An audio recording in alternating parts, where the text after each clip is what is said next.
A resounding boom rang out, and all of the devilish chi that had poured out of the coffin instantly swept back into it. Thus, all of the black chi permeating throughout the entire hall vanished in the blink of an eye. As a result, the patterns on the surface of the coffin began to radiate dazzling white light, creating an unsettling contrast with the inky black body of the coffin. However, the white light only flashed for the span of a few breaths before it immediately dimmed. Right at this moment, bursts of buzzing rang out from within the coffin, and hundreds of ancient silver runes shot forth before forming 6 massive shimmering silver projections up above. These were all projections of humanoid devilish beings of different physical descriptions. These silver projections only appeared for an instant before they also disintegrated into specks of silver light.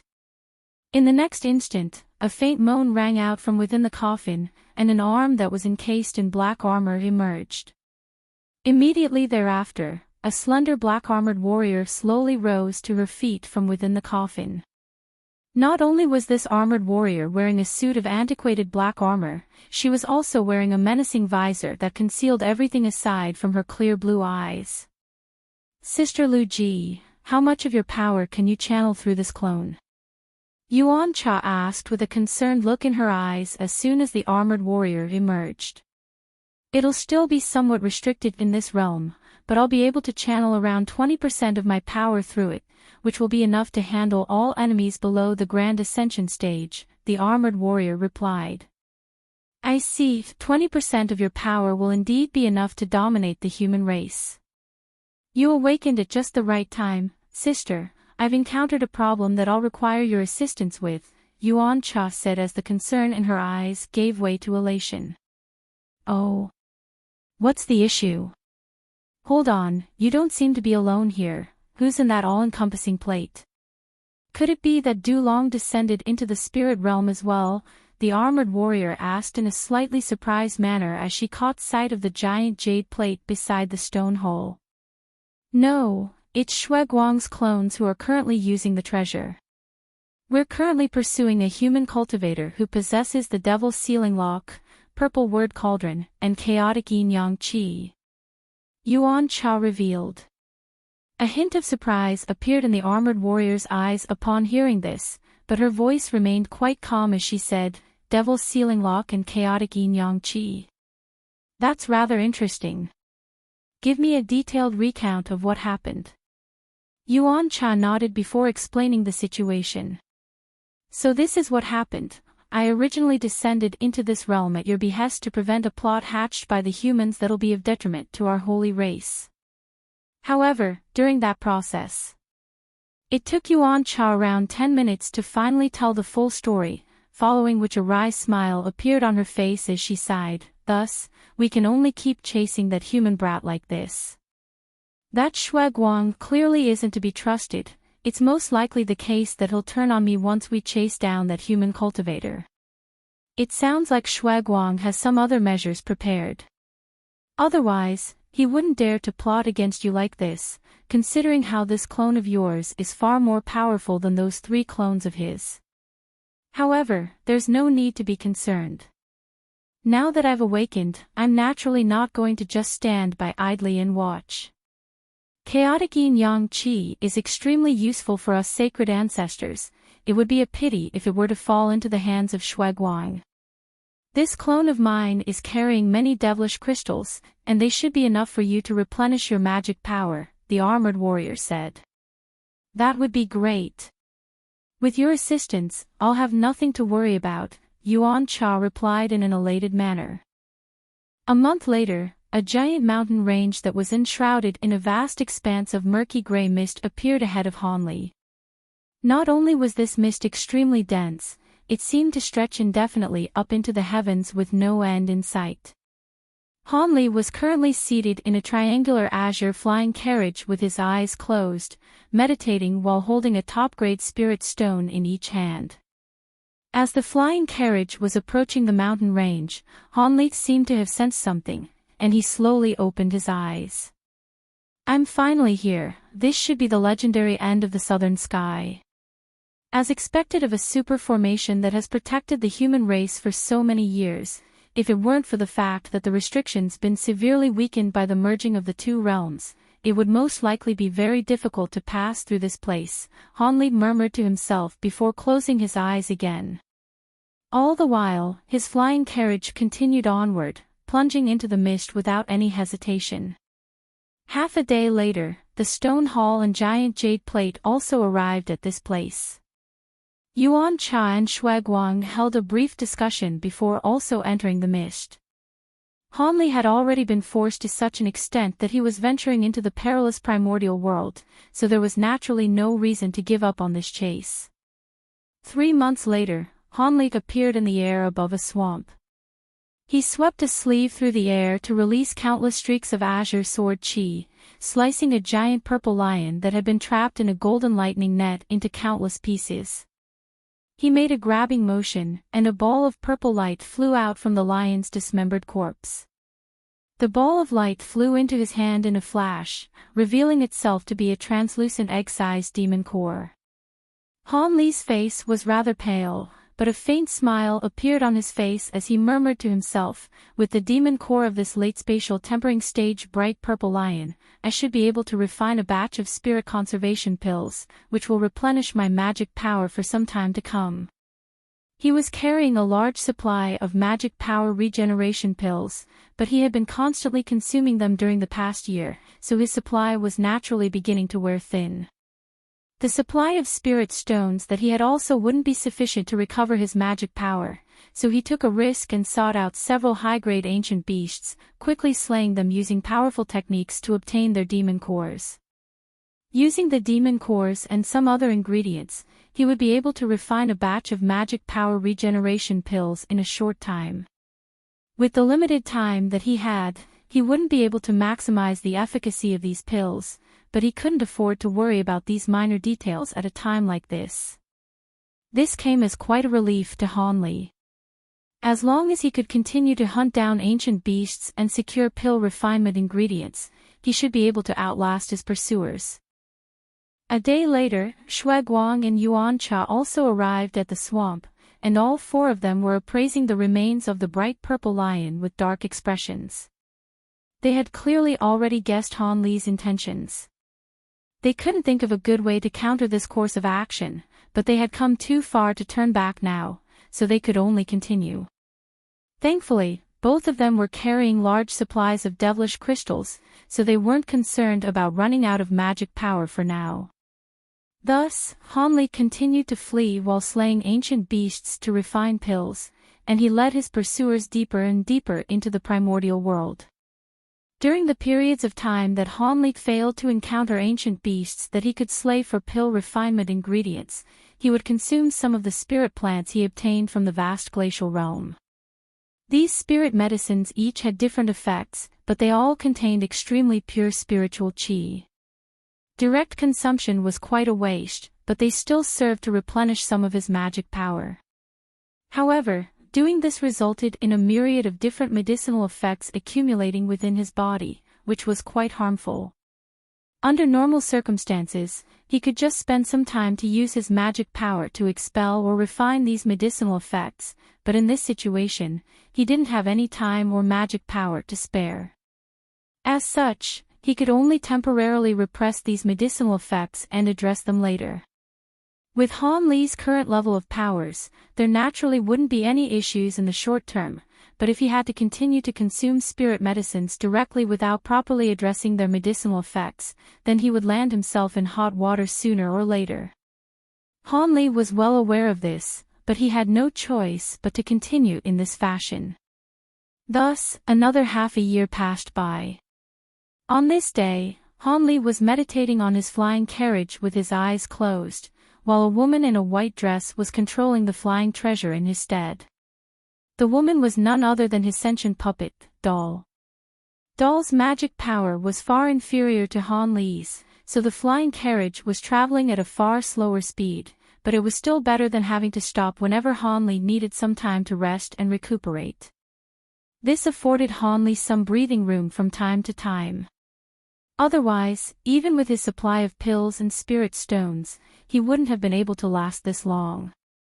Even so, His complexion had clearly paled significantly compared to half a year ago, and his aura had also become extremely feeble. All of a sudden, his expression changed slightly, and he abruptly opened his eyes. Almost at the exact same moment, a loud thunderclap rang out several kilometers away, and a giant silver lightning formation emerged out of thin air. A burly figure then stumbled out of the center of the formation amid a resounding boom. The burly humanoid figure had silver lightning revolving all around his body, and after steadying himself, he raised his head, revealing himself to be a middle-aged man with a head of red hair and a heavy beard. The man had a square face and a huge hook nose that resembled a falcon's beak. There was a pair of crimson wings on his back that were crackling with arcs of lightning, and he resembled the incarnation of the lightning god. However, at this moment, his face was quite pale, and there were many charred sections on the silver robe that he was wearing. One of his sleeves had been completely torn off to reveal a bare arm. This man was an early body integration cultivator, and he seemed to be in an even sorrier state than Han Li. As soon as he appeared, he immediately turned to look behind himself with a panicked expression. As soon as Han Li caught sight of the man, his heart jolted with shock, and he couldn't help but exclaim, "It's you." The man immediately turned to Han Li upon hearing his voice, and a shocked look also appeared on his face at the sight of Han Li. Right at this moment, a thought seemed to have occurred to Han Li, and a hint of excitement appeared on his face. In the next instant, he rose to his feet on his flying carriage, then appeared behind Doll in a wraith-like manner. Han Li laid a hand onto Doll's shoulder, and she was instantly drawn up his sleeve as a ball of white light. Immediately thereafter, spiritual light flashed from beneath Han Li's feet, and the speed of his flying carriage instantly doubled as he hurtled over to just over 1,000 feet away from the burly man. The burly man swept his spiritual sense toward Han Li before asking with furrowed brows, "Han Li, why are you here? And why are you in such a bad condition?" The burly man clearly recognized him. "Shouldn't I be the one asking you that, Brother Lei? You look to be in an even worse situation than I am. Are you being hunted by someone as well?" Han Li asked with a wry smile. I have indeed encountered some trouble, but my situation is still better than yours. I can see that you've reached the mid-body integration stage since we last met. How did you exhaust your magic power to such a degree? You're not being hunted by Grand Ascension stage beings, are you? The burly man replied. I am indeed being hunted by Grand Ascension stage beings. You seem to be really panicked despite your ability to create lightning formations. Could it be that you're also being hunted by Grand Ascension stage beings? Han Li asked as he raised an eyebrow. Hee, looks like we're both in the same boat. Who are you being pursued by? Why are there suddenly so many Grand Ascension stage beings around? The burly man asked. A peculiar look appeared on Han Li's face. Why ask a question you already know the answer to, Brother Lei? Our human race and the nearby few races are currently in the midst of a devilish tribulation, so I'm obviously being hunted by beings from the elder devil race. Are you unaware of all this? The burly man immediately drew a sharp breath upon hearing this. Devilish tribulation. Could it be that you're being pursued by a sacred ancestor? I just came out of seclusion several months ago. How am I supposed to know about this? I see, it's no wonder that you haven't heard about the devilish tribulation, then. I'm being pursued by several sacred ancestor clones, all of which possess late body integration stage powers, so I naturally had no choice but to flee. Are you being pursued by a sacred ancestor clone as well, Brother Lei? Han Li asked. I don't know if they're sacred ancestors, but they are indeed able to control extremely pure true devil chi. One of them uses a cultivation art that can suppress my 5 lightning physique, and as for the other one, I still haven't been able to ascertain her level of power. Perhaps she's also a sacred ancestor clone, the burly man replied in an ambiguous manner. Han Li's brows furrowed slightly upon hearing this. It was quite clear that Lei Yunzi was hiding something, but he couldn't be bothered to pry any further now. Instead, he quickly changed the subject. We're quite fortunate to have bumped into one another. Do you still recall the lightning formation that you introduced to me when we last met? If we join forces. Lei Yunzi's eyes immediately lit up with elation upon hearing this. Ah, you're talking about the dual lightning formation, right? How could I have forgotten something like that? There's a good chance we'll be able to escape from our pursuers now. In that case, let's not waste any more time. Where's this fragrance coming from? Hanli faltered mid-sentence as he suddenly caught a whiff of a special scent in the air. Lei Yunzi's face paled even further as he hurriedly yelled, "Crap, those two have tracked me down again. Come to me, fellow Daoist Han, I'll get you out of here first." Hanli was also quite startled to hear this, and his flying carriage immediately shot forth toward Lei Yunzi as a streak of azure light. After just 2 flashes, Hanli appeared beside Lei Yunzi, then stowed the flying carriage away with a wave of his hand. Meanwhile, Lei Yunzi made a hand seal with an urgent look on his face, and countless arcs of silver lightning erupted out of his body and crimson wings to instantly form a brand new lightning formation. A resounding thunderclap rang out, and lightning flashed like countless silver snakes to inundate both Hanli and Lei Yunzi. However, right at this moment, spatial fluctuations suddenly erupted in the air above the lightning formation, and a pink floral tree emerged out of thin air. The tree was around 1,000 feet tall, and it was releasing an indescribably fragrant scent. The tree rustled up above, and countless pink flowers descended from it, then transformed into a burst of pink light that swept downward. Strangely enough, the pink light appeared to be moving very slowly, but it instantly covered a distance of several thousand feet and reached the lightning formation down below. There's not enough time. Dodge! The pink light was extremely alluring and beautiful, but Lei Yunzi was appraising it as if it were a ghastly apparition. He immediately abandoned his lightning formation and flapped his wings vigorously, vanishing into thin air as an arc of lightning. This was the first time that Hanli had seen this pink tree, but his heart jolted at the sight of the evasive measures that Lei Yunzi had taken, and he also shot forth out of the lightning formation as a thread of azure and white light. The thread of light covered a distance of over 2,000 feet in a single flash, while the giant lightning formation was instantly snuffed out by the pink light. This pink light seemed to possess the ability to repress the power of lightning. The azure and white light faded, and Hanli reappeared before drawing a sharp breath as he cast his gaze back to where the lightning formation had been just a moment ago. He turned to Lei Yunzi with a stunned look in his eyes. "Brother Lei, are these?" "That's right, these two are my pursuers. They're tracking me down faster and faster now," Lei Yunzi replied as he forced a smile onto his own face. Hanli's heart sank upon hearing this, but he could only steel himself and focus his attention on the floral tree projection. However, aside from the projection, nothing else appeared in the nearby space. Of course, neither Lei Yunzi nor Hanli were going to be fooled by such measly tricks. They merely remained on the spot and refrained from doing anything rash. "Hee, why aren't you running away this time? Could it be that you've given up and are willing to hand that thing over?" As soon as this voice trailed off, a hideous black-robed man appeared beside the floral tree before instantly turning toward Hanli and Lei Yunzi. "Oh. And who might you be?"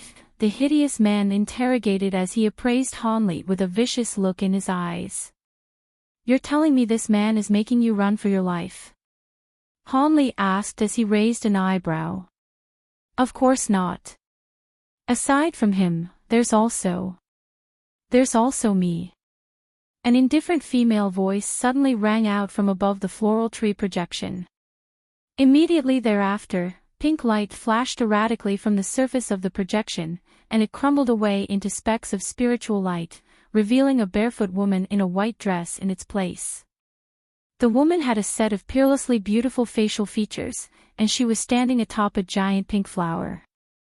Hanli was instantly struck by a sense of asphyxiation at the sight of the woman, and his expression darkened significantly.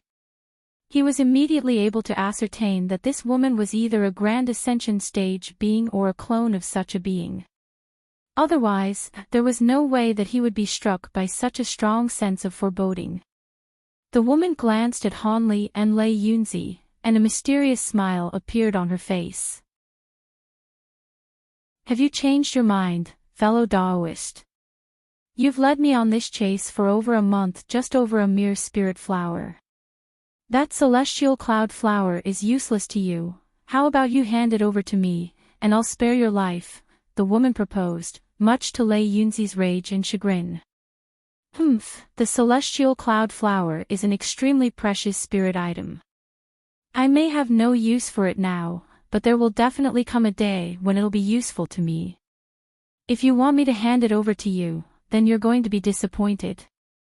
Lei Yunzi harumphed coldly in response. As opposed to being enraged by this, the woman remained calm, and remarked, "It seems that you're very confident in your lightning formations." Why wouldn't I be confident? If you have the ability to catch me, then how have I managed to escape from you for over a month? Lei Yunzi chuckled coldly, seemingly having cast aside all of his wariness toward the woman. The hideous black-robed man's immediately flared up with rage. "Insolence! How dare you speak to Mistress Baohua like that? Shut up, you noisy lapdog! If you didn't have that woman to protect you, I could kill you with ease," Lei Yunzi said in a cold derisive voice. The hideous man was enraged even further upon hearing this, and he let loose a ferocious snarl as he prepared to pounce toward Lei Yunzi, only for the woman to stop him. "Stand down, Hei. You are indeed no match for this fellow Daoist." The man did as he was told, but an indignant look appeared on his face. "But, Mistress Baohua, are you opposing my orders?" the woman asked as she raised an eyebrow. "I wouldn't dare." "Forgive me for my mindless transgression," Hei hurriedly replied in a panicked manner. Baohua's gaze lingered on him for a moment longer before she warned in an indifferent voice, "Don't let it happen again."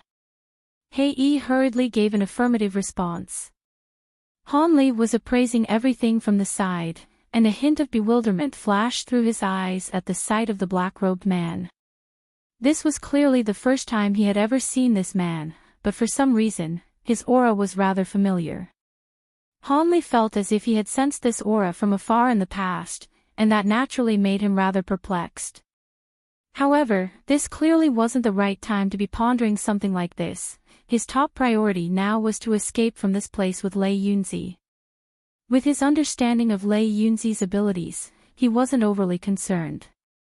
As long as Lei Yunzi had made preparations in advance, he could teleport both of them away in an instant. Even if the woman were a Grand Ascension stage being, she wouldn't be able to stop them. Otherwise, Lei Yunzi wouldn't be facing such an unfathomably powerful enemy with so much confidence. Just as these thoughts were racing through Hanli's mind, the woman spoke again. "You invented that lightning formation technique yourself, right, fellow Daoist Lei? The technique is very profound, and only someone with a 5 lightning physique like you will be able to maximize its power. I'm assuming the technique is also the source of your confidence. So what if it is?" Lei Yunzi asked, wondering what the woman was trying to say. "Your lightning teleportation formations incorporate the powers of space and lightning to allow you to teleport tens of thousands of kilometers at a time, but it's not that easy to combine those two types of powers. You only managed to invent the technique by chance while referencing a certain secret technique, right?" Baohua continued. Lei Yunzi's expression changed slightly upon hearing this, but he remained silent and continued to appraise the woman with a cold expression. The woman chuckled before continuing, "Coincidentally, the abilities I've cultivated also incorporate the powers of lightning and space, so I'm very well versed in these two types of powers as well." Lei Yunzi finally couldn't help but ask, "What are you trying to say? I'm sure you've already noticed that it's taking me less and less time to track you down. Perhaps after a few more times, I'll have your lightning formation completely figured out, and it'll be completely ineffective against me. I've already planted a tracking mark in your body, so unless you can teleport to millions of kilometers away at once, it'll only be a matter of time before I hunt you down. I'm telling you all this now as I don't want to waste time, so I'm giving you one last chance. Otherwise, I have a treasure that just so happens to be missing a few body integration stage souls. I wouldn't mind taking yours to power the treasure, the woman said in a calm voice. Lei Yunzi's face paled even further upon hearing this, and a hesitant look appeared on his face. Bao Hua had no intention of hurrying him into a decision, choosing instead to turn her attention toward Han Li. The woman's eyes were as clear as water, but Han Li was suddenly struck by a bone-chilling sensation, as if he had been laid entirely bare before her. This was clearly a sign that the woman's spiritual sense was far more powerful than his. Han Li immediately activated his great development technique and spirit refinement technique at once, circulating his spiritual sense all throughout his own body, and only then was he able to just barely ward off this unsettling feeling. However, just that brief moment of scrutiny was enough for Han Li's back to be drenched in cold sweat. His spiritual sense was already close to that of the average Grand Ascension cultivator, which meant that this woman was most likely an extremely powerful being, even among Grand Ascension stage beings. However, what happened next made Han Li even more astonished. A peculiar look suddenly appeared on the woman's face as she said, "So you were the one who killed my subordinates in the Golden Devil Mountain ranges and took my profound heavenly fortune blade fragment. You've been using my treasure for quite a few years now, isn't it about time you returned it to me?" Han Li's heart jolted with shock, and a thought immediately occurred to him, but he forced a smile onto his own face, and replied, "What are you talking about, Senior? I believe this is the first time we've ever met. Looks like you're unwilling to return it to me. So be it, I'll take it back from you myself, then," the woman said in an emotionless manner before waving a hand toward Han Li. All of a sudden, a streak of purple light shot out of Han Li's sleeve. It was none other than that purple blade fragment. With nothing more than a casual wave of her hand, the woman had instantly severed Han Li's spiritual sense connection with the blade segment before drawing it back toward herself. Han Li's expression changed drastically upon seeing this, and he reflexively made a grabbing motion, conjuring up a massive azure hand to catch the blade fragment. However, the blade fragment merely vanished into thin air in a flash, leaving the huge azure hand to grab onto nothing. Immediately thereafter, purple light flashed between two of the woman's fingers, and the purple blade segment silently emerged. Han Li's expression darkened even further, and by now, he had recalled where he had last encountered that black-robed man. He was one of the powerful devilish beasts that had been present in the Golden Devil Mountain ranges. At the time, Han Li had only detected the devilish beast with his spiritual sense on a fleeting basis, which was why his recollection of the beast had been so vague. He had indeed obtained that blade fragment from inside the Golden Devil Mountain ranges, so this woman was most likely the sacred ancestor lurking within those mountain ranges. Han Li was very reluctant to part with that powerful treasure, but this wasn't the time to be dwelling on something like that. It really is the profound heavenly fortune blade fragment. I've had this treasure for so long that even I've forgotten how long it's been with me. Even if you disguise its aura, there's no way you can fool me. Hey you don't have a good life-saving treasure yet, you can have this blade fragment. Much to everyone's surprise, the woman tossed the blade fragment toward the black-robed man. The black-robed man reflexively caught the treasure and faltered momentarily before immediately extending an elated bow toward the woman. "Thank you for your kindness, Mistress Bao Hua." Han Li was naturally quite frustrated to see this, but he couldn't do anything about it. To his surprise, the woman didn't pry any further into this matter. Instead, she turned back toward Lei Yunzi, and asked, "Have you made a decision? Are you prepared to suffer for all of eternity over a useless spirit medicine?" Lei Yunzi shuddered slightly upon hearing this, and the hesitant look faded from his face as he sighed. "If you had said this to me any earlier than this, then I would have had no choice but to hand over the flower. However, Lei Yunzi suddenly flapped his wings and made a hand seal as he spoke. A resounding thunderclap rang out as countless arcs of silver lightning erupted from within his body. In the next instant, he vanished on the spot before reappearing beside Hanli within a huge lightning formation that was several tens of feet in size.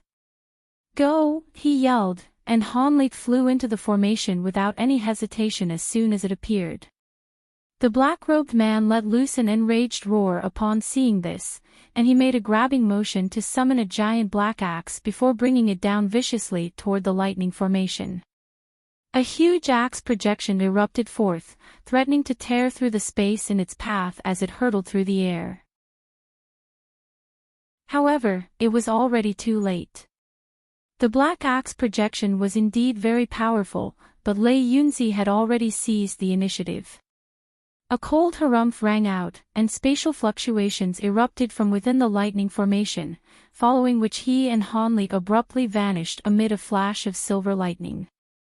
The black axe projection tore the lightning formation apart, but Hanli and Lei Yunzi were already nowhere to be seen at that point. Bao Hua didn't stop the black-robed man from attacking, but she showed no intention of stepping in either. She merely heaved a faint sigh before closing her eyes, as if she were sensing something.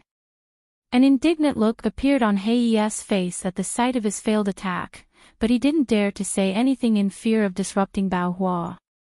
After a long while, Bao Hua reopened her eyes, and said, "I'll have his lightning formation completely figured after 5 or 6 more times at most. I've already narrowed down a few possible teleportation destinations, let's go to them one by one." "Yes, Mistress Bao Hua. Forgive me for prying, but how did your treasure fall into the hands of that man?" Hei asked in a curious manner. "One of my profound heavenly fortune blade fragments was stolen by that devilish ape in the Golden Devil Mountain ranges. When I awakened and tracked down the ape's hiding place, it had already been slain, so the blade fragment was naturally taken by the one who had killed the ape. During that period of time, many heavenly cloud beings had ventured into the mountain ranges, so it had to be one of them that killed it. At the time, I had an agreement with the Grand Elders of the 13 heavenly cloud races, so I couldn't scour through their territory to recover the treasure. Never did I think that it would have fallen into the hands of a human. I don't know how he managed to get into the Golden Devil Mountain ranges back then, but there's certainly no reason not to take the treasure back from him," Bao Hua explained in a calm manner. "I see.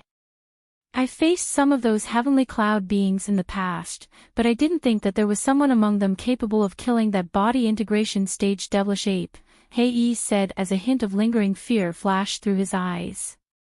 "Alright, that's enough talk about that matter, let's focus on securing the celestial cloud flower now.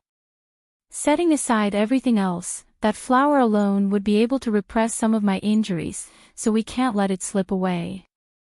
Also, the results of my divination indicated that the spirit medicine I'm searching for seems to be in this area as well. Make sure to keep an eye out, Hei.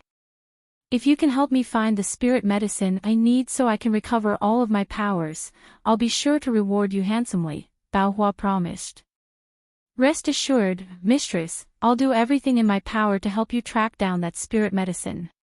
It's a pity that you weren't able to determine exactly what this medicine is through your divination. Otherwise, things would be a lot easier," Hei replied. "I've dabbled in some divination techniques, but I'm not exactly well versed in this area. Unfortunately, both of my most trusted subordinates, Yun and Long, have perished in battle long ago. Otherwise, they'd be able to do all of this in my stead," Bao Hua said as a hint of dejection flashed through her eyes. A solemn look appeared on Hei's face upon hearing this. "I've heard of Master Yun and Master Long as well. They're not sacred ancestors, but the abilities they possess make them a threat even to the average sacred ancestor. In particular, Master Yun is renowned as the second best divination master in our holy realm. Only Master Xian Guang, who specializes in divination techniques, is superior in this area by a sliver." "Hee hee, so even you know of them." That's not all that surprising. They truly were once just as renowned as the average sacred ancestor, Bao Hua said as a reminiscent look appeared in her eyes. Hei Yi offered a respectful smile, but didn't dare to speak any further on the matter. Not long after that, Bao Hua set her sights on the task at hand again. Let's go. If we don't set off now, we might have some trouble tracking down that human. Hei Yi naturally had no objections to this. He gave an affirmative response while extending a respectful bow, then instantly flew onto the giant flower as well, standing around 10 feet behind Bao Hua. Bao Hua swept a sleeve through the air, and the giant flower beneath her feet rotated on the spot, releasing countless bursts of pink light, as well as a peculiar fragrance. The pink light then faded, and the giant flower was nowhere to be seen. After that, the giant flower appeared in a few more places, only to disappear immediately thereafter each time. When the giant pink flower appeared in the air above a dense forest around 4 hours later, Bao Hua suddenly let loose a faint cry of surprise. Immediately thereafter, Hei Yi and Bao Hua re-emerged from within the flower. Have you tracked down those two, mistress? Hei Yi asked in an elated manner. No, but we seem to have bumped into a few unexpected guests, Bao Hua replied as she cast her gaze into the distance. Guests? Hei Yi was naturally quite perplexed, and he also hurriedly cast his gaze toward the same direction, but saw nothing for his efforts. However, in the next instant, spiritual light flashed in that direction, and 2 balls of white light appeared without any warning before arriving in the nearby space, traveling at an incredible speed. Those are the all-encompassing plate and stone devil hole. Hei Yi immediately exclaimed upon catching sight of the 2 massive objects within the balls of white light, and a peculiar look appeared on his face. Bao Hua was also appraising the 2 treasures with a complex expression, but there was a distinctly cold look in her eyes. The people within the 2 treasures had naturally also noticed Bao Hua, and their expressions changed drastically as they hurriedly brought their treasures to a halt. Immediately thereafter, spatial fluctuations erupted, and 4 humanoid figures emerged. They were none other than the clones of Yuan Cha and Shui Guang, and they were all appraising Bao Hua with strained expressions. Sister Bao Hua, I didn't expect to meet you here. Yuan Cha said in a rather stiff and uncomfortable voice. Yuan Cha. I didn't think I'd see you again either, especially in this spirit realm. Looks like the sacred sacrifice has already begun. However, I don't think it's appropriate for you to refer to me as sister, Bao Hua said in a calm voice.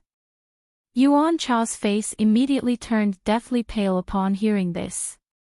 The 3 Shui Guang clones were already cursing their bad luck as soon as they identified Bao Hua, and as Bao Hua cast her frosty gaze toward them, they could only force smiles onto their faces while of them said in a respectful manner, Shui Guang pays his respects to Mistress Bao Hua. Humph, you seem to have become more powerful. It's quite impressive that you were able to cultivate so many clones. I just so happen to be missing a few servants. You 3 will suffice, Bao Hua said in a cold voice.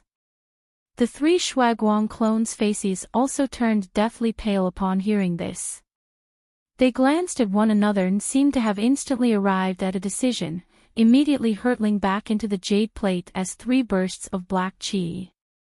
A clear ringing sound erupted from the all-encompassing plate, and black and white qi erupted from the treasure in a frenzy, forming a giant Tai Chi diagram that vanished in a flash. The all-encompassing plate is indeed a very powerful treasure, but unfortunately, your true body isn't here, and you're not the owner of this treasure. Don't you think it's too naive of you to harbor hopes of getting away right under my nose? Bao Hua's expression darkened as she made a grabbing motion with one hand. All of a sudden, one of the 7 scorching suns in the sky abruptly began to expand at a rapid rate. The sun warped and blurred slightly, following which a white sun with a diameter in excess of 10,000 feet emerged out of thin air. The white sun radiated scintillating light, as well as scorching heat that instantly raised the surrounding temperature by more than tenfold. It was as if she had truly drawn a sun to her from afar. great illusionary sun technique. Yuan Cha exclaimed as her expression changed drastically. Bao Hua cast a cold glance toward her, but remained silent as she pointed a finger at the giant sun in the air. A resounding boom rang out as the sun slowly rotated, releasing countless white threads of light that pierced through space and encompassed the entire area in sight. Yuan Cha raised a hand to summon an antiquated black mirror, which transformed into a translucent light barrier that shielded her within. The light barrier managed to keep the threads of light at bay, but judging from the strained expression on Yuan Cha's face, it was clear that she wouldn't be able to keep this up for long. Over 10,000 feet away, the threads of light pierced through space in a certain area, and a resounding boom rang out, following which a giant jade plate tumbled out of thin air. The surrounding threads of light all changed directions and converged toward the jade plate in a torrential downpour. It was as if they had a mind of their own. The entire jade plate was instantly surrounded by countless threads of light, and it was on the verge of being inundated. A roar of fury from Shui Guang rang out, and the jade plate rotated on the spot as it released black and white qi in a frenzy, forming a giant Tai Chi diagram again that managed to temporarily keep the oncoming attacks at bay. Bao Hua remained completely expressionless upon seeing this, but she immediately made a grabbing motion toward the jade plate, and white light flashed, following which a giant hand that was over 1,000 feet in size emerged out of thin air. The hand spread its 5 fingers, and scorching white flames were ignited all over its surface as it grabbed toward the jade plate down below. Another roar of fury rang out from within the jade plate as the Tai Chi diagram detached itself from the jade plate, then expanded to around twice its original size as it hurtled toward the massive hand. A loud buzzing sound then rang out from the jade plate itself, and the nearby space twisted and blurred as it prepared to teleport away again. As soon as the giant Tai Chi diagram came into contact with the giant hand, the former immediately began to tremor violently before being crushed into pieces as the massive hand's fingers closed around it. The scorching white flames instantly incinerated the fragments of the Tai Chi diagram into nothingness, then swept downward to encompass the jade plate as well. The 3 Shui Guang clones were naturally very alarmed by this, and 3 different voices rang out in unison, begging for mercy and cursing Bao Hua at the same time. However, the white flames didn't falter in the slightest, and the pristine white jade plate was almost instantly turned into a scorching crimson color in the face of the fierce flames. Once the giant hand grabbed firmly onto the jade plate, 5 white fiery dragons flew out of its fingertips before revolving around the treasure, and the jade plate began to melt away layer by layer. No! A cry of fury and alarm rang out from within the jade plate, following which a miniature pagoda that was only around several inches in size flew out. The pagoda then transformed into a rainbow projection that was over 1,000 feet tall in a flash, and the 5 fiery dragons were forcibly kept at bay. The dragons were still thrashing violently and blasting flames out of their mouths, but the rainbow pagoda projection remained firm and resolute. On top of that, rainbow light flashed from the surface of the projection, and it absorbed a lot of the white flames to bolster itself. However, right at this moment, the giant sun up above began to crash down like a massive mountain at Bao Hua's behest. The rainbow pagoda projection was indeed extremely profound, but there was no way that the 3 Shui Guang clones could unleash the treasure's full power. Thus, in the face of the massive sun, it only lasted several seconds before crumbling away into pieces. The shattered specks of rainbow light converged to form a miniature pagoda again, but on this occasion, it had completely lost its luster. The massive white sun continued to descend, and the giant plate had no time to react before it was also inundated. Within the scintillating white light, the jade plate began to melt again, and just before it was completely melted into nothingness, 3 streaks of crimson light shot forth out of the jade plate, only to be swept up by the scorching white flames and completely incinerated amid 3 howls of anguish. These 3 clones were each as powerful as a late body integration stage being, but they were completely powerless in the face of Bao Hua. This was due to the fact that they were merely clones while Bao Hua's true body was present, and the fact that her great illusionary sun technique repressed most devilish cultivation arts also contributed to this. Otherwise, even though Bao Hua was once vastly renowned in the Elder Devil realm, there was no way she'd be able to kill the 3 Shuaguang clones so easily in her severely weakened state. Almost at the exact same moment as the deaths of the 3 Shuaguang clones, another Shuaguang clone was seated on a stone chair at the center of a giant devilish pagoda near Deep Heaven City. He was currently listening to a few body integration stage devilish lords report the latest exploits of the devilish army. Not only had the devilish army wiped out all of the large human settlements outside of Deep Heaven City, even some of the smaller major families and sects had been eradicated. Now, it was time to begin planning how they were going to completely surround Deep Heaven City. Just as Shuaguang was listening intently to the ideas being offered by his subordinates, his expression suddenly changed drastically, and he abruptly rose to his feet as he let loose an enraged roar. Impossible! How could the 3 of them have been killed all at once? The other devilish lords were naturally given quite a fright by his abrupt furious outburst, and they all glanced at one another with bewildered expressions. "May I ask what happened, Master Shuaguang?" one of the more prominent devilish lords asked in a careful manner following a brief hesitation. A series of thoughts flashed rapidly through Shuaguang's mind, and the rage on his face quickly faded as he adopted his usual calm expression. "I sent out 3 of my guards to do something for me and planted some of my spiritual sense within them, but they screwed up. It's alright, though, I'll just send some others to get the job done." This ambiguous response left a lot more to be desired, but the other devilish lords naturally didn't dare to pry any further. As such, they could only change the subject and begin discussing their plans to surround Deep Heaven City again. As for Shuaguang, he sat back down onto his chair with a calm expression, as if that enraged outburst really had been nothing more than a momentary loss of composure. Deep within a crimson river in the Elder Devil realm, a roar of fury also rang out without any warning. The thunderous roar caused the water in the lake to ripple violently, but all of a sudden, the voice abruptly cut off, and no further sounds could be heard. In the spirit realm, the light barrier formed by Yuan Cha's black mirror also immediately shattered as soon as the giant sun descended upon it. The scorching white flames being released by the sun swept downward without any mercy, and Yuan Cha's face paled even further as she cried for help in a panicked voice. Black light suddenly flashed from the stone hall down below, and a humanoid figure appeared behind Yuan Cha in a wraith-like manner before raising a pair of slender hands up into the air. A fist-sized golden bead flew forth, then vanished into the giant sun in a flash. An earth-shattering boom rang out, and a burst of golden light suddenly exploded within the giant sun. As it did so, a massive hole with a diameter of around 100 feet was blasted into the sun. In contrast with the white sun's mountainous size, such a hole was naturally rather insignificant, but the black humanoid figure suddenly transformed into a ball of black light. The ball of light then swept up Yuan Cha's well before flying into the hole in the sun at an incredible speed. Lu Ji.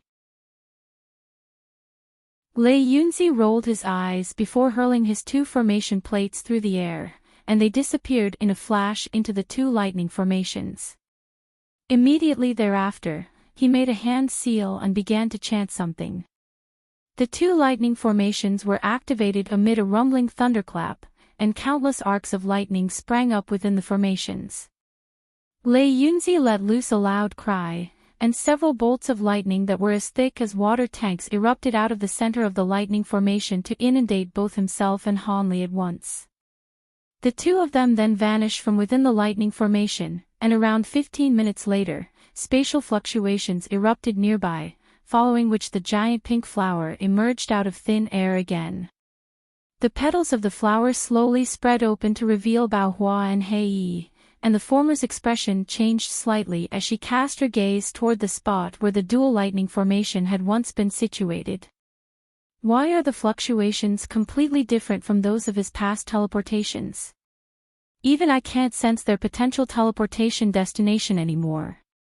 Bao Hua murmured to herself in a surprised manner. That's impossible. Aren't you already close to figuring out that man's lightning formation? How did this happen? Hei exclaimed. Not only that, but I'm also no longer able to sense the tracking mark I planted in him, which means that he's either dead, or really managed to teleport to millions of kilometers away, Bao Hua mused. Hei's eyes widened drastically upon hearing this, and he didn't know what to say in response. Judging from the remnant spatial fluctuations lingering here, it's most likely the latter. Looks like I underestimated them. They really did have a way to teleport such a vast distance at once. So be it, the celestial cloud flower is indeed quite useful to me, but it's not worth the energy required to conduct divination to track it down again. Let's go to the human territory. The spirit medicine that can completely heal me should be there. I'll only be able to obtain more detailed information once I get there and conduct divination again. Much to Hei's surprise, Bao Hua didn't seem to be bothered in the slightest by this and remained as calm as ever. Hei naturally didn't dare to offer any objections and immediately gave an affirmative response. Just as Bao Hu was about to depart, a peculiar feeling suddenly welled up in her heart, and her brows furrowed slightly as she cast her gaze toward a certain direction. However, after peering into the distance for a long while, she shook her head to forcibly rid herself of the uneasiness in her heart before departing from the scene atop her giant flower. Millions of kilometers away, countless silver arcs of lightning suddenly erupted out of thin air amid a loud thunderclap above a boundless lake. The arcs of lightning instantly formed a giant lightning formation, and following a flash of blinding silver light, Han Li and Lei Yunzi emerged. The two of them inspected their surroundings, and elated looks appeared on both of their faces. It worked. This dual lightning formation really was able to teleport us to millions of kilometers away. That feeling of constantly being watched has finally disappeared. Let's part ways here, fellow Daoist Han. The elation on Lei Yunzi's face faded, and he immediately took his leave without bothering to engage in any unnecessary pleasantries. Han Li nodded in response before a slightly forlorn look appeared on his face. It's a pity that this dual lightning formation requires two people with mastery in lightning formations to be used. Otherwise, it would be an exceptional life-saving ability. Nothing is perfect in this world. We're already very fortunate to have run into one another and managed to escape from our pursuers. As the saying goes, those who have survived the severest crisis can expect blessings in the days to come. Perhaps there's good fortune waiting for us right around the corner, Lei Yunzi chuckled. You've already been blessed with immense fortune to have obtained that celestial cloud flower, fellow Daoist, Han Li also chuckled in response.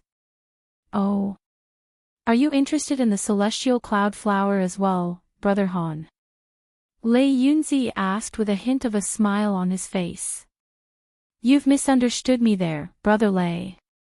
The celestial cloud flower is indeed an extremely precious spirit item, but it contradicts with the cultivation arts that I'm using, so I have no interest in it. Alright, I'll be taking my leave now. I hope to see you again someday, Han Li said as he cupped his fist in a parting salute. Lei Yunzi's expression eased slightly upon hearing this, and he also returned Han Li's salute. I wish you a safe and smooth journey, fellow Daoist. Han Li didn't say anything further and gave Lei Yunzi one final nod before flying away as a streak of azure light.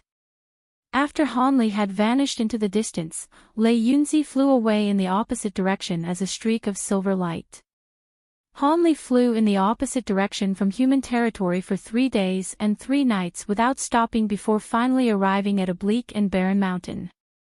The chances of being discovered by devilish beings were very slim in such a secluded area, so he stopped and descended halfway up the mountain.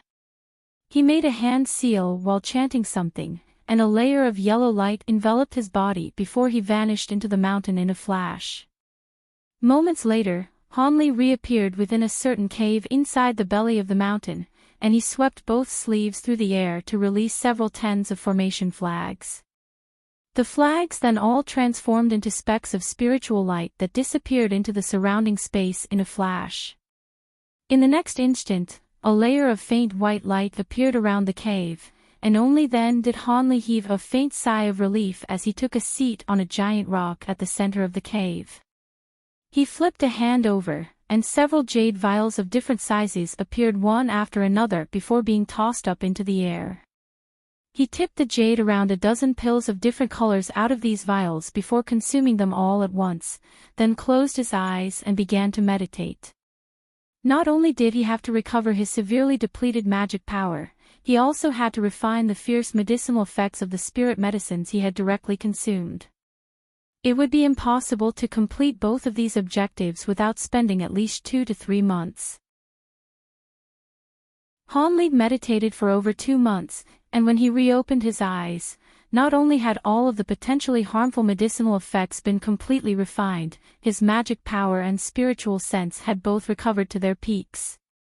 Only now was Hanli truly feeling relaxed. In his current state, even if Yuan Cha were to track him down again, he would be confident in his own ability to face her in battle. After awakening from his meditation, Hanli paused momentarily before flipping a hand over to produce a white wooden box and a blue jade vial. Golden light flashed from his hand, and the white wooden box was immediately enveloped in a layer of golden light, then rose up into the air on its own. Hanli then cast his gaze toward the blue jade vial, and a hint of excitement appeared in his eyes. I've heard many extraordinary things about this chaotic yin-yang qi, but I didn't think I'd be able to obtain it someday.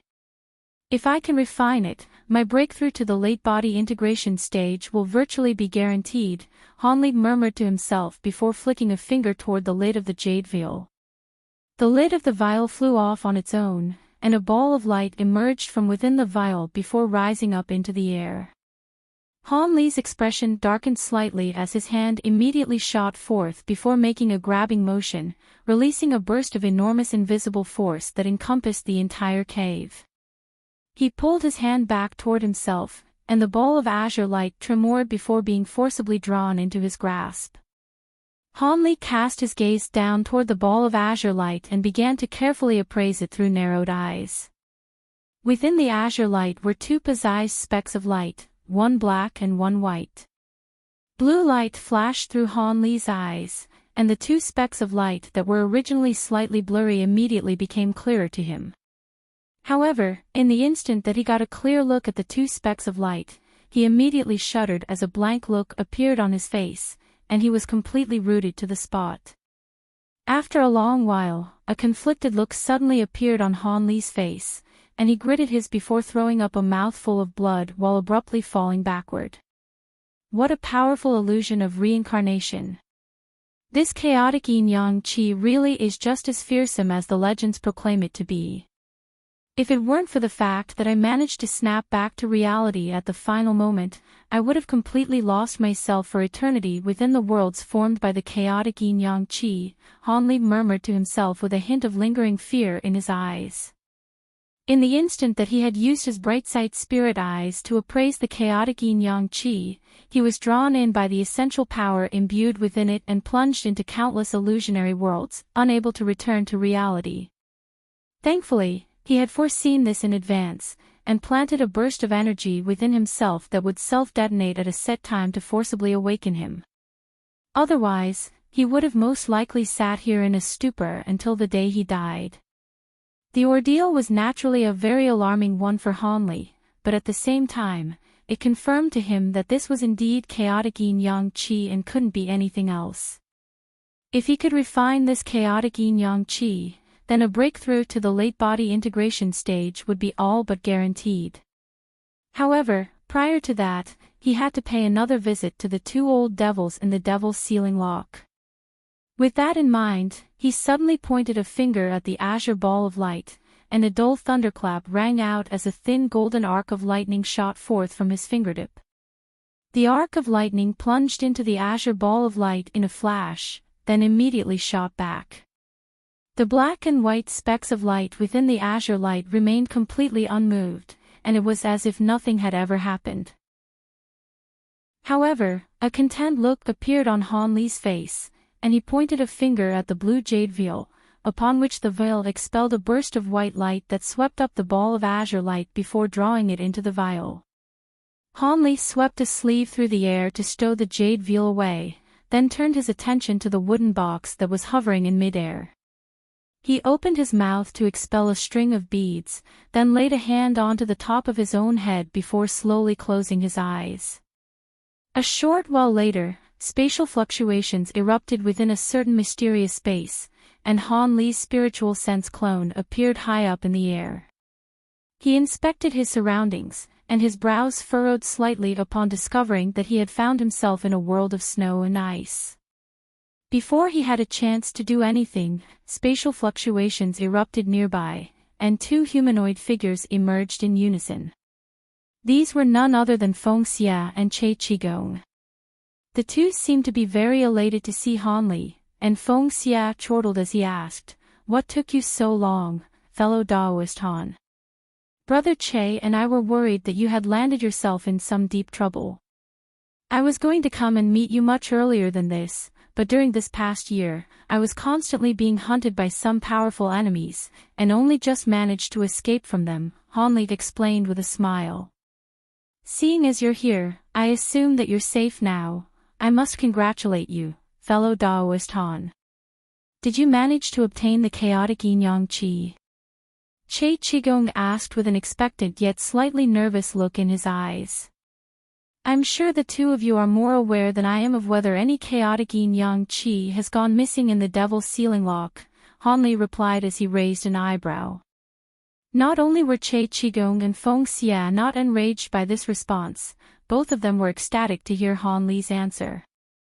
We did indeed sense a disturbance in the Devil's Sealing Lock not long after we last parted ways, but we've been trapped in here and affected by the restrictions in this treasure, so we only had a vague sense of this disturbance. As such, we still require confirmation from you. Judging from what you said, is it safe to assume that you've already obtained the chaotic yin-yang qi?" Feng Xia was suddenly speaking to Han Li in a far more polite manner than in the past. "I encountered some mishaps during the process, but I have indeed already extracted the chaotic yin-yang qi. Isn't it about time you disclosed the refinement method to me now?" Han Li asked. "There's no hurry. The two of us have full trust in you, but shouldn't you show us some proof that you've managed to extract the chaotic yin-yang qi?" Che Qigong asked in a cautious manner. Feng Xia also nodded in support of Che Qigong's words. "I thought you'd ask that." Han Li had anticipated such a request, and he abruptly rubbed his hands together, then thrust them toward Feng Xia and Che Qigong. An arc of golden lightning erupted out of the palm of each hand, and they hurtled directly toward the pair of old devils. Han Li merely nodded in response, and Che Qigong waved a sleeve upon seeing this, sending a ball of white light flying toward Han Li. Han Li raised a hand to catch the ball of white light, upon which it was revealed to be a pristine white jade slip. "I'm going to study this section of the refinement method, and I'll return as quickly as I can once I arrive at a verdict. I'll be taking my leave now," Han Li said as he cupped his fist in a farewell salute, then disintegrated into specks of spiritual light. "Do you think he'll uphold his end of the deal, Brother Che?" Feng Xia asked after Han Li had departed from this space. "Aside from us and Shui Guang, there's virtually no one else who's aware of the refinement method for chaotic yin-yang qi. If he wants to be able to refine it, then he has no choice but to fulfill his side of the exchange. After all, giving up half of his chaotic yin-yang qi is surely better than keeping all of it but being unable to use any of it. Besides, we're currently in the midst of the sacred sacrifice. With so many powerful enemies around, there's no way he'll give up on something that could give him a massive cultivation base boost," Che Qigong replied in a confident manner. "I certainly hope so. With this chaotic yin-yang qi, it won't be long until we can get out of here. When that time comes, we can capture that brat together and forcibly extract the other half of that chaotic yin-yang qi from his body. There's no way he'll be able to truly refine it in such a short time," Feng Xie said with an excited look in his eyes. Of course. It's downright delusional for a mere human cultivator like him to think that he can take this chaotic yin-yang qi for himself. I can see he's quite a cautious little brat, but there's no way he could anticipate that we've already broken all of the restrictions in this devil's sealing lock. Now, all we're missing is his chaotic yin-yang qi. As long as we can have half a year to refine the chaotic yin-yang qi to an elementary level, that'll be enough for us to get out of this devil's sealing lock. When that time comes, Shui Guang's days will be numbered. Che Qigong looked up at the snowflakes descending from the heavens as a hint of insanity appeared in his eyes. I'm really looking forward to that day. A sinister smile also appeared on Feng Xie's face. Meanwhile, outside the devil's sealing lock, Hanli had withdrawn his spiritual sense clone, and his nascent soul had also returned to his body.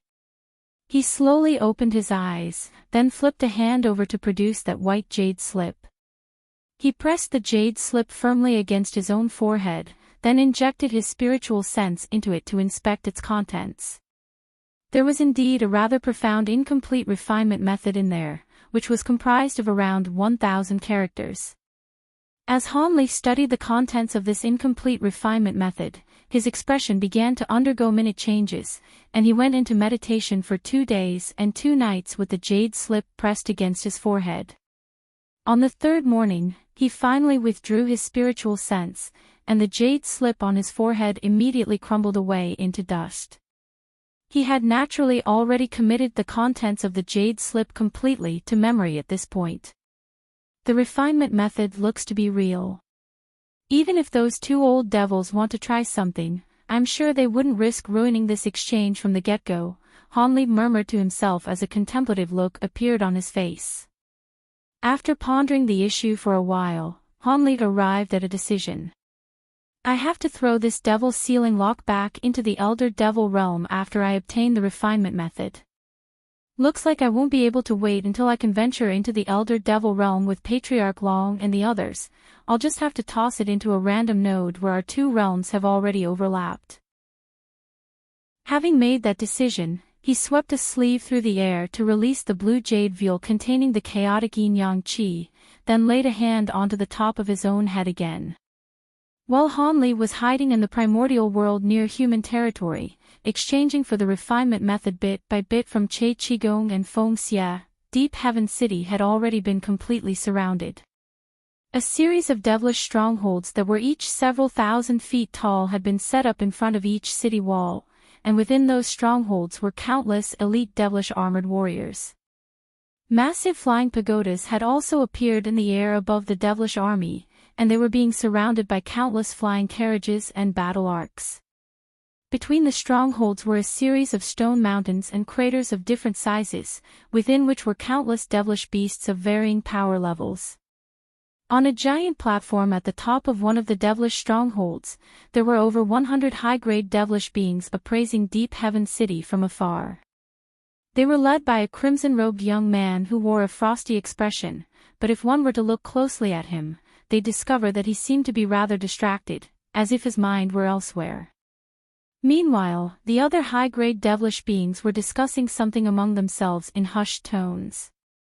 A short while later, the crimson-robed young man withdrew his gaze, and said, "It's time. Begin attacking the city. I want to have this Deep Heaven City fully conquered within a few years."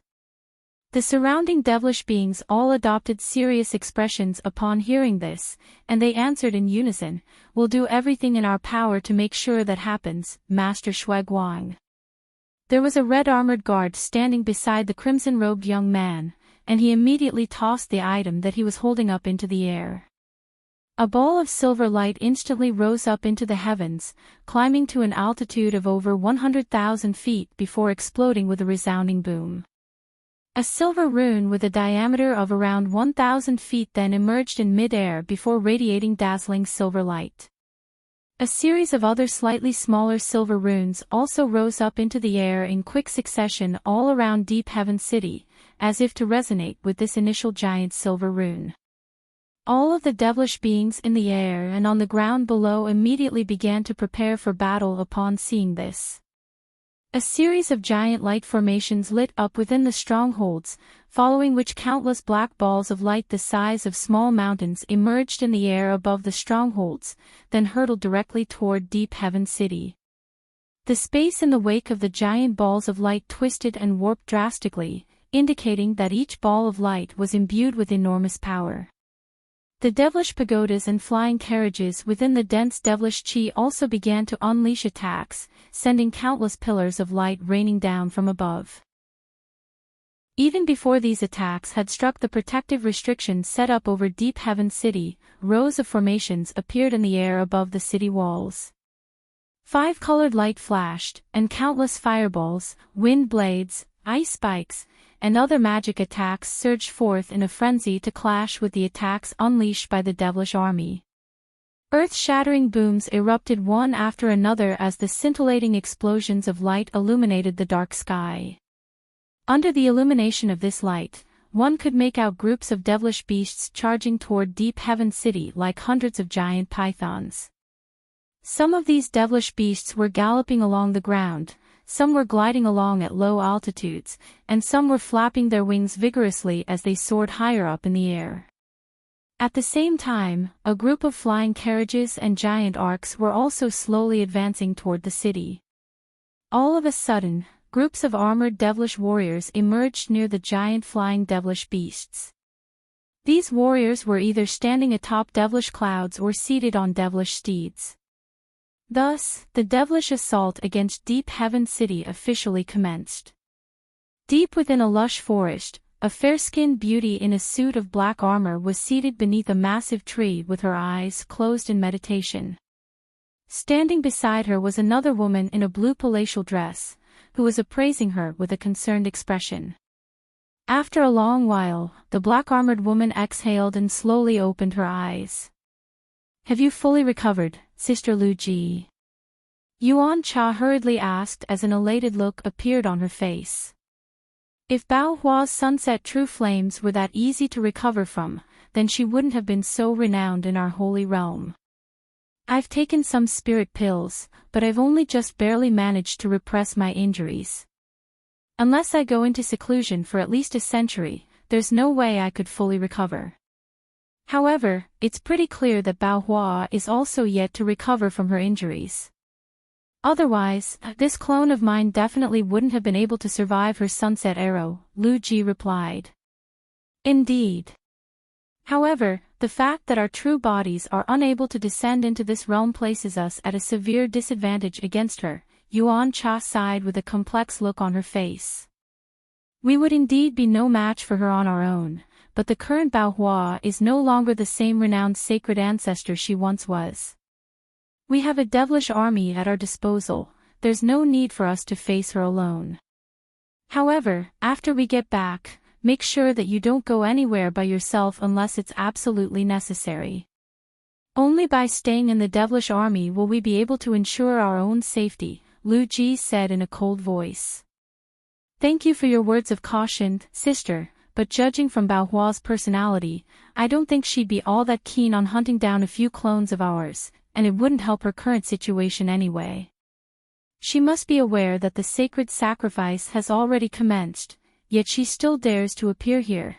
She must have some type of ulterior motive," Yuan Cha said in a cautious manner. "Ulterior motive? What motive can she have other than to recover from her injuries and regain her magic power?" Lu Ji chuckled coldly in response. "That's true. Bao Hua is quite a renowned divination master in our holy realm. Could it be that she's here because she's tracked something down that can help her make a recovery? I don't think she'd be willing to take such a risk otherwise." Lu Ji faltered slightly upon hearing this before a contemplative look appeared in her eyes. "Perhaps so. Let's set this matter aside for another time. For now, I'll take you back to human territory.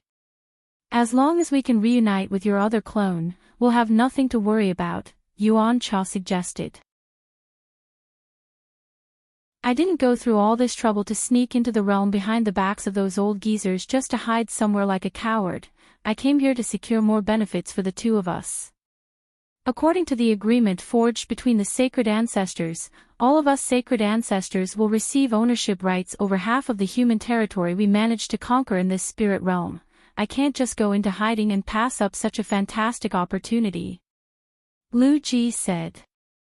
Then what do you suggest we do, sister? Yuan Cha asked with furrowed brows. Once we get back, I'm going to take a Dragonlock pill to stimulate the latent potential of this clone so it can temporarily recover 80% to 90% of its magic power. After that, we should still be able to assist you from the shadows as long as we don't encounter overly powerful opponents, Lu Ji said in a solemn manner. Yuan Cha was very surprised to hear this. Dragonlock pill. But if you take that pill, you'll need to go into seclusion for at least 1,000 years to recover from your injuries and the pill's side effects. So be it. If we can reap enough benefits, it's hardly of any consequence if this mere clone of mine has to go into seclusion for 1,000 years. During this time, I'll have to trouble you to protect me so this clone doesn't perish, Lu Ji said. Rest assured, I descended into this spirit realm for the sole purpose of assisting you, sister. Who would have thought that we'd encounter Bao Hua here? Thinking back to the bond we once shared, it really is quite sad that things have turned out like this, Yuan Cha said with a wry smile. Bao Hu chose a path that diverged from ours, so we were always destined to be enemies. The winner takes all while the loser gets nothing. That's always been the case in our holy realm. If I had been defeated on that day instead, the fate I would have suffered definitely would have been a lot more tragic than Bao Hua's current situation, Lu Ji harumphed coldly in response.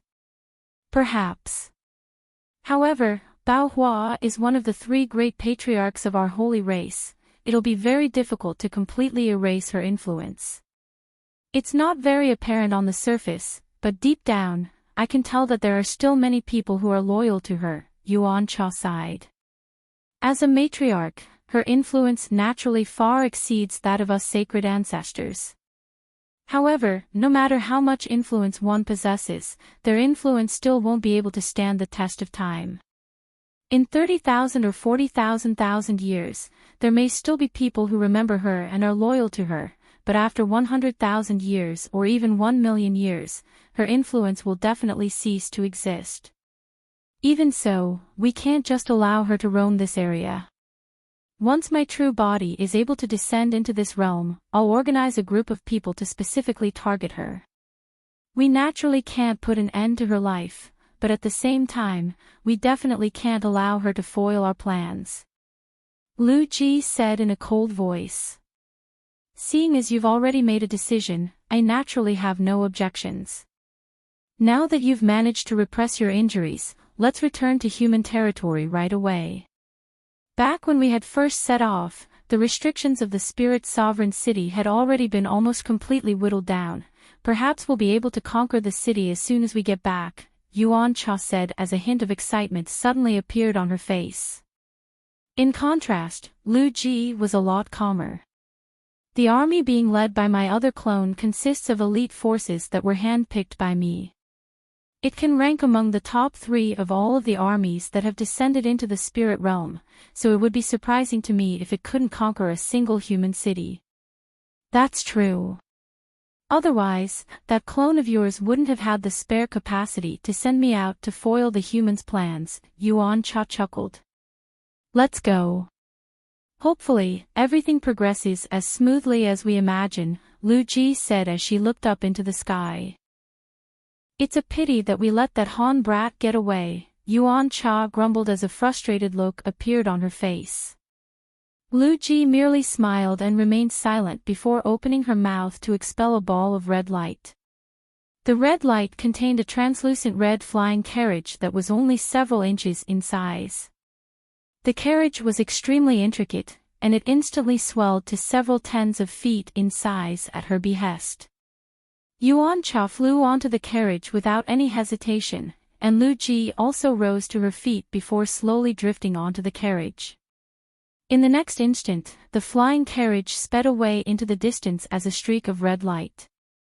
5 months later, the Spirit Sovereign City, one of the 3 sovereign cities of the human race, was finally conquered by the devilish army. Not only were all of the human cultivators in the city killed, even the body integration stage elders hadn't managed to escape. However, those elders had left the devilish army a huge memento to remember them by, self-detonating together to kill the same number of devilish lords, as well as thousands of high-grade devilish beings. The only one who managed to escape was the newly appointed Spirit Sovereign, who unleashed an incredible ability to enhance her powers to an unfathomable degree. In the end, she was able to carve out a path of escape for herself, and even though she had sustained severe injuries, she managed to flee in the end. Following that battle, no further news of the Spirit Sovereign arose. In a fit of fury, the high-grade devilish beings of the devilish army slew all of the human cultivators they had captured, and felled the gargantuan tree that was the symbol of the Spirit Sovereign City. The entire city was destroyed, and very few buildings were left standing. However, the devilish army had also suffered heavy losses during this battle. As such, instead of immediately continuing onward to sweep through the nearby area, they rested and recuperated in the remains of Spirit Sovereign City and began to replenish their lost devilish beasts through the passageways leading to the Elder Devil Realm. What was quite astonishing to the remaining human forces in the Tianling region was that the devilish army was beginning to build devilish fortresses and strongholds on the territory they had conquered. They were also beginning to plant some inky black devilish trees that released devilish chi in the nearby area, and it seemed that they were planning to settle permanently in the spirit realm. This was naturally quite an alarming discovery, and these human forces did everything in their power to inform the human settlements in other areas of this information. Not long after that, all of the most prominent human settlements had been made aware of this, including Deep Heaven City. On the surface, they didn't display much of a reaction to this, but things were not so calm behind the scenes. In the primordial world, around a dozen pagodas that were around 1,000 feet tall had appeared at the center of a dense primitive forest on the edge of the Wood Tribe's territory. These pagodas were linked by sections of gray city walls to form a small stronghold with a diameter of around 500 meters. Within this stronghold, dense devilish chi churned, and groups of armor-clad devilish beings could be seen patrolling the city walls. In the air above the stronghold was a black hole with an area of around an acre. This one of the nodes where the Elder Devil Realm had overlapped with the Spirit Realm. However, compared to the super nodes that had appeared on human territory, this one was completely insignificant and diminutive. The red-skinned devilish beings that were patrolling the stronghold all possessed rather lackluster cultivation bases, and they didn't seem to be true devilish elites. This was quite a normal occurrence. After all, the Elder Devil race certainly wasn't going to send its elite forces to such a tiny spatial node. In fact, if it weren't for the fact that the number of nodes on the Wood Tribe's territory was far lesser than those of the human and demon territories, there wouldn't even be any devilish strongholds set up here. Judging from the large clusters of charred trees and the countless craters that riddled the surface of the ground, one could see that many battles had taken place here, but the losers of those battles clearly weren't these devilish beings. Of course, this was also because the Wood Tribe wasn't paying much heed to such a small devilish node. Instead, they were directing the vast majority of their forces toward the giant nodes that actually posed a threat to the Wood Tribe. However, to the local Wood Tribe settlements, these smaller nodes posed a serious threat.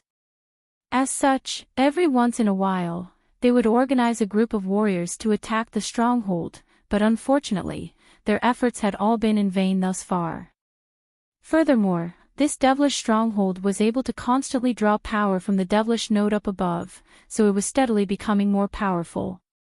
This naturally sowed even more panic among the nearby Wood Tribe settlements, and the frequency of the attacks they unleashed increased even further.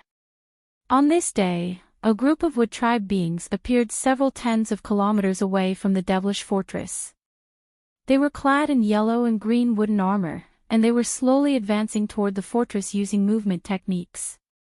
There was a high level of variance in the cultivation bases of these wood tribe beings, but they were all moving in a very stealthy manner and seemed to be quite well trained.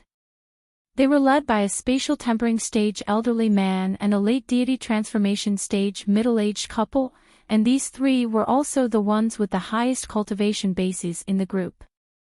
The three of them were traveling at the forefront of the group while carefully conversing with one another through voice transmissions. "Thank you for lending us your assistance, Elder Zhu. If you can help us take down this devilish fortress, we'll be sure to thank you with a handsome reward for your efforts," the middle-aged man said in a grateful manner. "There's no need to thank me. I'm also a member of a wood tribe, so it's only right that I contribute to the resistance against these devilish beings. However, I've taken quite a risk by coming here and leaving my family exposed, so we'll have to take care of matters here as quickly as possible," the elderly man said in a slightly concerned manner. "Rest assured, Elder Zhu, we've brought along all of the most powerful forces we have, and we also intend to end things in one final battle. Otherwise, the longer things drag on for, the more detrimental it'll be to us. Through our last battle, we were able to determine that the most powerful cultivators in the fortress are only 4 deity transformation stage devilish beings. With your help, I'm sure we'll be able to take them down," the middle-aged wood tribe woman chimed in as well. "If that's all they have, then you can leave them all to me while all of you focus on destroying that devilish node. Without that thing hanging over our heads, those devilish beings won't pose a threat to us any longer," the elderly man said. The middle-aged couple exchanged a glance upon hearing this before nodding in agreement. "All right, we'll do as you say, Elder Zhu. After we destroy that node, we'll help you kill those high-grade devilish beings." The elderly man's expression eased after receiving this affirmative response, and the three of them discussed strategy for a while longer before focusing on forging ahead. However, regardless of whether it was the 3 high-grade wood tribe beings or the thousands of other wood tribe beings with them, none of them noticed a pair of spirit eyes that were flashing with blue light, appraising them from within a dark cloud in the sky above the forest. The owner of the pair of spirit eyes was none other than Hanli, and he glanced at the group, then cast his gaze toward the devilish fortress with a contemplative look in his eyes. All of a sudden, a smile appeared on his face, and he flew out of the cloud as an indistinct azure shadow, flying toward the devilish fortress along with the group of wood tribe beings. Around 10 minutes later, a loud explosion suddenly erupted near the devilish stronghold, following which over 100 wooden giants that were several hundred feet tall rushed out of the dense forest amid a flash of green light. They rushed toward the stronghold like devastating wrecking balls, followed close by the group of wood tribe beings. A series of green wooden spears, bows, and arrows appeared in their hands, and launched the projectiles toward the stronghold in a torrential barrage. All of the spears and arrows that were launched instantly swelled to several times their original size before crashing into the protective light barrier around the stronghold, sending ripples running along its surface amid an incessant string of resounding booms. At this point, the wooden giants had reached the fortress, and their hands transformed into giant white metal hammers that were brought down upon the light barrier with ferocious might. The light barrier began to tremor violently, and it seemed to be on the brink of crumbling away. Everything had happened within the span of a few breaths, and only now did the devilish beings in the stronghold react to the situation. Loud sirens immediately rang out all over the stronghold while bursts of black light descended from the city walls before falling upon the wood tribe beings down below like rain. An extremely fierce battle was about to unfold. Black and green light flashed and intertwined, forming a giant net above the fortress that rumbled and flashed incessantly. The wooden giants seemed to be a little clumsy and maladroit, but their bodies were as hard as iron and steel, and attacks from ordinary devilish beings were only able to inflict some insignificant pit and bumps into their bodies. A short while later, a giant opening was created by them in the city wall, and they charged onward in a completely fearless manner. These wooden giants seemed to possess tremendous strength, smashing all of the devilish beings before them into mincemeat with their giant hammer hands. They led the other wood tribe beings straight into the devilish fortress, but their actions had also enraged the high-grade devilish beings in the fortress. One of them let loose a loud cry, and several menacing roars immediately rang out from within a few giant buildings in the fortress. Immediately thereafter, a dozen or so 100 feet long rhinoceros-like devilish beasts rushed out of those buildings. These super devilish beasts all had bright red eyes, and they opened their mouths to expel pillars of white light that struck the wooden giants in a flash. Around a dozen wooden giants immediately stumbled and almost crashed to the ground. Furthermore, charred holes had appeared on the parts of their bodies that had been struck by the pillars of light. The rest of the wooden giants continued to charge toward the giant beasts, but the super devilish beasts weren't backing down either. They lowered their heads and pounced toward the oncoming wooden giants to engage them in a fierce battle. Deafening roars and resounding booms rang out, and the two sides seemed to be evenly matched. Meanwhile, tens of thousands of feet above the ground, the elderly man and the middle-aged couple were facing off against four armor-clad devilish beings. A high-grade being that resembled a giant bear glanced at the elderly man, and as opposed to being panicked or alarmed, a sinister look appeared on his face as he said, "Humph, I was wondering what gave you the courage to attack us like this, so you've brought along reinforcements. You've made our job a lot easier. After killing this old fart, there shouldn't be any wood tribe beings of a higher cultivation base in this area." The middle-aged couple's expression changed slightly upon hearing this, but the elderly man remained calm and collected as he replied in a cold voice, "You think a group of deity transformation stage devilish trash like you can bring me down? Let me see if your powers can back up your words. If they're incapable of bringing you down, then how about me?" A rumbling boom rang out as spatial fluctuations erupted in mid-air, and a black figure appeared at the center of the four high-grade devilish beings before appraising the wood tribe trio with a cold expression.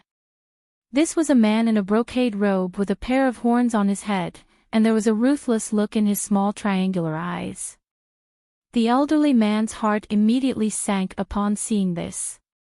This was a late spatial tempering stage devilish being. While he was only at the early spatial tempering stage, he was most likely no match for this new enemy. The middle-aged couple were unable to ascertain this devilish man's exact cultivation base, but they could also sense that his aura was more powerful than that of the elderly man, and their expressions darkened significantly. "We're very fortunate that you paid us a visit, esteemed envoy.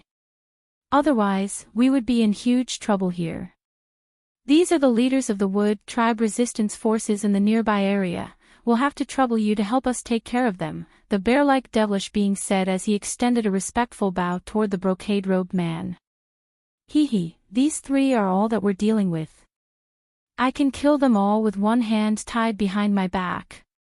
Rest assured, there's no way I'll be letting them get away," the brocade-robed man guffawed with a disdainful look in his eyes. The elderly man took a deep breath to repress the alarm in his heart, then quickly transmitted his voice to the middle-aged couple. "We're in trouble here, fellow Taoists. I'll do my best to hold off this devil, lead everyone else on a retreat right away." The middle-aged couple's hearts jolted upon hearing this, and the middle-aged man hurriedly transmitted his voice in response. "Don't engage in a direct battle with this devil, Elder Zhu. If the opportunity arises, you have to retreat as well." The elderly man nodded in a grim manner and didn't say anything further. Instead, he swept both sleeves through the air to release a dozen or so azure wooden balls, all of which transformed into azure balls of light that encompassed all five devils before him. The cold look in the eyes of the brocade-robed devil became even more pronounced as he harumphed coldly, and bright red light suddenly began to glow from his horns. Countless crimson threads shot forth, all of which struck the surrounding balls of azure light with unerring accuracy before piercing through them in a flash.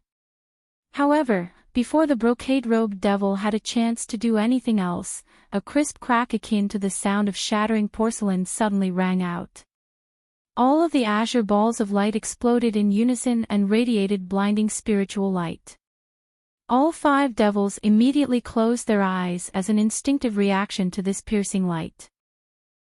Taking advantage of this opportunity, the middle-aged couple shot forth toward two different directions as two streaks of azure light, and at the same time, both of them let loose long cries of different octaves. The five devils were only disoriented for a split second before immediately returning to normal, and they were naturally all infuriated to see this. "I'm going to rip you to shreds and torment your soul for all of eternity. Go and chase down those two, leave this old fart to me," the brocade-robed man roared as he rubbed his hands together. Bursts of inky black devilish chi erupted from his body, then converged to form a two-headed devilish projection. The devilish projection was rather blurry and indistinct, and one could only just barely make out its rough form, but it was extremely fast and pounced toward the elderly man in a vicious manner. The elderly man remained calm as he opened his mouth to release several streaks of yellow sword chi. The sword chi formed a sword barrier that shielded him from the oncoming devilish projection, and he seemed to be content to merely defend himself against his opponent's attacks. The devilish projection immediately gained a significant upper hand as soon as it clashed with the sword chi, but it was unable to immediately break through the barrier to kill the elderly man. The four deity transformation stage devilish beings shared a few hesitant glances upon seeing this, then split up into two groups to pursue the two streaks of azure light. Meanwhile, the wood tribe beings who had just stormed into the fortress down below all displayed expressions of surprise upon hearing the long cries from the middle-aged couple, but they immediately turned around and flew back the way they had come without any hesitation. However, on this occasion, the devilish beings weren't willing to let them leave so easily. They let loose fierce war cries as they rushed out of the stronghold to pursue the retreating wood tribe beings, and none of the wooden giants were able to assist them as they were still locked in battle with the giant rhinoceros beasts. Thus, the entire stronghold was instantly plunged into a state of chaos. Meanwhile, no one noticed a faint azure shadow appear high up in the air right below the devilish node, then reverted back to its original form, revealing itself to be Hanli. The node was covered by a layer of inky black devilish chi, and there were over 100 devilish beings on a dozen or so battle canoes guarding the node. They were clearly far more powerful than the average devilish being in the stronghold, and they remained completely unmoved by the battle taking place below them. These devilish beings were naturally greatly alarmed to see someone suddenly appear before them, but before they had a chance to do anything, Hanli swept a sleeve through the air to release his azure bamboo cloud's warm swords, which transformed into hundreds of azure threads that instantly vanished into thin air. In the next instant, all of the devilish beings and their flying treasures were shredded by streaks of azure sword chi, following which Hanli opened his mouth to expel a ball of silver flames. The silver fireball exploded as soon as it emerged, scattering through the air as countless silver sparks. The remains of these devilish beings and their battle canoes were set alight as soon as they came into contact with these silver flames, and they were incinerated into nothingness. Immediately thereafter, layers of five-colored light appeared over Hanli's body as he quickly made a hand seal, and he flew directly into the dense devilish chi. This devilish chi was clearly supposed to be some type of restriction, but it merely gave way to the five-colored light around Hanli's body. In the blink of an eye, Hanli had passed through the devilish chi and arrived before the devilish node up above. The node was a vast expanse of darkness, and there were bursts of devilish chi occasionally pouring out of it. A solemn look appeared on Hanli's face upon seeing this, and after a brief pause for contemplation, he made a hand seal to summon a suit of antiquated black devilish armor over his own body. Countless black runes then surged out of the suit of armor in a frenzy at his behest before enveloping his entire body. Immediately thereafter, extremely dazzling and vibrant light erupted from his body, and he transformed into a giant five-colored heavenly phoenix. The heavenly phoenix gave off an extremely authoritative aura, and it flapped its wings to send faint fluctuations rippling through the nearby space, instantly eradicating all of the oncoming gusts of black wind. The giant heavenly phoenix then flew directly into the massive black hole. Five-colored light flashed within the black hole, and the heavenly phoenix abruptly vanished. With the Heavenly Phoenix's innate spatial abilities and Han Li's past experience with spatial rifts, he naturally wasn't going to see this mere devilish node as much of an obstacle. After all, even normal devilish lords could pass through this node. There should definitely be no issues for him. The only thing that he was wary of was that there could be some extremely powerful devilish beings situated on the other side of the node, in which case he would be landing himself in a lot of hot water. However, the chances of this happening in such a small node was virtually negligible. After flying through the devilish winds for a while and breaking through a dozen or so barriers formed by spatial power, specks of light began to appear up ahead. Han Li was ecstatic to see this, and he flapped his wings vigorously. 5-colored light flashed over his body, and he became a barely visible shadow. The exit on the other side of the node led to a boundless gray desert. On the ground down below, there were 2 black buildings that seemed to be a pair of watchtowers, within which were several tens of devilish guards who looked up at the node from time to time. After the span of just a few breaths, the spatial power faded, and the Heavenly Phoenix emerged from the node, then immediately vanished into thin air. Even the most powerful devilish guards situated in the 2 watchtowers were only at the nascent soul stage, and nothing of note had happened here for many years, so they had become complacent and completely failed to notice Han Li's stealthy entrance. The Heavenly Phoenix emerged in the distant sky before reverting back to its human form, and Han Li heaved a faint sigh of relief as he cast his gaze back toward the node with a slightly peculiar look in his eyes. His infiltration into the Elder Devil realm had been far smoother than he had anticipated, and he hadn't been made to use any of the measures he had painstakingly prepared. This naturally made him quite elated. Han Li began to inspect his surroundings in this realm that the human race proclaimed to be a hellish cesspool of a world. The sky was of a faint yellow color, and there was no cloud or mist to be seen. There were 3 crimson suns overhead, and aside from that, everything else seemed to be quite similar to what things were like in the spirit realm. The only other striking difference that could be sensed was that the spiritual chi here was clearly a lot less abundant than it was in the spirit realm, and there was faint devilish chi drifting all throughout the surrounding air. However, this devilish chi was not very pronounced, and it could easily be missed if someone weren't paying attention to it. This was a rather surprising sight for Han Li. However, he hadn't ventured into the Elder Devil realm to conduct geographic research. He had something important that he had to do. As such, he only inspected his surroundings for a short while before chanting something, and his suit of devilish armor reappeared before expelling a large amount of inky black devilish chi that completely inundated his body. Immediately thereafter, he made a hand seal, and his human aura was completely concealed. He then let loose a low cry, and faint golden scales appeared over his body. However, after coming into contact with the devilish chi, the scales immediately turned black. At the same time, a third black demonic eye also appeared on his glabella. Han Li made a brief inspection of his own body with a faint smile on his face. With his current aura and appearance, he was identical to a high-grade devilish being. If he didn't encounter any devilish beings that were more powerful than himself, no one would be able to see through his disguise. Following his transformation, Han Li didn't dare to linger in the area any longer and immediately flew away as a gust of black wind.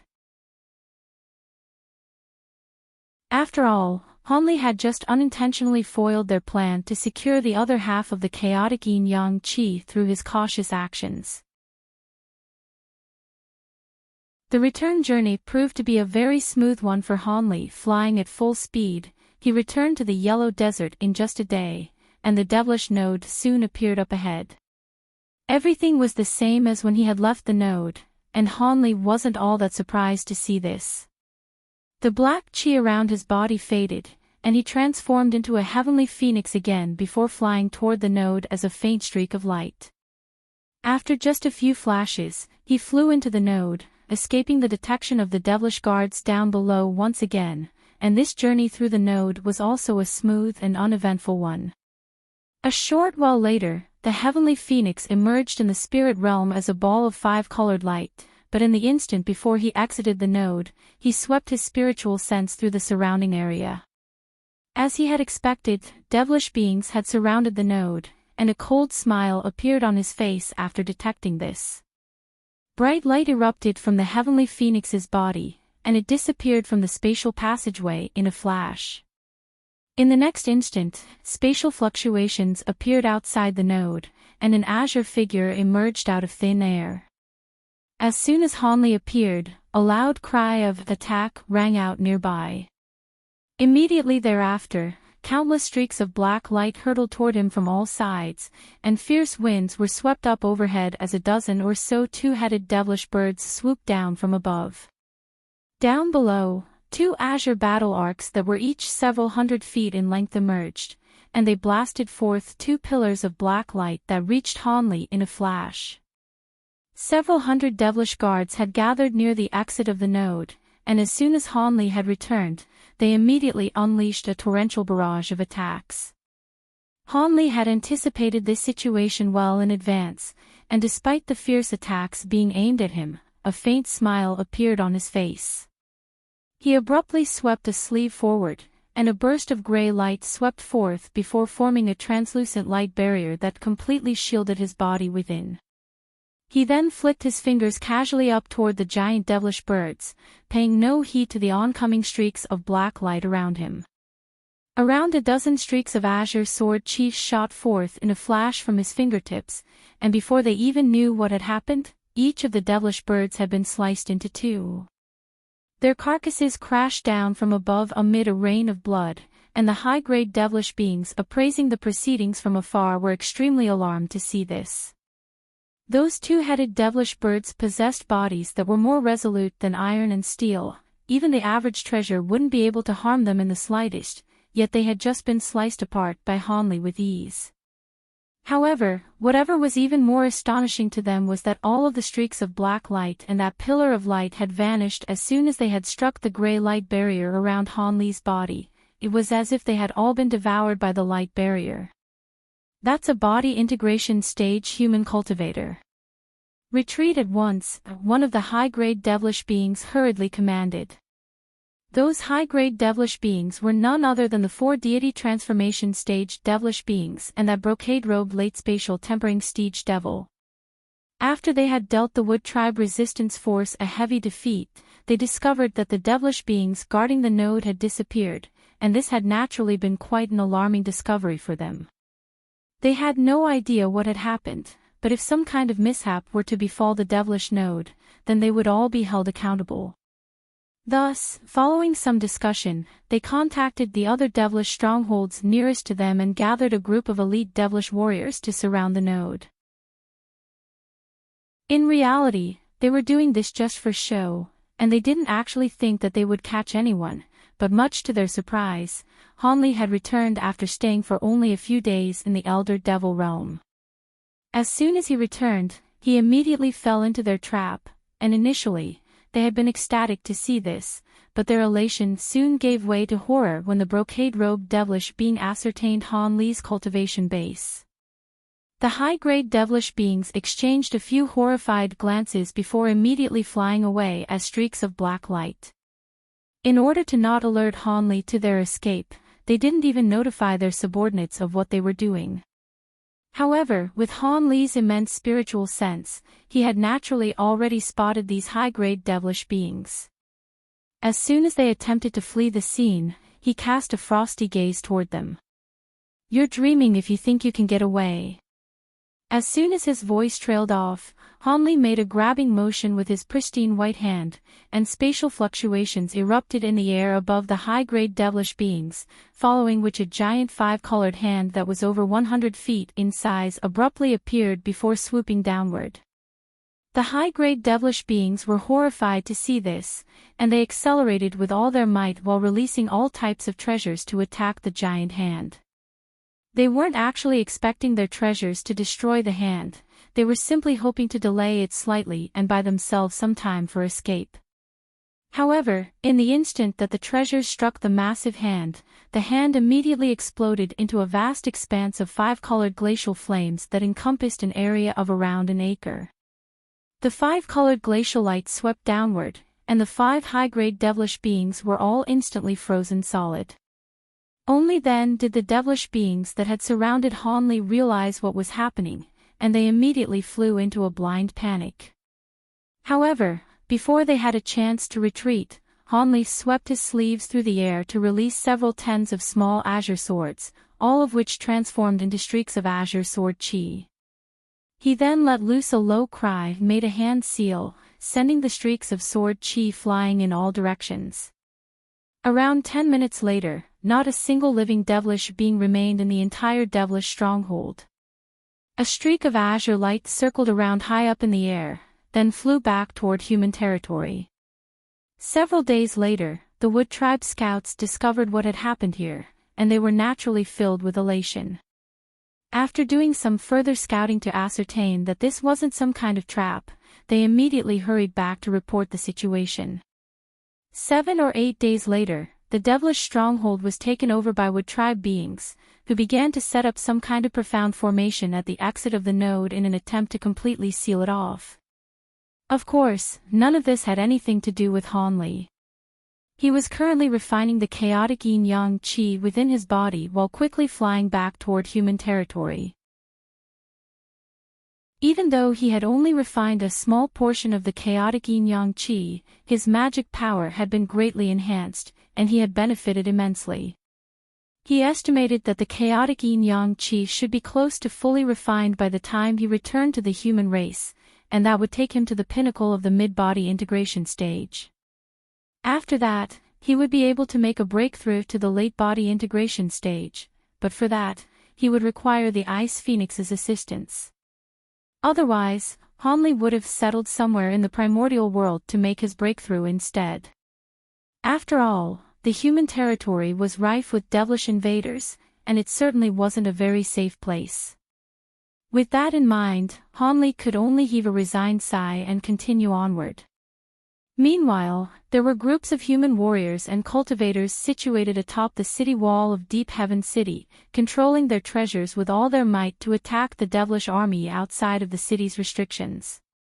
An extremely fierce battle was taking place, and similar scenes were unfolding all throughout the human and demon territories.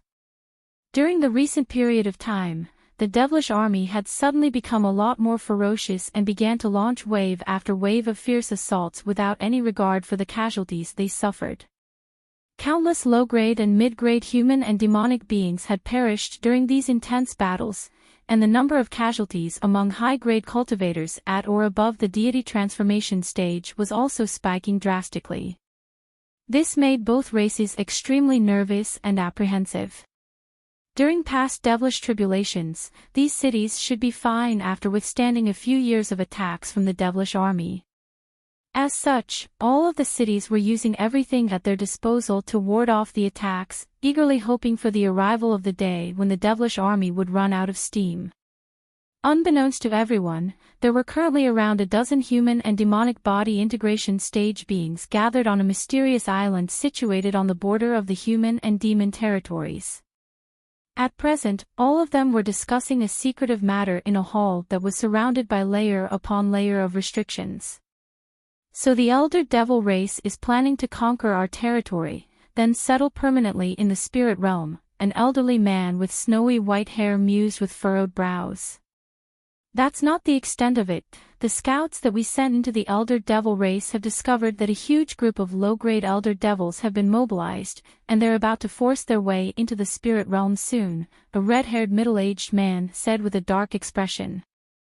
Low-grade elder devils. Approximately how many have been mobilized? Someone sighed before asking. We don't have an accurate figure, but it's going to be at least 1 billion, the red-haired man replied after a brief pause. 1 billion. Everyone gathered in the hall was astonished to hear this. Is this figure really reliable? There aren't that many pure elder devils in the entire elder devil realm. 1 billion will comprise of close to 10% of all of the elder devils in the elder devil realm. How are the sacred ancestors willing to take such a huge risk? A white-robed elderly woman asked. The information we've received is definitely reliable. Many of the cities inhabited by the elder devils have already been completely vacated. 1 billion is already only a conservative estimate, the red-haired man replied in a confident manner. It looks like those devilish beings are preparing for an all-or-nothing invasion. It's a pity that we were unable to ascertain the reason behind their act of desperation even after we sent so many scouts into the elder devil realm to investigate. Otherwise, we'll be able to target them much more effectively, the white-haired elderly man sighed. It seems that only the sacred ancestors are aware of the reason behind this desperate devilish invasion. Even the average devilish lord has been kept completely in the dark. We've taken huge risks in the past to capture devilish lords alive, but we've been unable to glean any relevant information even after using soul search techniques on them, the white-robed woman said in a resigned manner. Regardless of why the elder devil race is doing this, we definitely can't allow them to do as they please. The backup measures we've prepared have all been implemented, and 2 of them are mostly complete. They should be enough to put a severe dent in the devilish army. Even if the true bodies of some sacred ancestors were to descend into the spirit realm, it won't make any difference. The only matter of concern is that our sources have confirmed that the 3 patriarchs of the elder devil race will descend into the spirit realm together. If that happens, even if all of the Grand Ascension stage beings of our races join forces, we most likely won't be a match for them. I've heard that all of the 3 patriarchs are old monsters who have lived for hundreds of thousands of years and are only one step away from ascending to become true devils, the red-haired man said with furrowed brows. Everyone's expressions darkened even further upon hearing this, and the white-robed woman sighed. The 3 patriarchs of the elder devil race are all tribulation transcendent stage ancient devils. Even in the entire spirit realm, there won't be many beings who can defeat them, let alone our races. The only beings that would be capable of defeating those patriarchs would be the true spirits revered by the major races, but our races are far too weak. Where are we going to find a true spirit that would be willing to help us? If we can't find a way to counter the 3 patriarchs, our fate will be sealed even if we can withstand the attacks from the devilish army. Just as everyone was beginning to exchange concerned glances, a clean-shaven man suddenly spoke for the first time. There's no need to be overly concerned. Back when Master Mo Jinli left the Holy Island, he said that he would seek out the Grand Ascension stage beings of the other races to devise a way to counter the devilish patriarchs. A long time has passed since then, perhaps they've already found a way. Is that true, fellow Taoist Sun? Why haven't we ever heard of this? The red-haired man hurriedly asked as a surprised look appeared on his face. Everyone else was also both surprised and elated to hear this. Only Brother Luo and I are aware of. Prior to Senior Mo's departure, he had told us not to reveal this information unless the situation demanded it, so we never mentioned it to anyone. Now, the situation seems to be dire enough for me to divulge this information, the clean-shaven man sighed. Is that true, Brother Luo? The white-robed woman immediately turned to the elderly man for confirmation. Fellow Taoist Sun speaks the truth. Senior Mo did indeed inform the 2 of us of this prior to his departure, the white-haired elderly man confirmed with a smile. That's great. That must mean that Senior Mo already has a plan. It looks there's a good chance we'll be able to transcend this devilish tribulation in the end. Everyone was very relieved to hear this, and they immediately began to discuss this new information among themselves. Alright, before we begin discussing specific arrangements, I have something that I need to announce. Fellow Taoist Black Rain, who departed from the Holy Island not long ago to capture the Pipe Dream Stone spirit, has, unfortunately, perished. He had been accompanied by Tian Chan of the Holy Sovereign City, who informed us that they had parted ways after the Pipe Dream Stone spirit had been captured. However, not long after that, fellow Taoist Black Rain's soul lamp was snuffed out, the red-haired man said with a grim expression.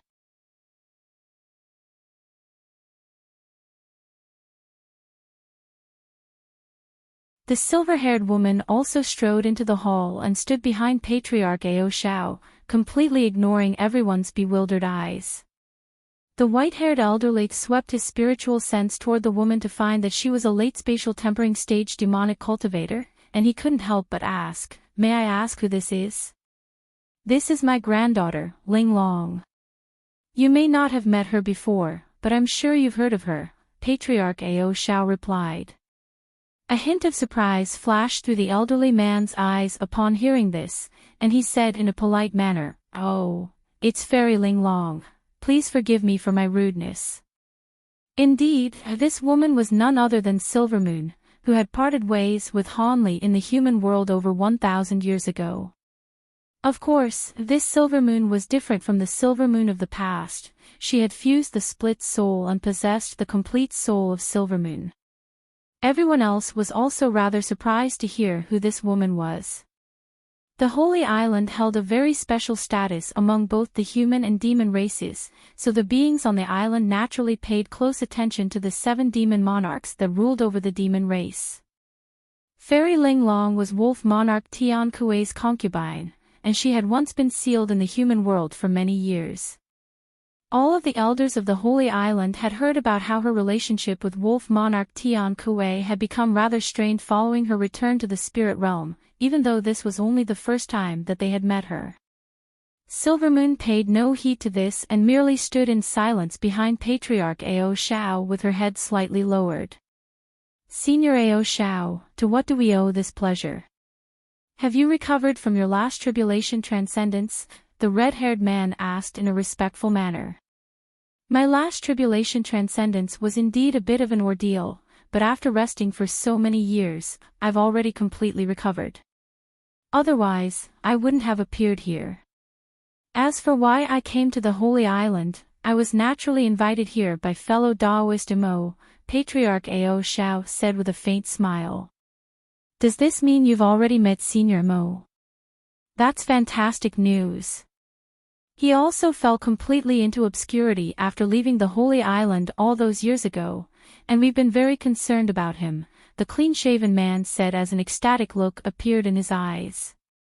He's not even as old as I am, there's no need to be concerned for him. Alright, I won't waste any further time with my rambling. On this occasion, I was asked to come here by fellow Daoist Mo to deliver a message for him, and also to remain on the island for a while, Patriarch Ao Shao said. The clean-shaven man's heart stirred upon hearing this, and he asked in a respectful manner, "What message does Senior Mo have for us?" Fellow Daoist Mo recently received news that the location of the Holy Island seems to have been leaked to the Elder Devil race. The devilish army currently doesn't possess the power to pose a threat to the Holy Island yet, but we still have to take some precautions just in case. The Holy Island holds an extremely important status in our 2 races. If something were to happen to this place, morale would plummet to an unsalvageable degree, Patriarch Ao Shao said as a grim look appeared on his face. The location of the Holy Island has been leaked again. But that's impossible. The Holy Island only just teleported to a new location. It won't be able to teleport again in the near future, one of the body integration stage beings present exclaimed. "There's no need to panic, I'll be here to hold down the fort." The fact that the location of the Holy Island was leaked again in such a short time indicates that a devilish spy has most likely infiltrated the island. As opposed to giving a definitive response, Patriarch Ao Shao waved a hand, and replied in a nonchalant manner, "Even the average sacred ancestor has to expend a vast amount of power to get their true body to descend into the spirit realm, let alone the 3 devilish patriarchs. It won't be that easy for them to make their way into this realm. It's still too early to be discussing something like this. We can consider it after we deal with the current threat posed by the devilish army." All of the body integration stage beings present were left exchanging befuddled glances upon hearing this. The white-haired elderly man cleared his throat and gave the red-haired man a meaningful look. The red-haired man seemed to have been reminded of something upon seeing the elderly man's silent signals, and he hurriedly changed the subject. "Indeed, it's still too early to be discussing the 3 devilish patriarchs. Would you like to hear about some of the specific measures we've prepared on the Holy Island, Senior Ao Shao?" There are some issues that we're unable to resolve, and will require a verdict from you. A hint of a smile appeared on Patriarch Ao Zhao's face as he nodded in response. Sure, go ahead. Firstly, in order to deal with those low-grade devilish beasts, we've been nurturing an army of spirit beasts, and that army is basically complete. We've also begun breeding some ferocious insects with shorter lifespans, and they should just about reach maturity once our final battle against the devilish army commences. Also, in order to refine those profound heavenly holy artifacts, we've moved all of the tool refinement masters of our human race onto the island, and they should be able to begin refining the treasures in about half a year. The only matter of concern is that there are several types of materials that are still yet to be delivered to the island, and they'll only be able to get to us after passing through several areas currently controlled by the devilish beings. Hence, we have to decide on someone to send out to receive the materials. I suggest.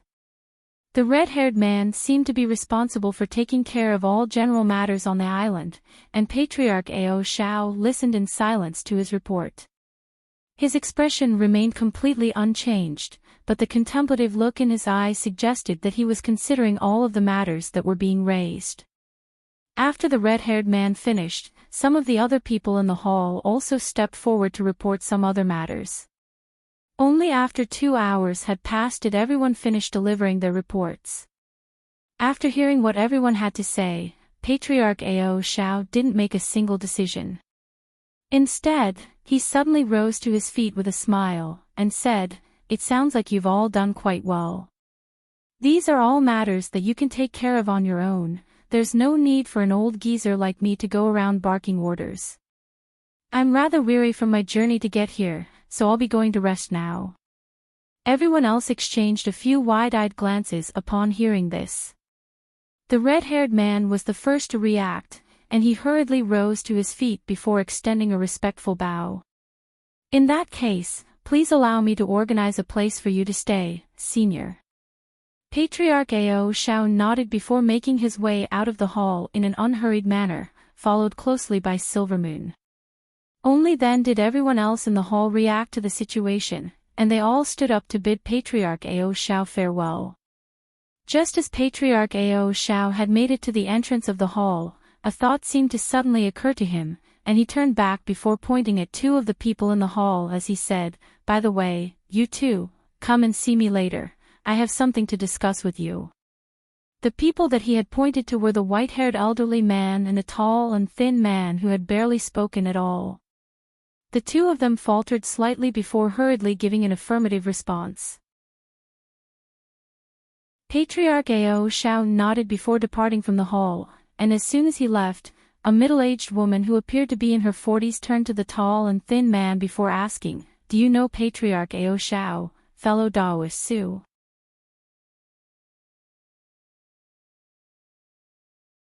"One of my seniors is an old acquaintance of Senior Ao's, so I did see him from afar a few times," the man replied in an ambiguous manner.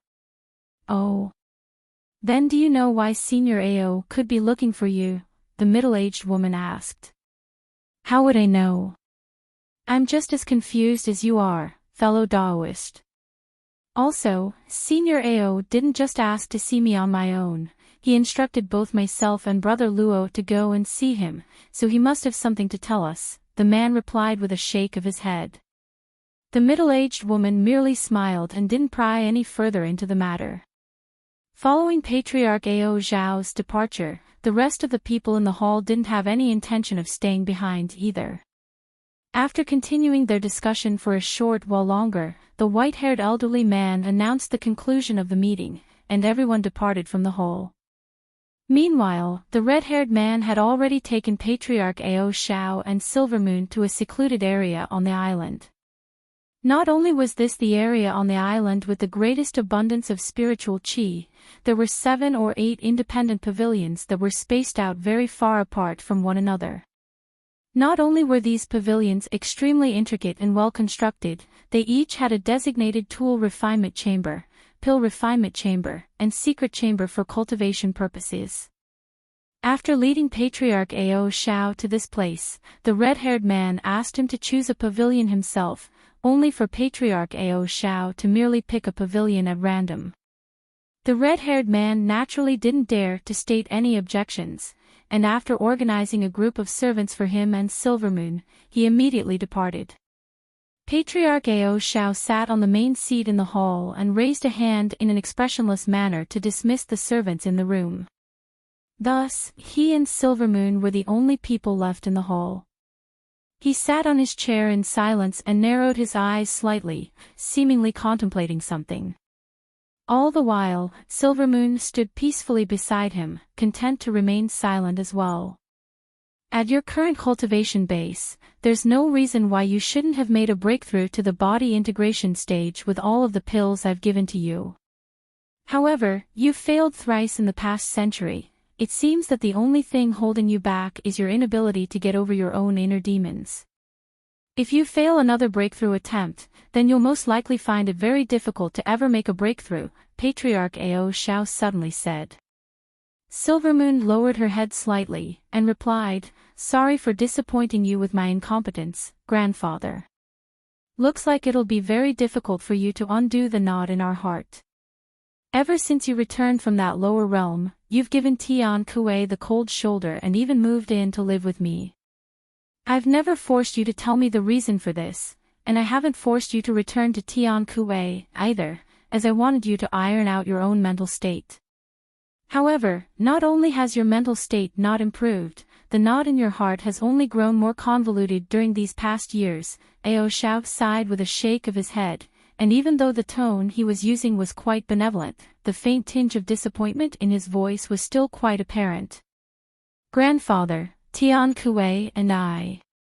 Silvermoon raised her head to argue something, but Patriarch Ao Shao merely raised a hand to cut her off. "There's no need for you to explain anything, I know what you want to say. Tian Kuei took advantage of my time in seclusion to break his promise to me, planning to harvest your origin physique even before you had reached the body integration stage. He failed to do that, so he employed other underhanded methods to split your soul into two, causing you to suffer through the agony of a split soul for over 1,000 years. After that, you descended into that lower realm, and then he tampered with the star-defying plate so that you couldn't return to the spirit realm in time. Do you really need me to run through everything he did?" A furious look suddenly appeared on Patriarch Ao Zhao's face as he spoke, and he slammed his hand down onto the copper armrest of his chair. A burst of white flames flashed, and the armrest was completely erased from existence. "You know about all of this, grandfather?" Silvermoon shuddered as her face paled drastically. Do you really think I'm so old and senile that I don't even know when someone's mistreating my granddaughter? If it weren't for the fact that I don't have much time left and he's the only junior I can entrust the wolf race to, I would have tortured him to death long ago." Patriarch Ao Shao harumphed coldly. Silvermoon's face paled even further upon hearing this, and a wry smile appeared on her face as she said, "The blame can't be entirely pinned on him. Technically, I'm his main concubine, and his cultivation base hadn't progressed in many years. He knew that my origin physique could help him break through his bottleneck, so it's inevitable that he would try something. You're still speaking out for his sake.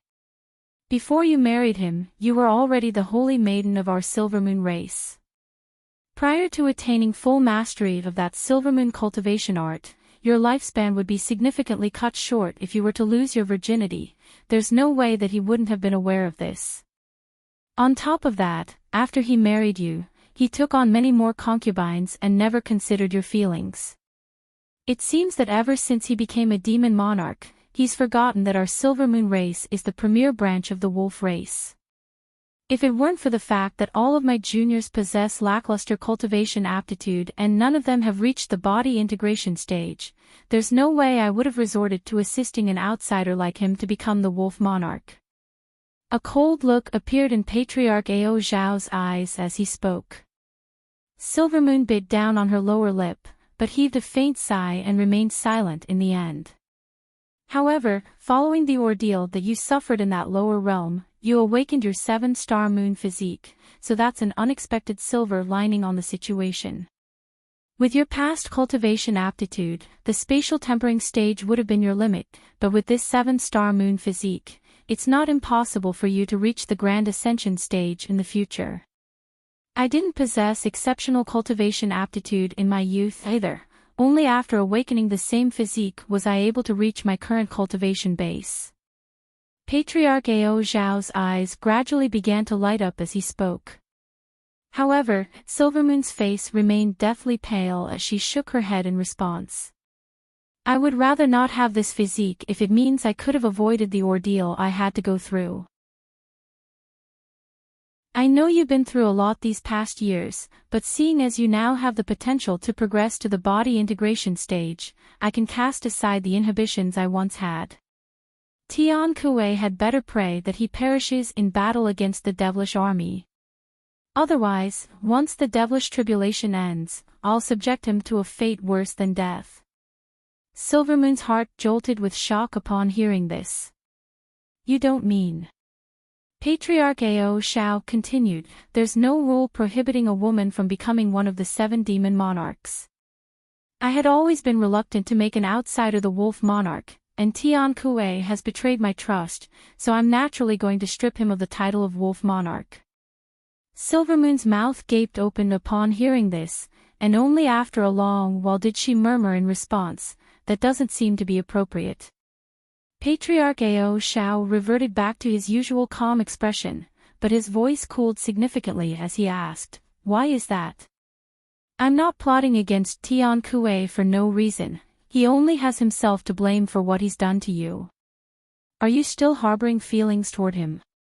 Silvermoon hesitated momentarily before replying with a wry smile, of course I no longer harbor any feelings for him after what he did to me, it's just that even though I've attained this physique, there's still no guarantee that I'll be able to progress to the body integration stage. If I fail to do so, then our wolf race will still need Tian Kuei as our leader. Indeed, it seems you won't be able to progress to the body integration stage so long as you're unable to overcome your inner demons. Now that we're in the midst of this devilish tribulation, we can't afford to wait for you to make slow and steady progress. If something were to happen to me during this devilish tribulation, you would be in an extremely perilous situation. So be it, I'll have to make an exception and do something drastic. Take a look at what's in this jade slip. Patriarch Ao Zhao sighed with furrowed brows before suddenly opening his mouth to expel an azure jade slip that hovered towards Silvermoon. Silvermoon was a little perplexed, but she still caught the jade slip before pressing it against her own forehead. After injecting her spiritual sense into the jade slip, she immediately exclaimed, Art of Indifference. That's right. This art of indifference is an ancient secret technique that I stumbled upon many years ago. Not only is it extremely powerful, cultivating it will have incredible effects on one's mental state. If you decide to cultivate it, I'll use other secret techniques to help you achieve elementary mastery of this art as quickly as possible. That'll most likely be enough to iron out the flaws in your mental state, and a breakthrough to the body integration stage should be all but assured at that point. However, as the name of the cultivation art suggests, using it will inflict upon your severe side effects. Apparently, as one progresses in this cultivation art, their emotions and desires will gradually fade, and they could even become completely non-existent once full mastery is achieved. That's not too much of an issue, but the most important thing is that the cultivation method of this secret technique is rather extreme, and it'll most likely have a severe impact on your progression to the grand ascension stage in the future. I'll let you weigh up the pros and cons involved for yourself, Patriarch Ao Zhao said with a slightly conflicted expression.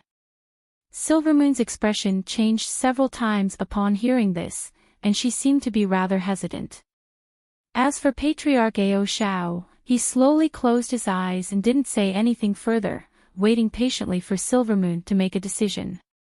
After a long while, Silvermoon removed the jade slip from her forehead and lowered her head to contemplate her options. After a while longer, she seemed to have made a decision, and she adopted a serious expression as she asked, "Grandfather, will this secret technique really allow me to progress to the body integration stage prior to our final battle against the devilish army?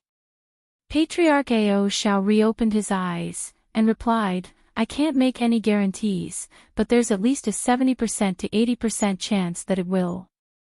Otherwise, I wouldn't be bringing it out for your consideration. Having said that, there's no hurry, you can think about this for a few days before getting back to me. Silvermoon opened her mouth to say something, but swallowed her words in the end, and replied, Yes, grandfather. Just as Patriarch Ao Shao was about to say something further, his expression suddenly changed as he cast his gaze toward the gate of the pavilion. Moments later, the sound of footsteps rang out, and a young female servant appeared outside before informing in a respectful voice, Master Ao Shao, there are 2 elders of the island here to see you. Oh. They sure aren't wasting any time. Tell them to come in, Patriarch Ao Shao instructed as his expression eased slightly. The servant gave an affirmative response before departing. A short while later, the white-haired elderly man and the man with the Su surname strode into the room, and they immediately extended respectful bows at the sight of Patriarch Ao Shao. We pay our respects to Senior Ao Shao. What would you like us to do for you? Elder Su asked. There's no hurry, take a seat first, Patriarch Ao Shao said with a smile as he pointed at the chairs beside him. The 2 elders naturally didn't dare to raise any objections, and they expressed their gratitude before taking a seat as they were told. Come to think of it, both of you have some ties with me. One of you is a descendant of an old acquaintance of mine, while the other is fellow Daoist Mo's in-name disciple. I have something important that I need to have done, and I only feel comfortable entrusting this task to you too, Patriarch Ao Shao said in a benevolent manner. The 2 elders were clearly quite flattered to hear this, and Elder Su immediately said, Please tell us what you'd like us to do, Senior. I heard from fellow Daoist Mo that when he's not on the Holy Island, the onus of leadership falls upon you, fellow Daoist Luo. In that case, I need you to search for some treasures and materials for me. These items are all quite rare, we have leads on the whereabouts of some of them, but you'll have to search for the other ones. My only requirements are that these things have to be gathered in secret, and that they be gathered as quickly as possible, Patriarch Ao Shao replied. The white-haired elderly man faltered slightly upon hearing this before immediately nodding in agreement. I'll send out some trustworthy people to gather the items right away, and we'll make sure to keep things strictly confidential. Good. Here's a list of what I want. Patriarch Ao Shao raised a sleeve as he spoke, and a jade slip flew out from within. The white-haired elderly man immediately stood up and caught the jade slip before stowing it away up his sleeve without even looking at it, showing through his actions that he was going to do his best to track the items in the jade slip regardless of what they were. A pleased look appeared on Patriarch Ao Zhao's face upon seeing this, and he turned to Elder Su next. Junior Su, I need you to take a trip to the primordial world to meet a few mighty figures from the other races. As for what you need to do after you meet up with them, that's all recorded in this jade slip. Make sure to keep what you're doing a secret from the rest of the island as well. I'll be sure to do so, Elder Su replied in a respectful manner as he also rose to his feet. These 2 tasks concern the 3 devilish patriarchs, and fellow Daoist Mo is aware of them as well. I'll only give you a maximum of 5 years to complete these tasks. If you exceed that time limit, severe consequences could follow, do you understand? A serious look appeared on Patriarch Ao Zhao's face as he spoke. The 2 body integration stage elders were ecstatic to hear that countermeasures were being prepared against the devilish patriarchs, and they exchanged an elated glance before vowing, rest assured, Senior, we'll be sure to complete the tasks in time even if it costs us our lives. Alright, that's all for now, go and get started on that right away, and make sure the tasks are completed as soon as possible, Patriarch Ao Shao instructed as he raised a hand to toss another jade slip toward Elder Su. The two elders didn't dare to say anything further, and they both extended respectful bows before departing from the pavilion. Following their departure, Silvermoon's brows furrowed slightly as she asked, "Grandfather, are those two trustworthy? Aren't there already devilish spies who have infiltrated the Holy Island?" Hee, if even these two are untrustworthy, then no one is trustworthy. They were recommended to be by Mo Jianli as neither of them have left the Holy Island in the past 1,000 years. Besides, if they really were devilish spies, do you think I would have failed to identify them? At the very least, there shouldn't be any major issues with the Holy Island elders that we saw earlier, and that's already very good news, Patriarch Ao Shao replied with a faint smile. Silvermoon's expression eased slightly upon hearing this, and she extended a curtsy toward Patriarch Ao Shao as she said, "In that case, it seems I was overthinking things. I'll be going to rest now." Patriarch Ao Shao nodded with a tender look in his eyes. "Go on. We've been traveling for several months, so you're indeed in need of some rest."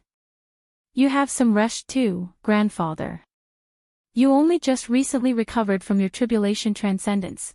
Don't pile too much work on yourself," Silvermoon replied. Do you really think I've become a useless old man?" Ao Shao chuckled in a nonchalant manner. Silvermoon smiled and said, "Not at all. With your current appearance, no one would bat an eyelid even if I were to claim that you were my brother. You're far from an old man." After that, she turned and strode out of the room, and her sprightly footsteps indicated that her mood had improved significantly. Following Silvermoon's departure, Patriarch Ao Zhao's smile faded, and he sighed to himself, "I really hope she doesn't decide to cultivate that art of indifference." Despite what he was saying, he displayed no intention to go after Silvermoon and merely closed his eyes as he began to meditate in his chair. After a while, he opened his eyes, and suddenly said, "Show yourself. I pay my respects to Master Ao Shao." A female voice rang out nearby, and spatial fluctuations erupted, following which a semi-transparent figure appeared several tens of feet away from Patriarch Ao Shao. The figure then gradually became clearer and revealed itself to be a slender woman in a tight-fitting black robe. She wore a copper wolf head mask, and her hands were also sheathed in a pair of black gloves, so she wasn't revealing even a single sliver of skin. "Welcome back, Liao Ying. Even after so many years, this get-up of yours still hasn't changed at all," Patriarch Ao Shao said as a hint of amusement appeared in his eyes. The woman extended a respectful curtsy as she replied, "You also look like you haven't aged a single day, Master. I had been concerned for a long time after I heard that you had been injured during your tribulation transcendence. It's quite a relief to see that you're safe and well. A mere heavenly tribulation isn't enough to kill me. Alright, setting aside the pleasantries for now, I ordered to stay on the Holy Island in secret as a safety precaution. Now, I need you to give me a specific rundown of the situation on the Holy Island. I'm going to be staying here for some time, so I have to familiarize myself with the true situation on the island," Patriarch Ao Shao said as a serious look appeared on his face. The woman immediately did as she was told and commenced her report. "The current situation on the Holy Island is not very optimistic, and that's mainly due to the devilish." Patriarch Ao Shao listened intently to her report and asked questions for further elaboration whenever there was something that he didn't quite understand. The woman would give an answer if she had one, or merely shake her head in response to the questions that she didn't know the answer to. At the conclusion of her report, the woman abruptly fell silent, while Patriarch Ao Shao sat in his chair with a contemplative expression. Finally, Patriarch Ao Shao nodded with a pleased expression before continuing, "You've done very well, Liao Ying. The years you spent on the Holy Island certainly haven't gone to waste. Is there any update on the person that I asked you to look into last time?" The woman's brows furrowed slightly, and she was silent for a moment before replying in a truthful manner, "I've done my best to gather information on that man, but he hasn't ever set foot on the Holy Island, and there are many rumors about him, but very little detailed information that I could find." On top of that, he seems to be very focused on his cultivation and rarely interacts with anyone, which is probably why he was able to make such extraordinary progress in his cultivation base in such a short time. I've already organized all of the information that I have on him. Would you like me give it all to you now? Most of the information I have are unsubstantiated rumors, so do take care when reading through it. Regardless of whether the information is real or not, I have to take a look at it. It's only been less than 2,000 years since he ascended to the spirit realm, and he's already forged such a resounding reputation for himself. Most importantly, he's the main factor behind the flaws in Ling Long's mental state. Let me see exactly what makes him so special. Patriarch Ao Shao said as a cold look appeared in his eyes. The black-robed woman gave an affirmative response before raising a hand to release a ball of azure light. Patriarch Ao Shao made a grabbing motion and to draw the ball of azure light into his hand, then injected his spiritual sense into it. After a short while, he finished examining the information, but seemed to be rather displeased by what he had seen. Why is there so little information? And most of this stuff is downright absurd. You're telling me that he was able to match a late body integration cultivator in battle at just the early body integration stage. Do you even believe this yourself? I've merely gathered all of the information on him that I could find. You'll have to decide whether the information is real or not. After all, you never ordered me to track him in person to gather more information, and now, it's too late. He was hunted by devilish beings not long ago and has since disappeared, the woman replied in a serious manner. He disappeared. Is that true? Humph, what a lucky little brat. His name is Hanli, right? How dare a mere ascended cultivator like him disrupt Ling Long's mental state? Because of him, she's been unable to make a breakthrough that should have come easily to her. He deserves to be killed thousands of times for what he's done. Patriarch Ao Shao said as a hint of killing intent flashed through his eyes.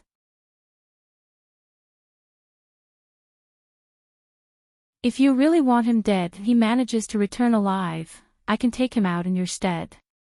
That way, no one will be able to link his death to you, the woman suggested in a cold voice. Patriarch Ao Shao shook his head without any hesitation. There's no need for that. The masked woman seemed to know a lot about Silvermoon's situation, and she asked in a slightly surprised manner, why is that? Has young Mistress Ling Long already been made aware of his existence? I've kept all news of this man a secret from her this entire time, and she's constantly been by my side, so she hasn't had any interaction with the outside world. However, she suddenly received news about this man a while back from a friend of hers, and thus, she was made aware that he had ascended into the spirit realm and become a body integration cultivator. That's why she insisted on coming with me on this trip. If something happens to that Han brat, she'll inevitably suspect my involvement even if there's no evidence, and that would make it even more difficult for her to iron out her mental state. Of course, if he perishes by the hands of devilish beings, then that would be a different story altogether, Patriarch Ao Shao explained. That makes things rather troublesome. However, it's not impossible for me to make it so that he does perish by the hands of devilish beings, the masked woman chuckled in response, seemingly very eager to have Hanli killed. Don't even think about it, no means no. Our battle against the devilish army is about to commence. All body integration cultivators are extremely valuable resources that can't be expended without good reason. Otherwise, I would have killed Tian Kuei already. In comparison with that Han brat, I'm far more eager to see him dead, Patriarch Ao Shao commanded in an implacable voice. In that case, I won't meddle in this matter. Having said that, I really am very interested in this so-called freakish cultivation prodigy, the masked woman chuckled. Liao Ying, how many years have you been a shadow guard of mine? Patriarch Ao Shao suddenly asked. The masked woman faltered slightly upon hearing this before asking in a surprised manner, around 50,000 to 60,000 years now. Why do you ask, Master? Back when I saved you from that spatial storm, you vowed to serve me for 100,000 years and signed a 100,000-year soul contract with me. I intend to transfer the remaining on the contract to Ling Long. What do you think? Patriarch Ao Shao asked in a serious voice. Master Ao Shao, I signed that soul contract as I was grateful to you for saving my life, but the main factor contributing to my decision was the fact that you're a Grand Ascension cultivator. Otherwise, I would have repaid you through an alternate method. The woman's brows furrowed slightly with displeasure upon hearing this. So the only reason you're against this is because Ling Long's cultivation base is lacking? Patriarch Ao Shao asked in a calm voice. Indeed. I've watched Ling Long grow up from a little girl, and I've become quite attached to her. As such, I would be more than willing to serve her, but her cultivation base is a little too lackluster. At the very least, she has to be at the body integration stage before I can consider this. As you know, there are some rules among us Liao beasts that even I can't go against, the woman sighed in a rather forlorn manner. Patriarch Ao Shao smiled and said, if that's the only issue, then you can rest assured, Ling Long will be able to progress to the body integration stage within the next century, and there's even a chance that she could reach the Grand Ascension stage in the future. What do you mean by that, Master Ao Shao? The masked woman asked as a hint of bewilderment flashed through her eyes. I haven't told you this yet, but Ling Long has already awakened the 7-star moon physique. Do you think what I'm saying is an exaggeration now? In order to avoid potential mishaps, I haven't revealed this information to anyone else, Patriarch Ao Shao said in a solemn manner. The masked woman contemplated the situation in silence for a while before nodding in a slightly reluctant manner. I see. In that case, I would be open to considering this, but I'll have to verify everything for myself. Patriarch Ao Zhao's expression eased upon hearing this, and said, good. With you by Ling Long's side, I won't have to worry about her before she reaches the height of her powers. Let's not drag this out for too long. I'll prove to you that Ling Long has awakened the 7-star moon physique and transfer the soul contract over to her within the next few days. The masked woman nodded before asking, I'm naturally willing to cooperate, but may I ask why you're in such a hurry, Master Ao Shao? Could it be that you're preparing backup options for young Mistress Ling Long as you're not confident in the upcoming battle? If I didn't have any confidence, then I wouldn't have made this trip in person. I don't know what the Elder Devil race is planning, but with the Grand Ascension stage beings of the other races on our side, we have a good chance of securing victory. I can't disclose any further details than that, but it's necessary for me to take some precautionary measures. Even without this devilish tribulation, I won't be able to withstand my next heavenly tribulation anyway, so I have to start thinking for the future when I'm gone, Patriarch Ao Shao said with a nonchalant smile. The masked woman's heart stirred upon hearing this, but she didn't say anything further. After a while, Patriarch Ao Shao continued, there's nothing else I need you to take care of for now, so you can go. We're going to begin investigations to weed out the devilish spies on the island soon. Make sure you don't get discovered. Otherwise, the ensuing misunderstanding could lead to a lot of trouble. At the very least, you'll no longer be able to use your current false identity. Yes, Master. I'll be taking my leave now.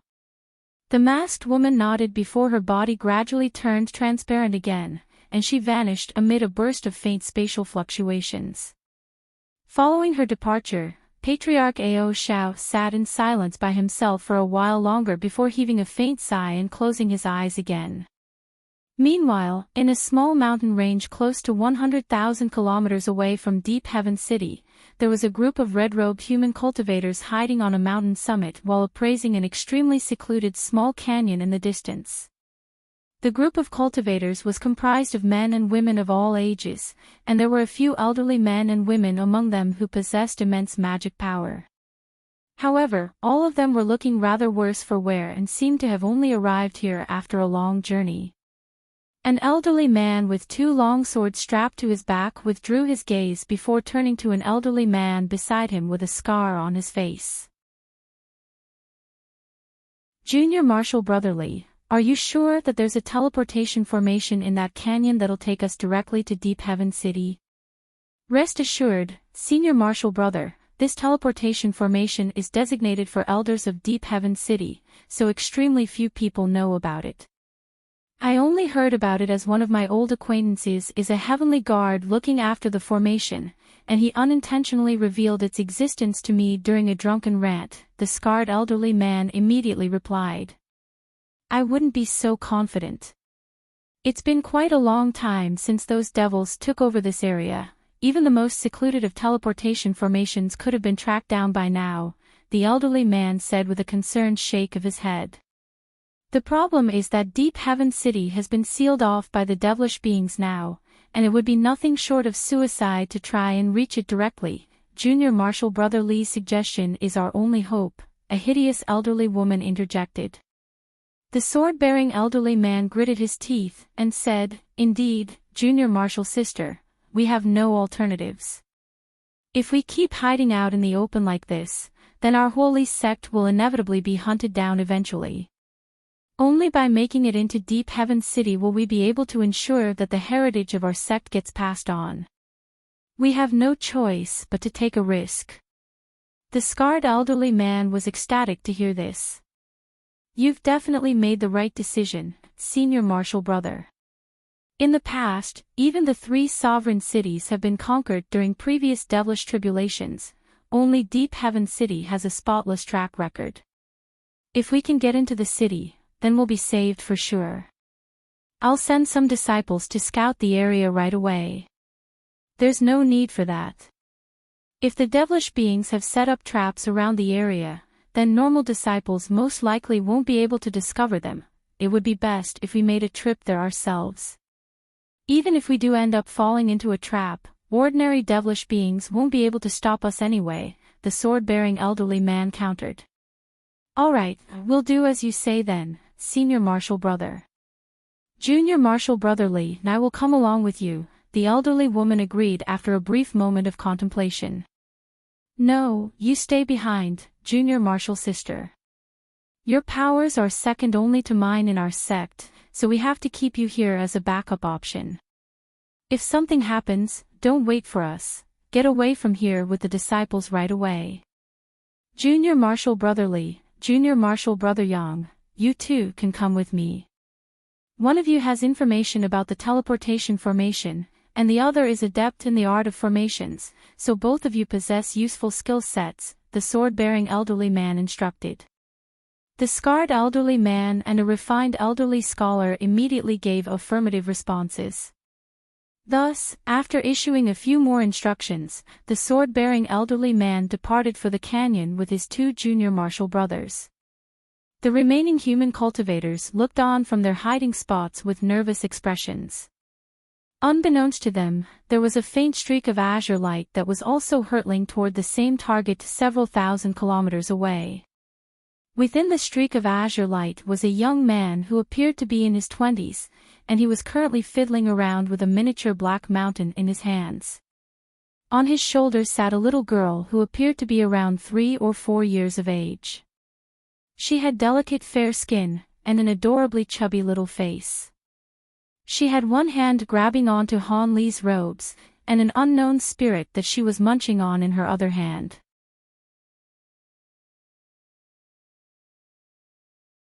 Han Li turned to glance at the little girl sitting on his shoulders, and a faint smile appeared on his face. The little girl was none other than the leopard Kirin beast that had just awakened. During his journey back to human territory, the leopard Kirin beast had finally awakened, and in the process, it gave him an unexpected surprise. As soon as it had awakened, it had commenced its body integration stage tribulation transcendence. It possessed the bloodline of the true spirit Kirin, so the heavenly tribulation that befell was naturally extremely devastating. An outsider couldn't step in during one's tribulation transcendence, so Han Li could only watch as the leopard Kirin beast was almost destroyed during the tribulation. Thankfully, after devouring the demon core of that dark beast monarch, it had managed to attain several new abilities that allowed it to just barely transcend its tribulation, and it was now able to manifest a human form. At the time, the leopard Kirin beast had been in extremely dire condition, and Hanli had expended countless spirit pills to save its life. Otherwise, it would have already perished. However, what left Hanli feeling rather speechless was that the human form manifested by the leopard Kirin beast was a little girl who appeared to be even younger than Chuer. If it were a normal person, it most likely wouldn't even be able to talk much yet. Thankfully, despite its appearance, the leopard Kirin beast was able to directly communicate with him through spiritual sense, so communication wasn't an issue. Due to its unexpected tribulation transcendence, Han Li's trip back to Deep Heaven City was naturally delayed a little. As such, it had taken him several months to reach this point. The place that he was currently traveling toward was one of the few hidden teleportation formations designated for the elders of Deep Heaven City. Due to the fact that this was a small formation that could only teleport a maximum of 2 people at a time, Deep Heaven City wasn't concerned about devilish beings discovering it and invading the city through it. After all, even if 2 body integration stage devilish lords were to teleport into the city at once, they would still be immediately surrounded, overwhelmed, and killed. The only thing that Hanli was wary of was that a devilish ambush could have been set up near the formation. Of course, with his current level of powers, even if there were an ambush, it wouldn't be much of a problem. Aside from sacred ancestor clones, even the average late body integration stage being wouldn't be able to defeat him. The probability of being chased by sacred ancestor clones again was downright negligible, so he didn't have anything to worry about. After all, those sacred ancestor clones had descended into this realm to command the devilish army. They certainly couldn't just wait somewhere just to ambush someone. In fact, there was even quite a low probability that devilish lords would appear here. This was an important point in the devilish army's assault on Deep Heaven City. They weren't going to waste their most powerful beings by making them undertake such trivial duties. Not long after that, the azure streak of light began to approach the mountain range up ahead. All of a sudden, Han Li's expression changed slightly, and the azure light around his body faded as he stopped just outside the mountain, then peered deep into it through narrowed eyes. Blue light flashed through his pupils, and everything up ahead was instantly made clear to him. As a result, he was greeted by the sight of several tens of streaks of light flying toward him in a panicked manner. Behind these streaks of light was a dense black devilish cloud that was giving chase in hot pursuit, and within this devilish cloud were ferocious devilish beasts and weapon-wielding devilish armored warriors. Behind the several tens of streaks of light, there was an elderly man controlling a pair of flying swords, one azure and one yellow, to attack the devilish cloud with all his might. The flying swords shot forth as sword projections that transformed into a giant sword that was several hundred feet in size to briefly stall the devilish cloud. The 2 flying swords were immensely powerful and seemed to be beyond what the elderly man could wield with his spatial tempering stage cultivation base. With each sword strike that was unleashed, the elderly man's face would pale slightly, and when his face had become completely devoid of color, he opened his mouth to expel 2 balls of blood essence onto the flying swords. The sword projections unleashed by the flying swords instantly became more dazzling than before, and the sword projections slew a large number of devilish beasts and devilish warriors before they had a chance to evade. After several successive sword strikes, several hundred devilish warriors had been reduced to ashes. This had clearly enraged the high-grade devilish beings hiding deep within the devilish cloud, and a thunderous roar abruptly rang out, following which an inky black flying trident shot forth out of the cloud. The trident extended to over 1,000 feet in length in a flash before hurtling directly toward a powerful sword projection, and an earth-shattering boom erupted.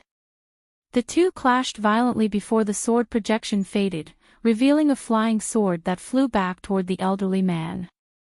As for the flying trident, it emitted an anguished wail before also flying back toward the devilish cloud, seemingly having been severely damaged during that clash. "How dare you ruin my treasure?" I'm going to make you regret ever being born once I capture you." A furious roar rang out, presumably from the high-grade devilish being who was the owner of the flying trident. Immediately thereafter, the devilish cloud surged before rising up to around twice its original height and sweeping directly toward the elderly man. The elderly man's expression changed drastically upon seeing this, and he hurriedly sheathed his flying swords before flying back as an azure and yellow streak of light. With the elderly man's valiant efforts in impeding the devilish cloud, all of the disciples had already fled to close to 100 kilometers away. However, the devilish beings within the cloud naturally weren't willing to give up. Fierce winds were swept up, and they continued to give chase. The elderly man pulled out several pills as he flew through the air, and he didn't even bother to look at them before stuffing all of them into his own mouth as he appraised the devilish cloud with a grim expression.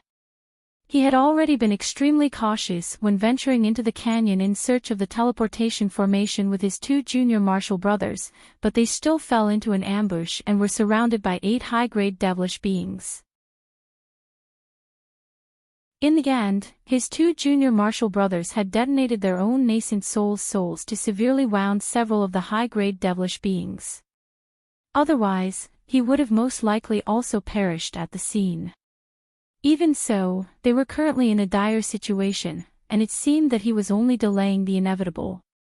The flying swords that he was wielding were the most prized treasures of the holy sect, and even though they were powerful enough to stall the devilish cloud, wielding them required a vast amount of energy expenditure, and the elderly man's magic power had almost been completely spent. This was also why he hadn't continued to remain behind to keep the devilish cloud at bay.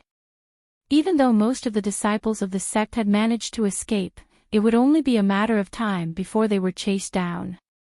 On top of that, this area had been taken over by the devilish army, so unless a miracle were to take place, it would be virtually impossible to truly escape.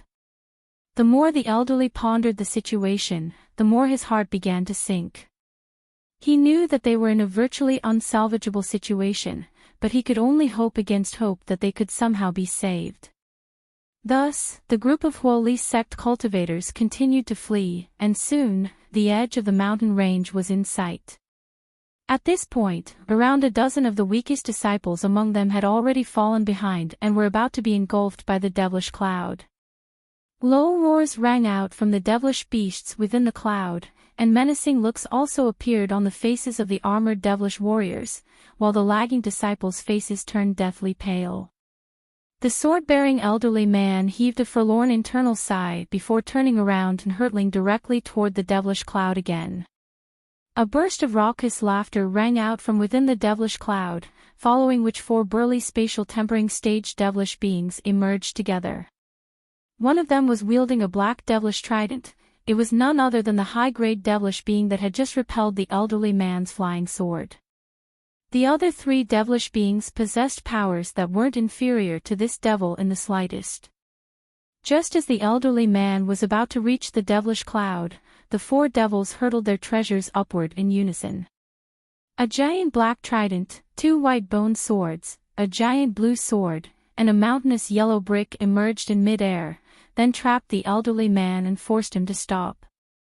Immediately thereafter, the 5 treasures crashed violently toward the elderly man at the behest of the 4 devilish beings. A wry smile appeared on the elderly man's face upon seeing this, and he could only inject what little remained of his magic power into his 2 flying swords. A loud buzzing sound instantly rang out from the 2 swords, and they transformed into a pair of giant sword projections again, then conjured up a thick sword barrier that shielded him from above. These 2 flying swords were indeed remarkable treasures, but the collective attacks from those 4 devilish beings were nothing to be scoffed at, either. Following a heavy blow from all 5 treasures, the sword barrier completely shattered, and the 5 treasures continued to descend toward him with devastating might.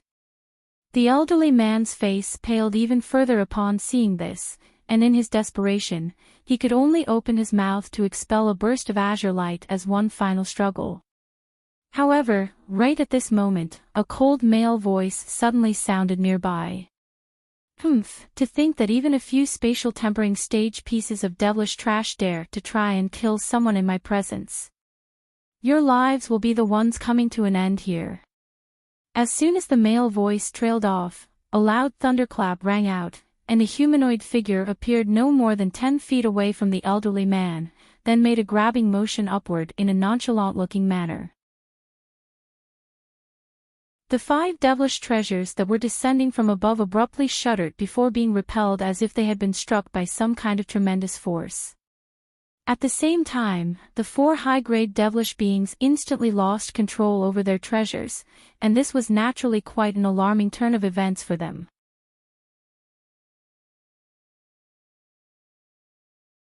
Only then did they catch a clear glimpse of the humanoid figure beside the elderly man, and they discovered it to be a young man who appeared to be in his 20s. It was none other than Hanli. Before the high-grade devilish beings had a chance to seize back control over their treasures, spatial fluctuations erupted overhead, and a streak of golden light shot forth before rapidly revolving around them at an incredible speed, then appeared over 100 feet away in a flash. The golden light faded to reveal a yellow beast that was around 10 feet in size. The beast had a lithe and streamlined body, and it resembled a leopard with a pair of small green horns on its head. As soon as it appeared, it turned toward the 4 devilish beings with a derisive look in its eyes. Strangely enough, the 4 devilish beings remained rooted to the spot, and the expressions on their faces were also quite peculiar.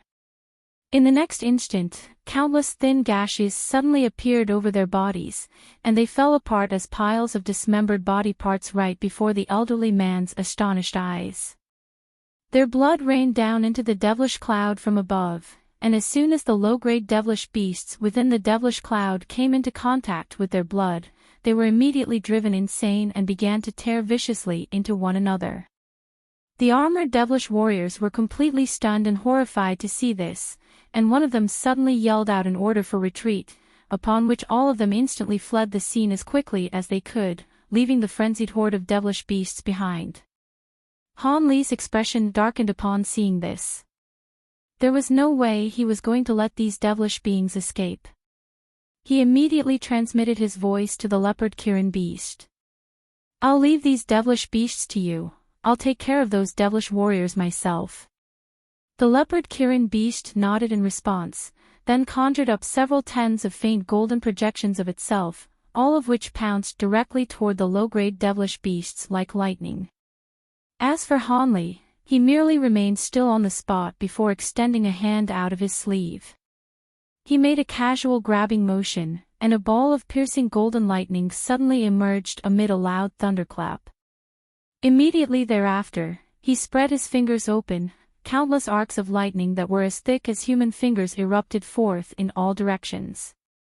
Radiant golden light flashed, and the arcs of lightning reached the fleeing devilish beings in a flash before striking them viciously from behind.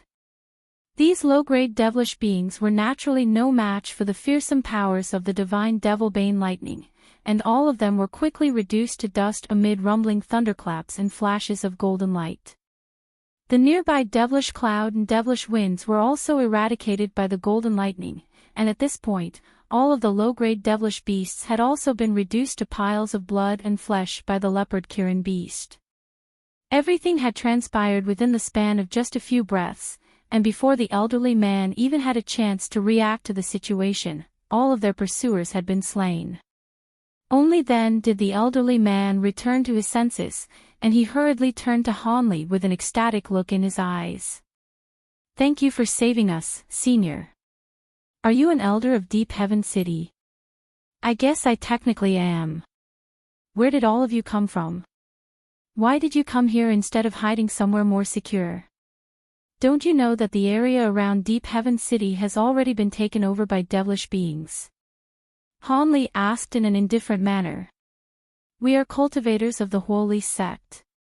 Unfortunately, the location of our sect was discovered by devilish beings, so we had no choice but to leave. We stumbled into an ambush near the teleportation formation up ahead, and we were almost all killed as a result," the elderly man hurriedly explained. So the teleportation formation up ahead really has been taken over by devilish beings, eh? Are there any other high-grade devilish beings up ahead aside from the ones I just killed?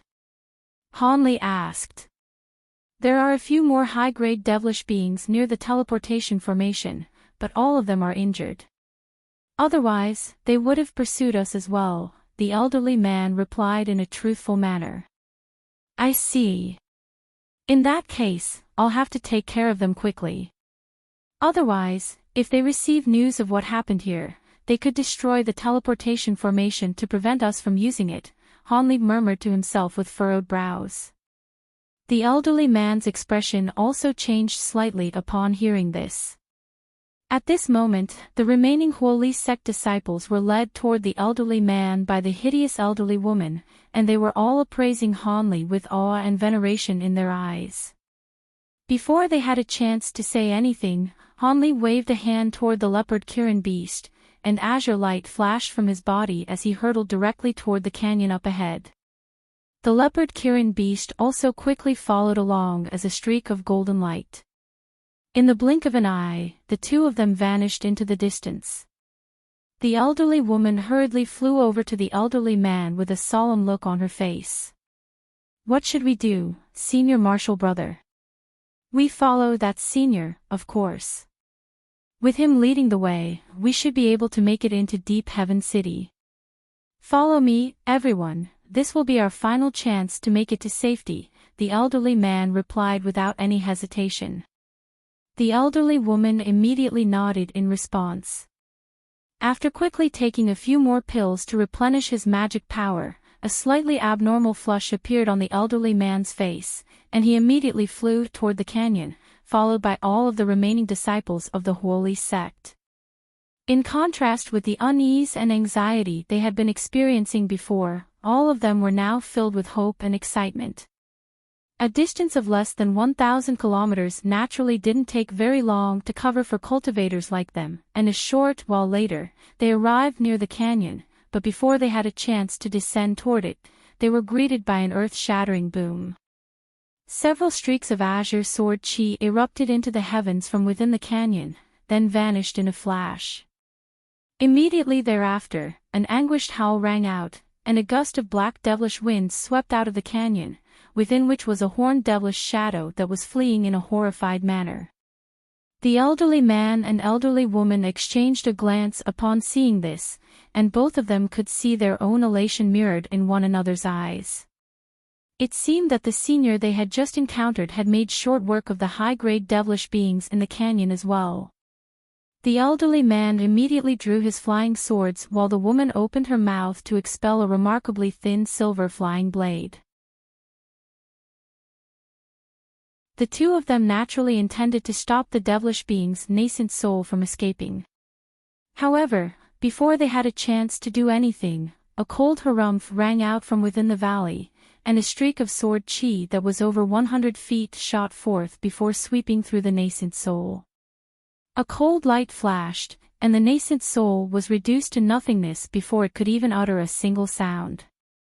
The azure sword chi then faded into an azure flying sword that was only around a foot in length before flying back into the canyon. Han Li's indifferent voice then rang out from deep within the canyon. If you want to enter Deep Heaven City as well, then hurry up, the devilish reinforcements could get here at any moment. The elderly man was ecstatic to hear this, and he immediately yelled, "Everyone, full speed ahead." All of the cultivators immediately hurtled through the air as if their lives depended on it, descending straight into the canyon as streaks of spiritual light. Inside Deep Heaven City, two nascent soul stage guards were chatting idly as they stood at the entrance of a teleportation hall, which had been surrounded by many powerful restrictions. All of a sudden, one of the dozen or so teleportation formations in the hall began to radiate dazzling white light and emit bursts of loud buzzing sounds. Someone's teleporting into the city.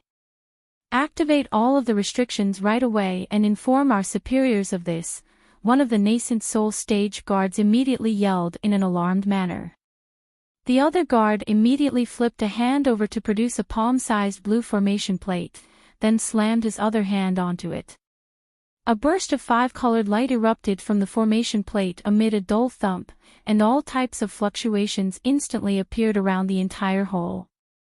At the same time, light barriers and golden and silver runes emerged to seal off the entire hole.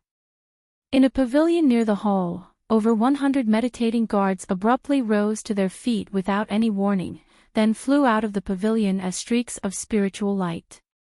Spatial fluctuations suddenly emanated from the buzzing teleportation formation, following which an azure humanoid figure emerged. As soon as Hanli opened his eyes, he was greeted by the sight of around a dozen guards appraising him with wary expressions as if they were anticipating a battle, and he smiled as he said, "I've only been away for a few years. Have you all forgotten about me already?" The leader of the guards identified Hanli right away, and an ecstatic look appeared on his face as he said in a respectful manner, "Ah, it's Senior Han. This is fantastic news. I'll inform the elders right away. Many of the elders have left us with instructions to report back to them as soon as we receive any news about you." "I see, I'll be paying a visit to the elders in person. By the way, there will be some more people arriving through this teleportation formation," Hanli said in a nonchalant manner. The guard was rather surprised to hear this, but he still immediately bowed in response. "There are others. That's no problem, we'll be sure to take good care of them."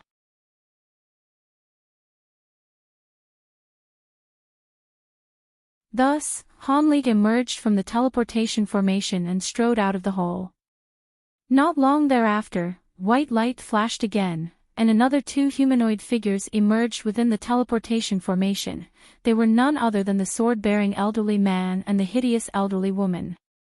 Hanli paid no heed to this and rose up into the air before flying back toward his own abode. During his flight, he released his spiritual sense throughout the surrounding area, and he discovered that compared to when he had first left, Deep Heaven City was currently a lot more peaceful. Aside from the patrolling guards on the streets, there were very few vagrant cultivators around. The number of patrolling guards had also increased by several-fold, and all passing cultivators had to undergo stern examinations before being granted passage. There was a tense atmosphere throughout the entire city. With the enormous spiritual pressure that Hanli was giving off, there were naturally no patrolling guards who dared to get in his way. Thus, the stone pagoda that he had been residing in quickly appeared in the distance, and he flew directly into the hall on the highest level. After looking around, a faint smile appeared on his face. Everything was identical to how he had left it, but the floor was spotlessly clean, clearly indicating that the room had been regularly cleaned and looked after. It seemed that his disciples hadn't slacked off during his absence. Hanli sat down onto the chair at the center of the hall, then swept a sleeve through the air. Two talismans immediately shot forth before vanishing into thin air as two balls of fire, following which Hanli closed his eyes and waited in silence. Moments later, two humanoid figures appeared outside the hall amid flashes of spiritual light. One of them was a handsome blue-robed young man, while the other was a young Taoist priest with a wide grin on his face. They were none other than Hanli's disciples, Hai Yuetian and Qilingzi. Elated looks immediately appeared on their faces at the sight of Hanli, and they immediately rushed forward before extending respectful bows. "We're so glad you've made a safe return, Master." "Oh. Did you two think that something had happened to me?" Hanli asked with a hint of a smile on his face. "It's been a long time since you returned to Deep Heaven City, and there were some rumors being spread in the city, stating that you may have already perished by the hands of a sacred ancestor. However, those rumors are clearly all false now that you've returned safe and sound," Hai Yuetian said in an excited manner. Qilingzi also nodded emphatically in agreement. "Those rumors aren't entirely unfounded. I did indeed encounter some trouble and was forced into an extremely perilous situation by some sacred ancestor clones," Hanli said as his brows furrowed slightly. Qilingzi and Hai Yuetian's smiles immediately faded upon hearing this. "But that's all in the past. I'm back now, aren't I?" On top of that, I encountered a great opportunity during this trip, and I can now begin preparing for a breakthrough to the late body integration stage, Hanli continued with a smile. You're going to make another breakthrough. That's fantastic. I look forward to the day Master becomes the most powerful cultivator in Deep Heaven City. Allow me to congratulate you in advance, Master. With your incredible powers, even a sacred ancestor clone would be no match for Master after you reach the late body integration stage. Qi Lingzi and Hai Yuetian were both extremely elated to hear this and immediately began to flatter Hanli. Hanli couldn't help but chuckle with amusement, but a thought then suddenly occurred to him. How is fellow Daoist Ice Phoenix doing? I don't seem to have detected her presence with my spiritual sense.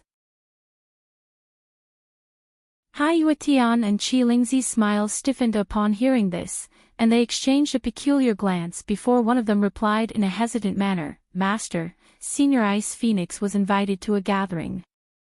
Hanli was immediately able to identify that something was amiss, and his expression darkened slightly as he asked, Are you two hiding something from me?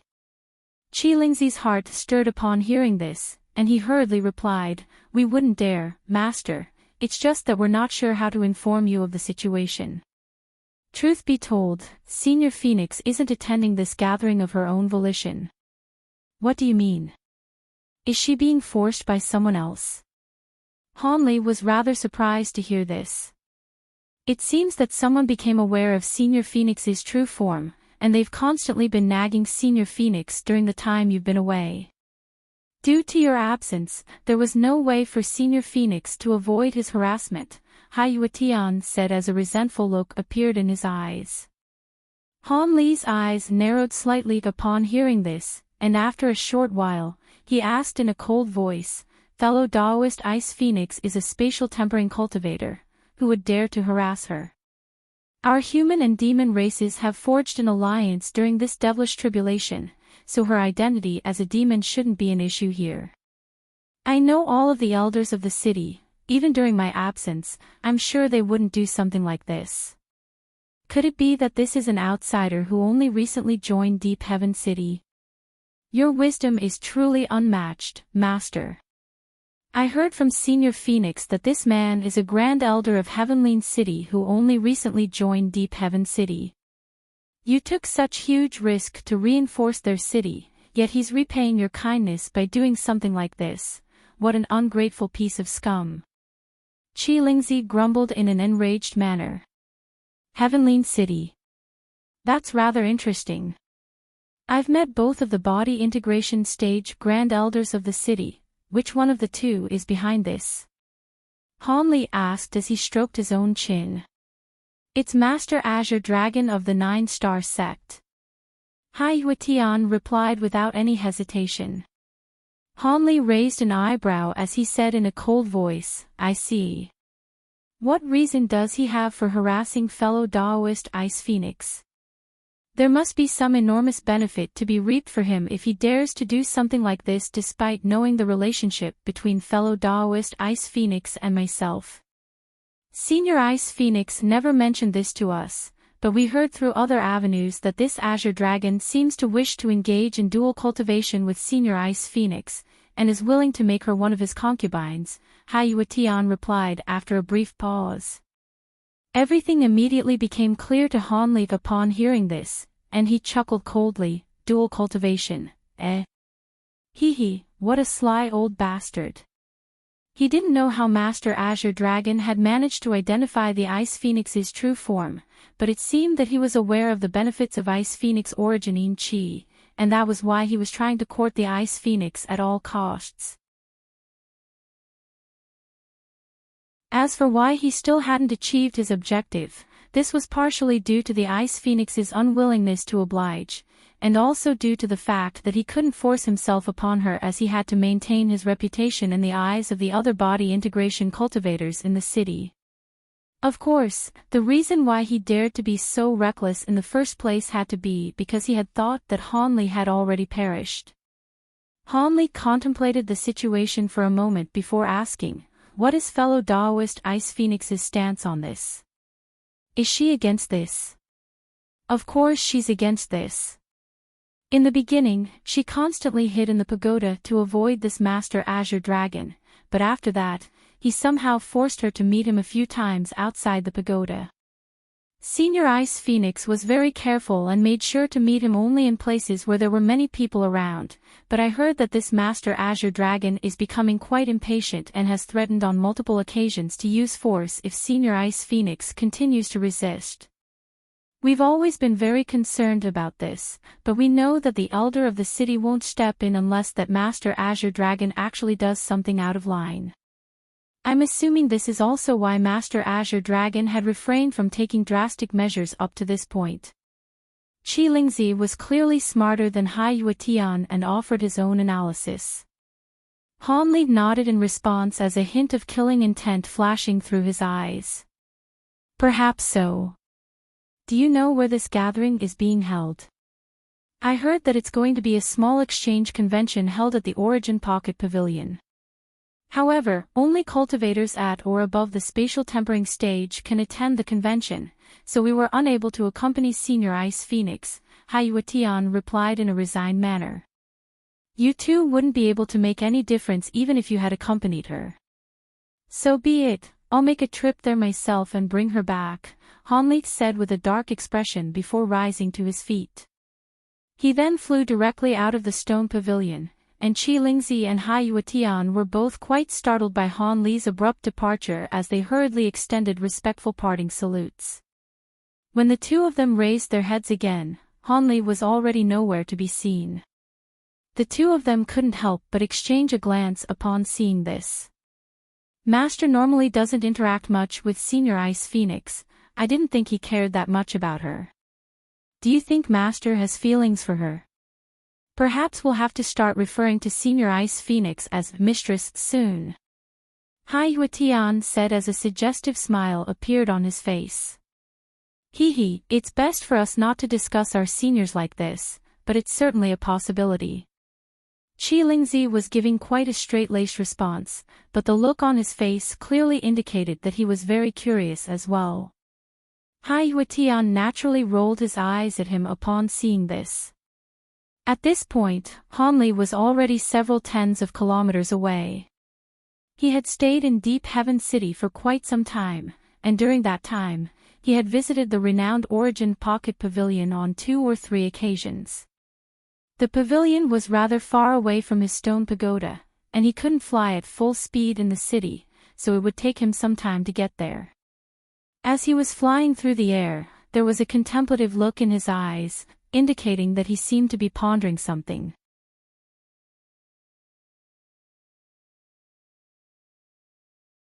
The Origin Pocket Pavilion was a place for high-grade cultivators to meet up and hold discussions. Its owner was a body integration stage elder of Deep Heaven City, so no one dared to cause any trouble in the pavilion. As such, the pavilion had always had a good reputation among the cultivators of Deep Heaven City. Many cultivators would rent out a certain level of the pavilion if they were holding a small exchange convention or discussing some secretive matters, and the reputation of the pavilion placed everyone's hearts at ease. After flying for a long while, a lush forest that spanned an area of over 100 acres appeared up ahead. At the center of the forest were 4 pavilions, 1 large and 3 small. The largest pavilion was over 10,000 feet tall and wasn't any lesser in stature compared to the stone pagodas of Deep Heaven City. Even the 3 smaller pavilions were around 3,000 to 4,000 feet tall, presenting quite a majestic sight to behold. Han Li's expression remained unchanged at the sight of these pavilions, but he sped up by about 2-fold.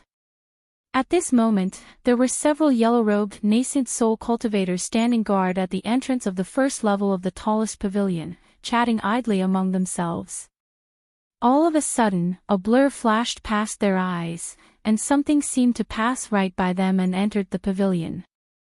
The guards were naturally very alarmed to see this, and they hurriedly turned toward the entrance while one of them instantly summoned an alarm-raising talisman.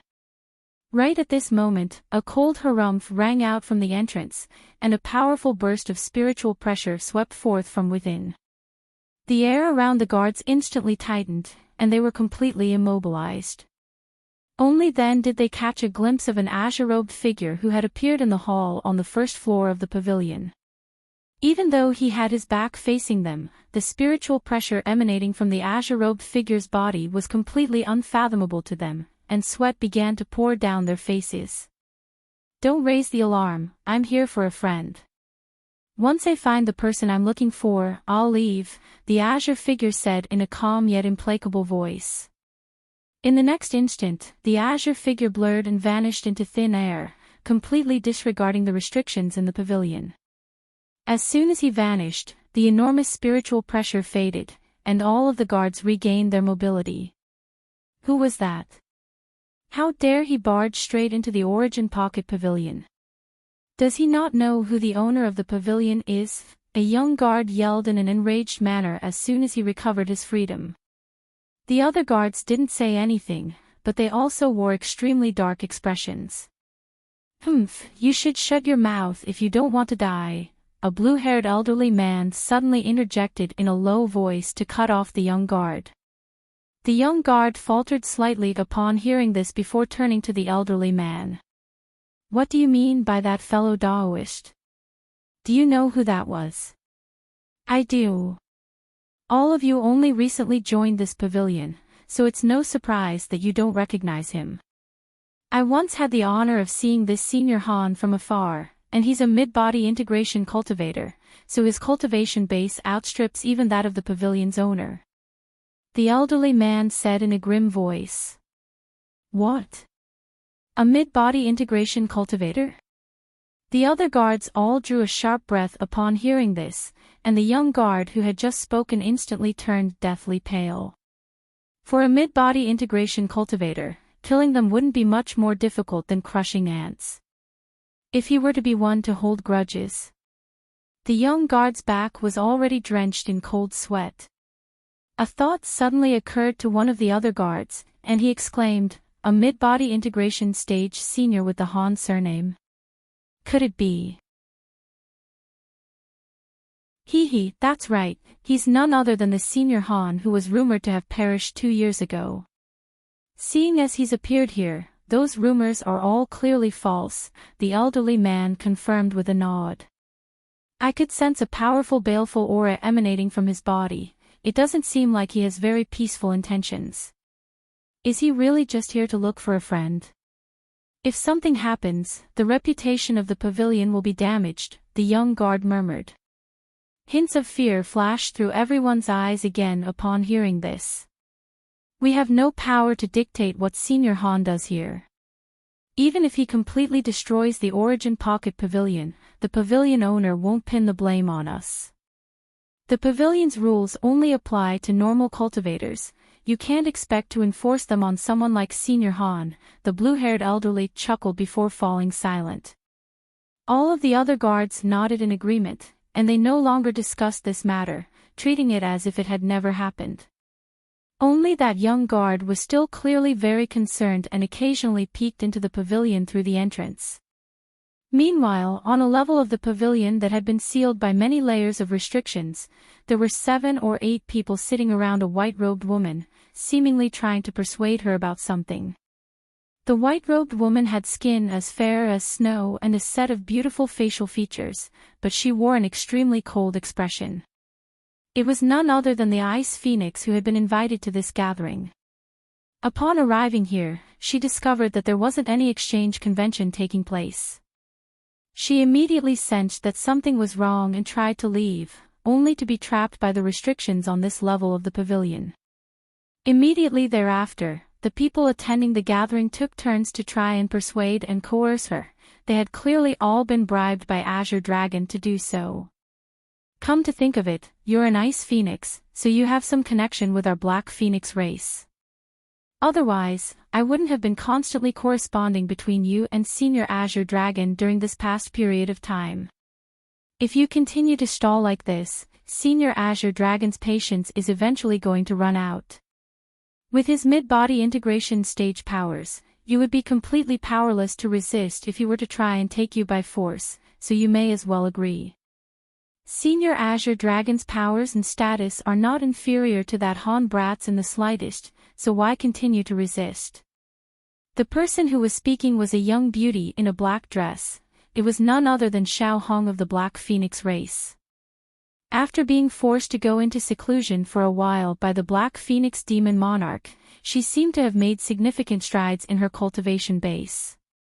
The rest of the group was comprised of other human and demonic beings, all of whom were acquaintances of the Ice Phoenix, and they were all trying to convince her of the same thing. Following the commencement of the devilish tribulation, the boundary between humans and demons in the city had already been removed, which was why both sides were free to appear in any part of the city. Even so, most ordinary beings wouldn't stray out of their designated area for no good reason, and only high-grade beings would regularly traverse through both areas. The demonic beings among this group were all spatial tempering cultivators, so they naturally had the right to appear here. However, there really wasn't much creativity with the approaches they were taking. They were merely rattling off the same narrative about how Master Azure Dragon was a body integration cultivator, and that countless female cultivators in the city would be over the moon if they were chosen by Master Azure Dragon as a dual cultivation partner. However, regardless of what they said, the Ice Phoenix remained completely silent, and her frosty gaze made it seem as if she were trying to freeze the opposite wall solid. Xiao Hong's brows furrowed tightly upon seeing this, and after a while, a cold look appeared in her eyes as she said, "We've said everything we have to say, it's time for you to give us a verdict now. Are you willing to engage in dual cultivation with Senior Azure Dragon?" It seemed that she was the leader of the group of persuaders. The Ice Phoenix finally responded, but her words were as sharp as daggers. "I won't agree to this no matter what you say. Come to think of it, I find this to be rather strange.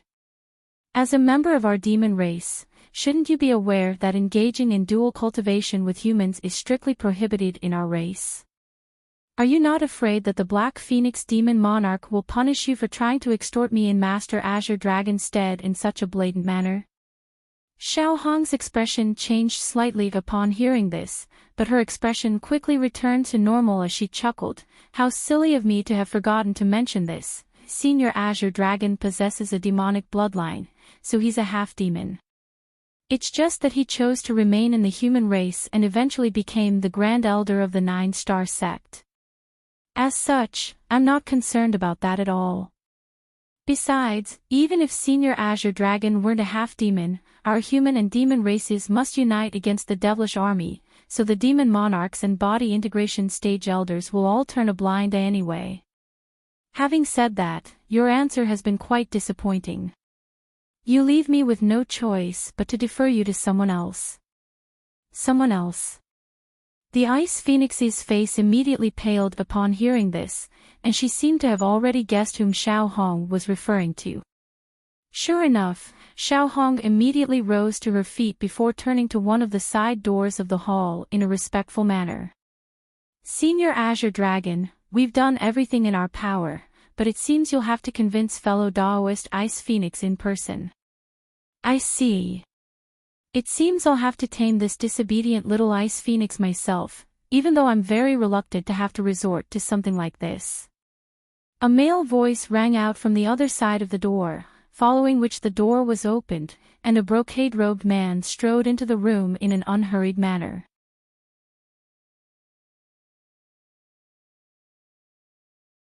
The man appeared to be around 40 years of age and had a very authoritative appearance. He was holding a thick white book in his hand, and it was none other than Master Azure Dragon. "You should be aware that you won't be able to get what you want if you force me to comply against my will. Besides, aren't you worried about what the other seniors in the city will think?" the Ice Phoenix asked in a cold voice. "If you had said this several days ago, perhaps I would have been a little concerned, but now, I've already cultivated a new ability that will make you comply willingly to me. As for the other fellow Taoists of Deep Heaven City, don't place your hope in them. I've already officially joined Deep Heaven City and became an elder yesterday. Do you think the panel of elders will turn against me in preference for someone who's already dead?" Master Azure Dragon replied in a cold voice, completely doing away with all semblance of geniality. The Ice Phoenix's expression changed slightly upon hearing this, and she heaved a faint sigh before suddenly raising a jade bowl in her hand, then waving it through the air like lightning. A white spatial rift instantly appeared, and she immediately disappeared into the rift. Everything had happened far too quickly for Xiao Hong and her group to react in time, and when they tried to stop her, it was already too late. However, Master Azure Dragon's expression remained unchanged as he gently brandished his white book. Silver light flashed, and an ancient silver rune emerged from the book, then swelled to the size of a human head before drifting over to where the spatial rift had just vanished. A loud boom rang out, and the silver rune exploded, following which the space there shattered like a sheet of glass. A muffled groan rang out as the Ice Phoenix stumbled out of midair, and only after taking a few steps backward did she manage to just barely right herself. She then looked up at Master Azure Dragon, and even though her expression remained as cold as ever, a hint of despair had crept into her eyes. "Humph, if you could get away right under my nose, then I'll spell my name backward from now on. Now then, are you going to allow these fellow Taoists to seal off your magic power, or are you going to make me do it?" Master Azure Dragon asked with a haughty look on his face. Xiao Hong and the others instantly surrounded her from all sides, and the Ice Phoenix's heart sank even further. Just as Xiao Hong was about to spring into action, a cold male voice suddenly sounded within the hole. "Oh. What's your name going to sound like when spelled backward? Would you be able to give me a verbal demonstration, fellow Taoist Azure Dragon?" At the same time, a resounding boom rang out, and the door, which had been sealed tightly shut by multiple restrictions, suddenly exploded inward. Immediately thereafter, a violent burst of power surged into the room, and the two spatial tempering cultivators situated in front of the door were hurled up into the air like a pair of sandbags, then smashed heavily into the opposite wall. Unfortunately for them, the wall had also been reinforced by restrictions, and they weren't simultaneous cultivators as Hanli was, so they were instantly knocked out cold with blood. It seemed that even their nascent souls had been knocked unconscious by the impact. Everyone else was naturally very alarmed by this, and they immediately rushed away from the door. Master Azure Dragon's expression also changed drastically upon hearing this voice, whereas the Ice Phoenix immediately turned toward the entrance with elation in her eyes. The terrifying aura that had surged into the room receded, and an azure-robed young man walked in. It was none other than Hanli. "Brother Han, you're finally back," the Ice Phoenix said as an excited flush appeared on her face.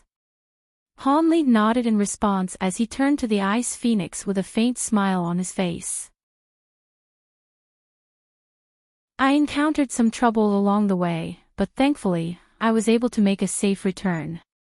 Following a brief moment of panic, Master Azure Dragon immediately returned to his senses before forcing a smile onto his own face as he said, "It's truly fantastic news that you were able to escape from that sacred ancestor, Brother Han. We have to organize a feast to celebrate your return." However, Hanli didn't even take a single glance at him. Instead, he turned toward Xiao Hong's in a completely emotionless manner, and his eyes were like a pair of sharp daggers. Aside from the two cultivators who were lying unconscious on the ground, all of the other spatial tempering cultivators immediately turned deathly pale. Even the ones among them who hadn't ever met Hanli in the past had naturally realized who he was, and their hearts were filled with horror. The main reason why they had agreed to help Master Azure Dragon was that he had guaranteed them that Hanli was already dead. Otherwise, they would have never dared to meddle in something like this. As it turned out, not only was Hanli not dead, he had caught them red-handed, and the evidence of their involvement was downright irrefutable. "Welcome back to the city, Senior Han, my master." A burly man with a rather crude appearance cupped his fist in a salute as he approached Hanli, but Hanli merely swept a sleeve toward him, and he was immediately sent flying before also crashing into the opposite wall. He then thumped down onto the ground and threw up a mouthful of blood, unable to get up again. Everyone hurriedly turned their attention toward him to find a large hole had been torn into the front of his robes, revealing a suit of smooth silver armor. The armor appeared to have remained completely unscathed, but in the next instant, a crisp crack rang out, and the suit of armor shattered into pieces that fell onto the ground around him. Han Li's nonchalant-looking attack had not only severely wounded the man, it had even destroyed the armor treasure that he was wearing. This made the spatial tempering cultivators' hearts sink even further, and they felt as if they had been plunged into a glacial pit. Master Azure Dragon's eyelids twitched slightly upon seeing this, but thinking back to how Han Li had once faced several body integration stage beings on his own, he was unable to muster up the courage to directly confront Han Li. "Brother Han, you've just attacked a prized disciple of Elder Gu from the panel of elders. I'm afraid you'll have to give Elder Gu an explanation for this," he said after clearing his throat in an awkward manner. "Why do I need to explain things to him? If Elder Gu has a problem, he can come to see me." "Speaking of explanations, I believe you owe me one," Han Li chuckled coldly without displaying any intention of letting this matter slide. Rather than make any attempt to argue his case, Master Azure Dragon admitted, "I didn't intend for things to be like this. I had thought that you had already passed away, so I wanted to take fellow Daoist Ice Phoenix for myself. Seeing as you're alive and well, I'll be sure to pay you a visit at a later date to deliver a formal apology." "You think an apology will suffice? I took a great risk to go to Heavenly City to assist you, yet this is how you decide to repay me. If I don't make an example out of you, how can I expect anyone else in the city to respect me?" Han Li asked in a frosty voice. Master Azure Dragon was beginning to lose his temper upon hearing this, and he also adopted a more aggressive stance. "What do you want from me, then? Do you want to fight me?" "Sure, I'd be happy to oblige with that request. You dared to try and walk all over my authority, so you must be quite confident in your own abilities. Let me see if you have what it takes to back up your actions." Han Li chuckled coldly without any hesitation. Master Azure Dragon's expression darkened even further upon hearing this. Han Li didn't have any intention of wasting time with words. He swept both sleeves through the air, and several tens of small azure swords shot forth in a frenzy. At the same time, golden light flashed from his body, and he released a burst of astonishing spiritual pressure directly toward Master Azure Dragon. Master Azure Dragon was also unable to repress his fury any longer. He raised his hand with an enraged look on his face, and the white book that he was holding instantly spread open. Spiritual light of different colors flashed within the book, and it seemed that countless runes were about to emerge from within it. Xiao Hong and the others were naturally extremely alarmed by this turn of events, but they didn't dare to try and sneak away in fear of incurring Han Li's wrath. As such, they could disperse throughout the hall to get as far away from the two body integration cultivators as possible. They knew that this distance didn't grant them any safety in the face of a battle between body integration cultivators, but it offered them some internal solace. Han Li completely disregarded what they were doing and appraised Master Azure Dragon intently with a cold light in his eyes as he prepared to unleash his sword arts. Right at this moment, a streak of white light flew into the hall, then circled around in mid-air before landing right in between Han Li and Master Azure Dragon. A smiling humanoid figure then emerged from within the streak of white light. "Are you two really planning to demolish this pavilion of Elder Gus by battling here? Please do me a favor and allow me to mediate for the two of you." This was a benevolent elderly man wearing a golden kasaya.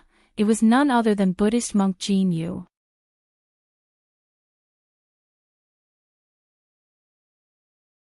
"Long time no see, fellow Daoist Jin Yu, have you been well?"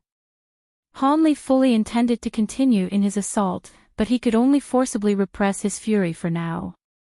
After all, he was on relatively good terms with Buddhist monk Jin Yu, so he couldn't just afford him no consideration at all. Master Azure Dragon was naturally very relieved to see the arrival of Buddhist monk Jin Yu. He was well aware of just how fearsome Han Li was, so he naturally wanted to avoid a battle. It was just that Hanli was insulting him in front of these juniors, so he had to protect his own pride and reputation. He immediately cupped his fist, a polite salute toward the monk, and said, "Forgive me for not coming out to greet you, fellow Daoist Jin Yu. I received news that fellow Daoist Han had returned to the city, so I immediately set off to come here. Thankfully, I managed to get here in time before the situation escalated any further. I notified 2 of the fellow Taoists who just so happened to be nearby on my way here, so they should arrive soon as well. Please allow the 3 of us to mediate this conflict. After all, we are in the midst of a devilish tribulation, and both of you are top-grade powerful beings of the city, so any conflict between the 2 of you could affect the internal stability of the city, isn't that right, fellow Daoist Gu?" Buddhist monk Jin Yu suddenly turned toward the entrance of the hall with a meaningful expression as he spoke. "I really must thank you, fellow Daoist Jin Yu. If you hadn't stepped in, perhaps my origin pocket pavilion would cease to exist from this day forth." A burst of hearty laughter rang out, following which a gray humanoid figure appeared outside the door without any warning. It was a gray-robed elderly man with a dark complexion. Fellow Daoist Gu. Hanli was immediately able to identify this man as the owner of the Origin Pocket Pavilion, whom he'd met on several previous occasions. "It's fantastic to see that you've made a safe return, fellow Daoist Han. You have to come pay me a visit when you have some spare time. I really am very interested to hear how you managed to escape from a sacred ancestor," the gray-robed man said with a smile. Even though he had only met Hanli on a few fleeting occasions, he was speaking to Hanli as if they were old friends. "You're speaking far too highly of me, Brother Gu. I only escaped from a scared ancestor clone. If a sacred ancestor's true body had come after me, there's no way I would have been able to escape," Hanli explained with a wry smile. "Even so, it's still a testament of your powers that you were able to escape from a sacred ancestor clone, Brother Han," the gray-robed man countered with a shake of his head. Hanli naturally wasn't going to argue the issue any further, and he merely smiled before turning to Buddhist monk Jin Yu. "Who's the other fellow Daoist you were referring to aside from Brother Gu, fellow Daoist Jin Yu?" He, rest assured, fellow Daoist Han, it's an acquaintance of yours," Buddhist monk Jin Yu said with a smile. "An acquaintance of mine." Han Li's eyes narrowed lightly upon hearing this, and a certain person instantly sprang into his mind. Master Azure Dragon cleared his throat and was just about to say something when silver light suddenly flashed outside. A streak of silver light flew into the hall, then faded to reveal a silver-robed woman. The woman was none other than Fairy Silverlight, and an elated look immediately appeared on her face at the sight of Hanli. "Brother Han, your powers have progressed significantly again. I must congratulate you. After the battle at Heavenly City, I was pursued by a devilish lord and encountered some additional unexpected troubles, so I only recently made it back to the city as well." Hanli faltered slightly before a smile appeared on his face. "Long time no see, fellow Daoist Silverlight.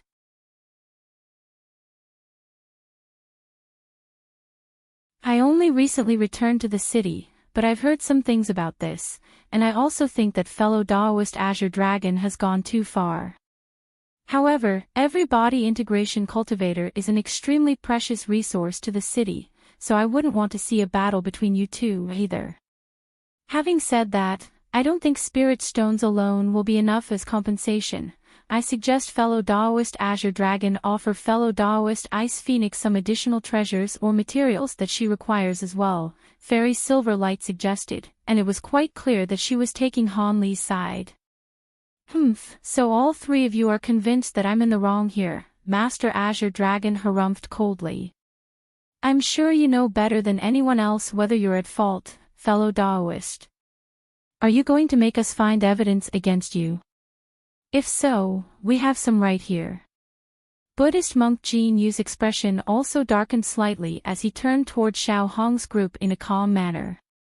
Xiao Hong and the others all lowered their heads upon hearing this and didn't dare to respond. Finally, Han Li turned to the Ice Phoenix and asked, "What do you think, fellow Daoist Ice Phoenix?" "With so many seniors present, it's not in my place to say anything. I'll let you make the decision, Brother Han," Ice Phoenix replied. Han Li's eyes narrowed slightly as he contemplated the matter for the moment before continuing, "In that case, setting aside the aforementioned spirit stones and treasures, I have another condition.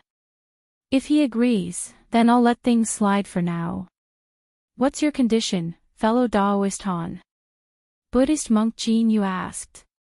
"It's very simple. I can't say that I'm rolling in wealth, but I'm certainly not missing spirit stones and treasures. My condition is for fellow Daoist Azure Dragon to take 3 attacks of mine without evading.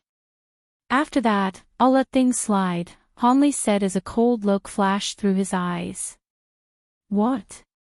You still want to fight, Brother Han?" Buddhist monk Jin Yu was rather alarmed to hear this. "It's not a fight, I'm only asking him to take 3 attacks from me. I think it would be more apt to refer to it as a sparring match," Han Li countered in an indifferent manner. After discussing this with Fairy Silverlight and Elder Gu for a short while, Buddhist monk Jin Yu turned to Master Azure Dragon. "What do you think of this, fellow Daoist Azure Dragon?" Master Azure Dragon hesitated momentarily before asking in a cautious manner, "Is the usage of treasures permitted? Cultivators like you and me rely heavily on our treasures, so their usage is naturally permitted. What's the problem? We're both of the same cultivation base. Are you so unconfident in your own abilities that you don't even dare to take 3 attacks from me?" Han Li asked with a hint of mockery in his voice. Master Azure Dragon hesitated momentarily before finally giving a cold harumph. There's no need to goad me. I agree to your condition." Just as Han Li had said, if he didn't even dare to take 3 attacks from another cultivator of the same cultivation base, then his reputation in Deep Heaven City would be swept to the ground. "Good. Seeing as you have no objections either, let's find a place and settle this matter as quickly as possible. I don't want to waste any more time than is necessary on something like this," Han Li said with a cold look in his eyes. "Sure, you pick the place," Master Azure Dragon replied without any hesitation.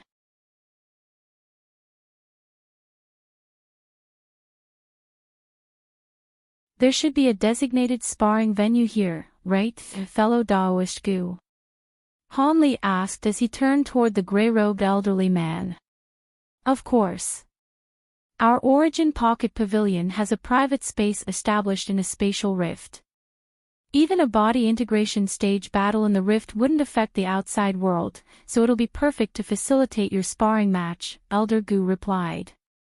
Buddhist monk Jin Yu's eyelids twitched slightly in response to the 3-attack agreement that had just been forged. All of the elders of the city had heard from Fairy Silverlight that Han Li was far more powerful than cultivators of the same cultivation base and had even managed to kill several devilish lords in succession, but if it were only 3 attacks, then Master Azure Dragon should be able to handle it. Otherwise, one could only say that Master Azure Dragon was nowhere near as powerful as his reputation suggested, and there would be no need for the panel of elders to continue protecting him at the risk of offending Han Li. After thinking through all of this, Buddhist monk Jin Yu tried his hand at persuasion again, but could only give up with a wry smile when his efforts failed to bear fruit. As for Fairy Silverlight and Elder Gu, the former was on Han Li's side, while the other didn't want to offend either side, so they naturally raised no objections either. Thus, they were led out of the hall by Elder Gu. However, just before departing, Han Li suddenly turned toward Xiao Hong and the others, and said in a cold voice, "If I don't see you at my abode at the same time tomorrow, I'm sure you know the consequences that await you." After that, he strode out of the hall, and none of Xiao Hong's group dared to say anything in response. As for Buddhist monk Jin Yu and the others, they merely pretended not to have heard anything and didn't even look at Xiao Hong's group before departing. Master Azure Dragon took an expressionless glance at them before his departure, but didn't say anything in the end.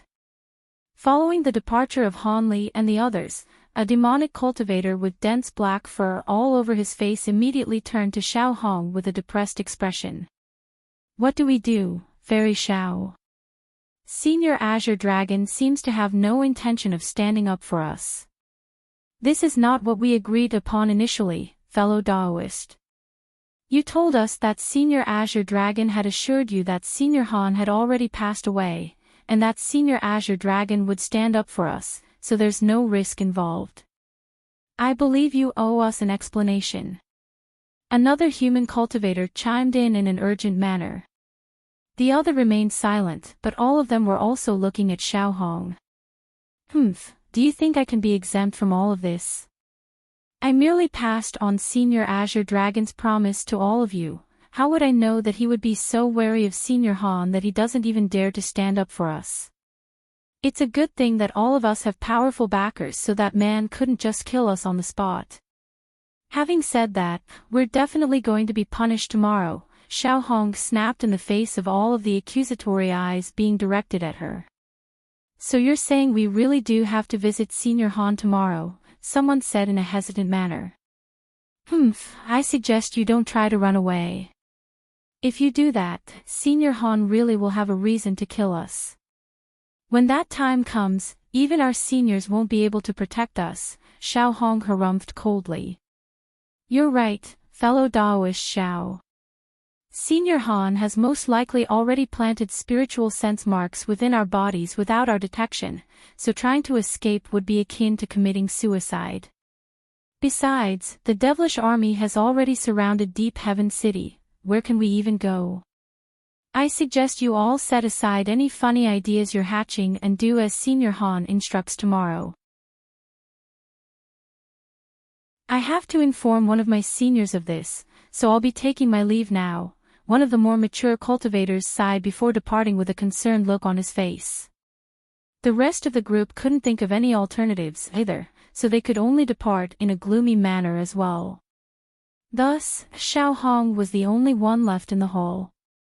She sat in her seat with furrowed brows for a long while, and her expression changed several times as she explored different potential alternatives in her mind, but in the end, she also stomped her foot and departed in a resigned manner. As for everyone else, they had all gone back either to prepare lavish presents or to seek out their backers. At this point, Hanli and the others had already been led by Elder Gu to an even larger hall on the highest level of the pavilion. Hanli was currently appraising a small formation that had been set up at the direct center of the hall, and Elder Gu strode toward the formation before making a hand seal to cast several profound incantation seals into it. The spiritual light formed by the incantation seals vanished into the formation in a flash, following which the formation was activated amid a loud buzzing sound. Only then did Elder Gu turn to everyone else with a smile, and said, "We can get to the sparring venue through this teleportation formation. Please follow me, fellow Daoists. This formation will be able to teleport all of us into the venue at once." "Sure," Hanli replied with a smile before drifting to the center of the formation.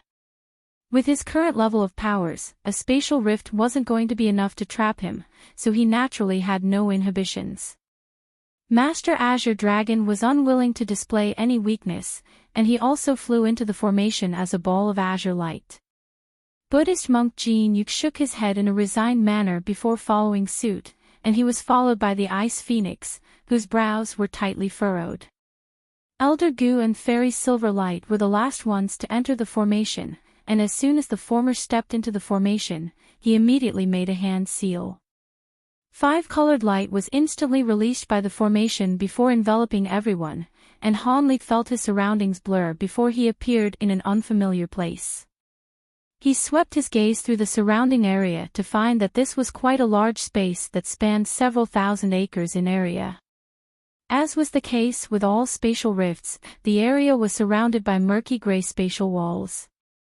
There was a tall platform that had a diameter of over 1,000 feet at the center of the space, and there was faint spiritual light shimmering from the platform, clearly indicating that it had been fortified through the use of restrictions. There were also a dozen or so stone pillars standing around the platform, each of which was over 100 feet tall. There were extremely intricate patterns engraved on the surfaces of these pillars, and there were also top-grade spirit stones embedded into them as well, creating quite a lavish sight to behold. Fairy Silverlight was immediately able to identify the formation, and she exclaimed, "This is the heavenly bipolar formation. You sure made a heavy investment into this place, Brother Goo. With this formation in place, it'll indeed be very difficult for a body integration stage battle to affect the outside world." A hint of surprise also appeared on Buddhist monk Jin Yu's face. "Hee, you're far too kind, fellow Taoist Silverlight. I have to test out some abilities and cultivation arts from time to time, so I decided to make this investment." Elder Gu was speaking in a modest manner, but there was a hint of smugness in his eyes. Han Lik appraised this setup through narrowed eyes for a moment before flying onto the platform as a streak of azure light. The azure light faded in mid-air, and Han Li was revealed again before turning toward Master Azure Dragon with a cold expression. "Do I need to invite you onto this platform, fellow Taoist Azure Dragon?" Master Azure Dragon's expression darkened as he harumphed coldly, and he abruptly stepped forward, upon which his body was hoisted up into the air by a burst of azure chi. He drifted lightly over to the platform, then descended upon it across from Han Li. Elder Gu immediately flipped a hand over to produce a silver jade plate upon seeing this, then tossed it toward the platform. The jade plate transformed into a silver ball of light that hovered high up in the air, and Elder Gu pointed a finger at it from afar while chanting an incantation. A loud rumbling boom rang out, and piercing light erupted from the spirit stones embedded onto the stone pillars. At the same time, a pillar of light shot forth from the top of each stone pillar before converging toward the silver ball of light.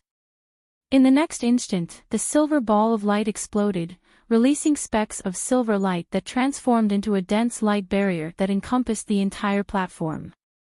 Not only was the light barrier shimmering with silver light, there were countless white runes surging out of it, basking the entire stone platform in a mysterious white glow. "All right, the restriction is ready. We won't be affected no matter how fierce their battle becomes now," Elder Gu said as he turned to Buddhist monk Jin Yu with a smile. "Thank you, fellow Taoist Gu. Hopefully, this is going to be nothing more than a casual sparring match," Buddhist monk Jin Yu said in a concerned manner.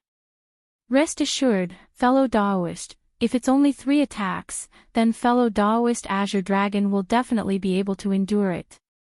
I'm sure both of them will be displaying their true power during this sparring match. I'm very much looking forward to this. In particular, I heard that fellow Taoist Han has killed several devilish lords. I'm sure he'll put on a spectacular display for us," Elder Gu said with a faint smile. Buddhist monk Jin Yu merely heaved another resigned sigh in response. As for the Ice Phoenix, she was appraising Han Li with a concerned look on her face. "Are you ready?" "Here I come," Han Li said in a cold voice as a hint of baleful aura began to emanate from his body. Almost at the exact same moment, he clenched his fists, and a loud thunderclap rang out. Golden lightning erupted from his arms, then converged to form a pair of menacing golden lightning pythons that sprang up into the air.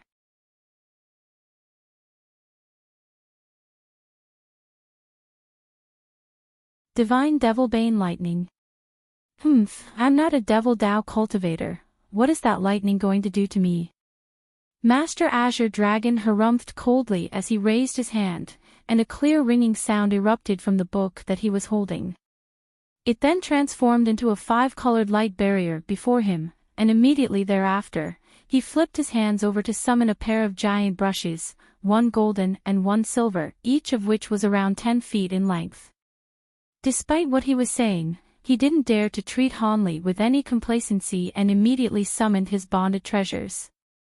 Han Li remained completely expressionless as he swept both sleeves through the air to release 72 small azure swords, which then combined as one at his behest to form a giant azure sword that was over 100 feet in length. He then pointed toward the 2 golden lightning pythons from afar, and a rumbling thunderclap rang out as the two pythons abruptly pounced toward the giant sword before vanishing into it in a flash. The giant azure sword instantly swelled to over 1,000 feet in size, and countless arcs of golden lightning erupted from within it in a frenzy. However, that wasn't all. Hanli looked up at the huge sword before opening his mouth to expel a ball of silver flames, and as soon as it emerged, the silver fireball transformed into a silver fire raven. The fire raven flapped its wings and swelled drastically to around 10 feet in size before also flying toward the massive sword like a speeding arrow. In the next instant, a layer of silver flames appeared over the surface of the entire giant sword, following which Hanli uttered the word slash. As soon as his voice trailed off, the massive sword immediately came crashing down toward Master Azure Dragon. It wasn't descending very quickly, but it was radiating a scorching aura that instantly turned the space down below red hot, as if it had been set alight. Master Azure Dragon's expression changed drastically upon seeing this, and bright light erupted from the tips of his two brushes, following which countless ancient runes surged forth in a frenzy. All of the runes were shimmering with spiritual light, and they combined as one before sweeping upward as a burst of golden and silver light. A loud thunderclap rang out as the giant sword clashed with the golden and silver light, and virtually the entire platform was inundated by golden lightning and silver flames. The explosion of scintillating light forced the onlookers to look away as bursts of shockwaves erupted forth in all directions. The stone platform tremored violently, and ripples ran along the surface of the silver light barrier overhead, as if it were about to crack at any moment. All of the spectating cultivators drew a sharp breath upon seeing this. Hanli's first attack was far more powerful than they had anticipated, and Elder Gu's expression changed slightly as he immediately flicked his fingers through the air, casting a series of incantation seals toward the surrounding stone pillars. These incantation seals transformed into streaks of light that vanished into the pillars in a flash, and the pillars of light stemming from the tops of the pillars became around twice as thick as before, fortifying the light barrier so that it became as solid as it originally had been. As a result, the stone platform also instantly recovered its stability.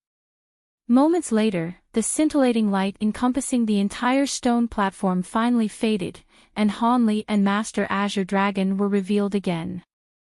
Hanli had his hands clasped in an expressionless manner, and he was still hovering at the exact same spot as before. In contrast, Master Azure Dragon had descended onto the stone platform. The five-colored light barrier before him had vanished, leaving only a tattered white book in its wake.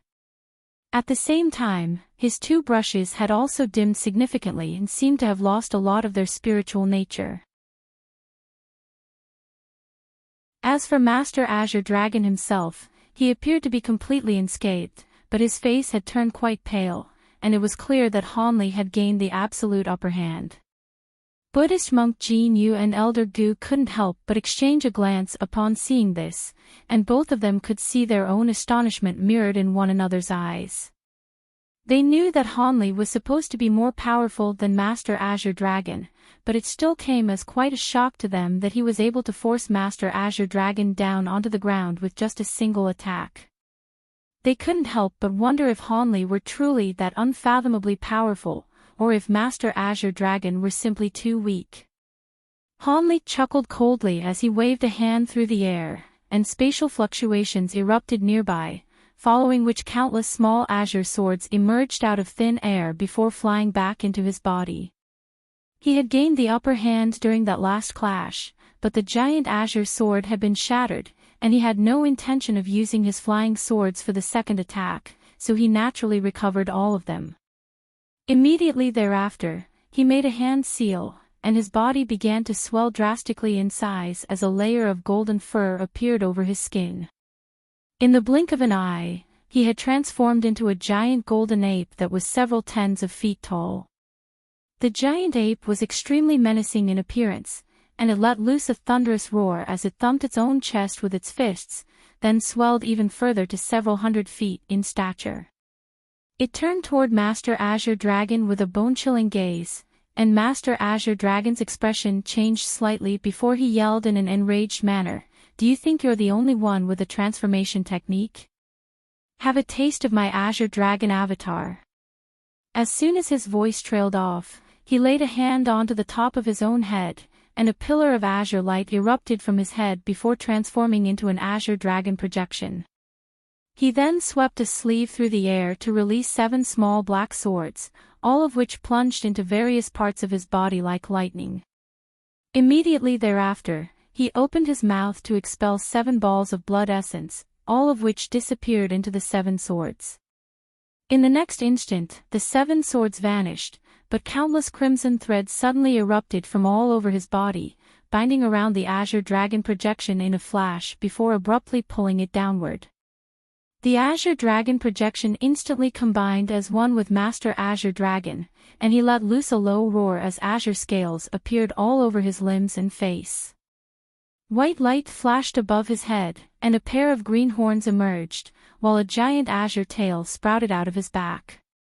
In the blink of an eye, he had transformed into a half-demon monster.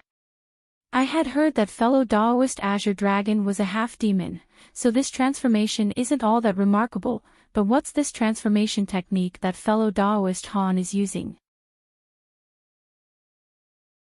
Buddhist monk Jin Yu asked with a curious expression. It doesn't seem like an ordinary transformation technique. Could it be that fellow Daoist Han also possesses true spirit blood? Elder Gu speculated. That doesn't sound very plausible. Fellow Daoist Han is an ascended cultivator, and true spirits have been extinct for countless years in the lower realms. There's no way that he could have inherited a true spirit bloodline, Fairy Silverlight said with a shake of her head. Perhaps fellow Daoist Han obtained the spirit blood after ascending to the spirit realm. In any case, the next attack is definitely going to be far more powerful than the last one.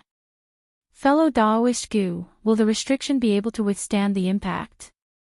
Buddhist monk Jin Yu asked in a concerned manner. Rest assured, fellow Daoist, there won't be any issues, Elder Gu replied in a confident manner. I certainly hope so. Buddhist monk Jin Yu was clearly a lot less confident, but he didn't force the issue and fell silent as a wry smile appeared on his face. At this moment, the giant golden ape sprang into action. It made a grabbing motion with its giant furry hands, and a ball of spiritual light emerged within each of its hands. The balls of spiritual light then transformed into a pair of small mountains, one black and one azure, and it was clear that they were extraordinary treasures. Hanli let loose a deafening roar before violently hurling the pair of small mountains downward, and an explosive boom rang out as the mountains transformed into 2 streaks of light. The space before the 2 streaks of light warped violently, and a piercing whistling sound rang out as the mountains arrived right above Master Azure Dragon in a flash. 2 enormous bursts of invisible force descended upon Master Azure Dragon, and the air immediately tightened around him, immobilizing him in the process. He was naturally very alarmed by this and immediately let loose a loud roar, upon which bright azure light erupted from his body. All of his scales also instantly stood up on end, and a burst of tremendous power surged out of his body, allowing him to recover his mobility. Immediately thereafter, he reached out with his dragon claws viciously toward the pair of descending mountains. Among all true dragons, the Azure Dragon's physical prowess ranked among the top 3. This Azure Dragon avatar of his couldn't compare with an actual Azure Dragon, but due to the presence of the Azure Dragon bloodline within his body, his physical constitution was far more powerful than the average human. Not only was his entire body as resolute as a top-grade treasure, after activating his true dragon bloodline, he could attain a part of the Azure Dragon's enormous power. However, in the instant that his claws came into contact with the pair of mountains, he immediately regretted his decision. He had thought that his claws would have been able to crush the pair of mountains into rubble, but instead, it was his claws that were shattered by the mountains. He immediately withdrew his arms like lightning, then opened his mouth to expel a ball of azure light. The ball of light struck one of the mountains while he swept his tail toward the other mountain like a giant whip. Two resounding booms and a muffled groan rang out, and Master Azure Dragon flew back like a tossed rag, backtracking over 10 steps before just barely managing to steady himself. An astonished look had appeared on his face, and he opened his mouth to say something, only to throw up a mouthful of black blood instead.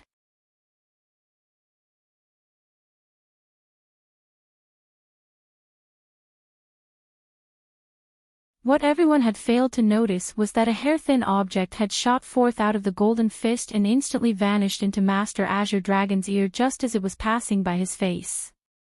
The entire stone platform tremored violently, and a giant crater that was around 10 feet deep appeared while the surface of the restriction flashed violently with spiritual light. Master Azure Dragon's face was completely devoid of color, and he could only stare in silence as the giant ape slowly withdrew its fist. Everyone outside the light barrier heaved a collective sigh of relief upon seeing this. Hanli reverted back to his human form amid a flash of golden light, then turned to Master Azure Dragon with undisguised killing intent in his eyes. "I don't care how you came to Deep Heaven City and how you became an elder, I don't want to see you here 3 days from now.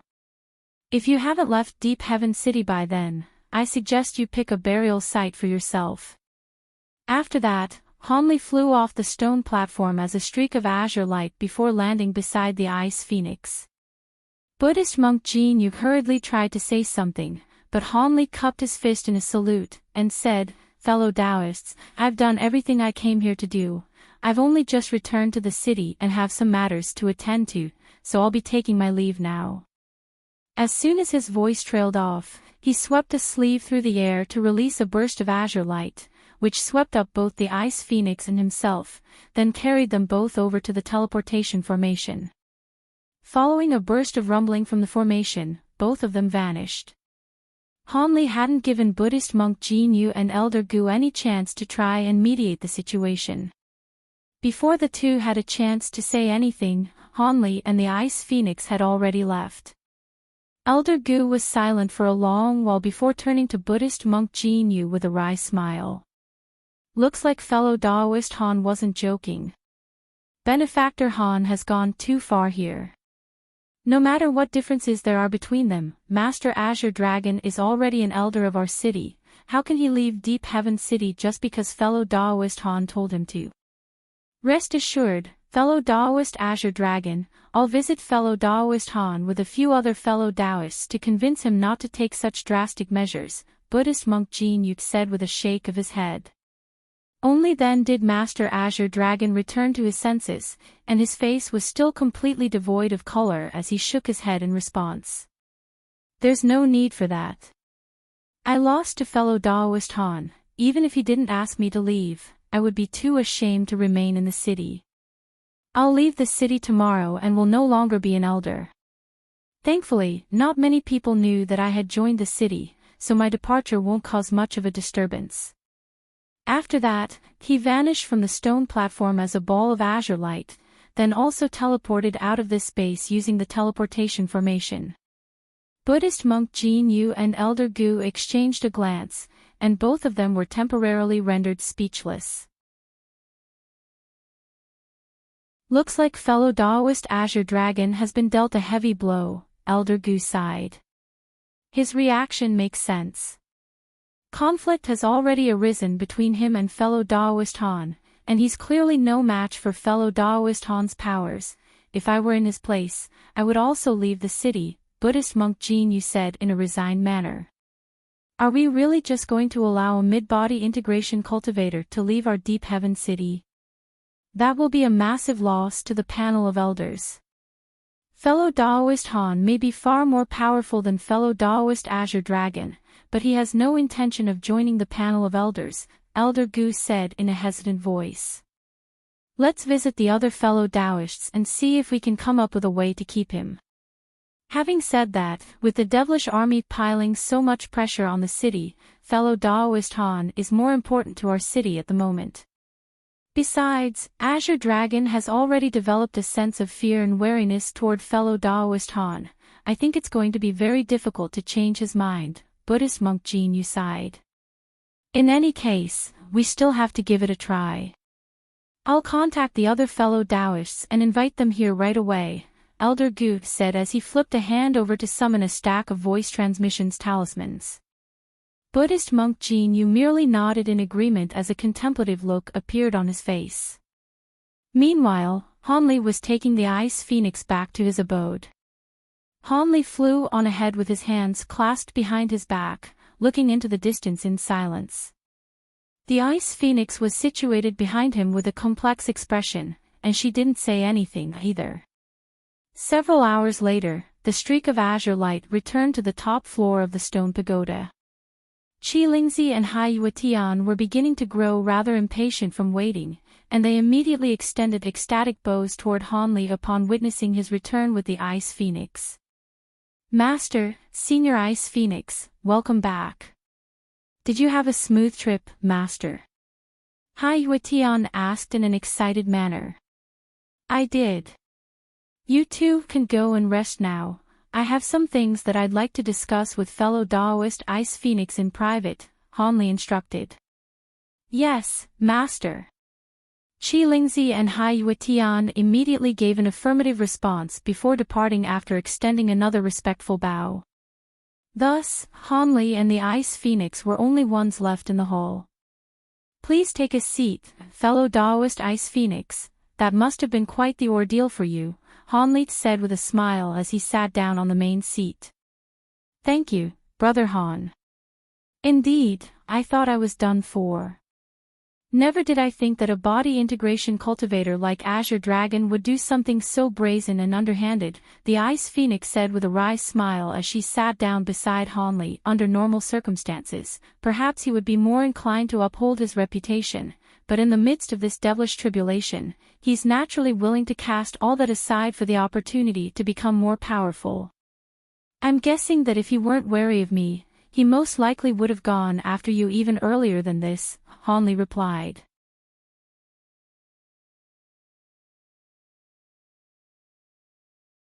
Is Azure Dragon really going to leave Deep Heaven City? Even if he were willing, surely the panel of elders wouldn't be willing to let him go.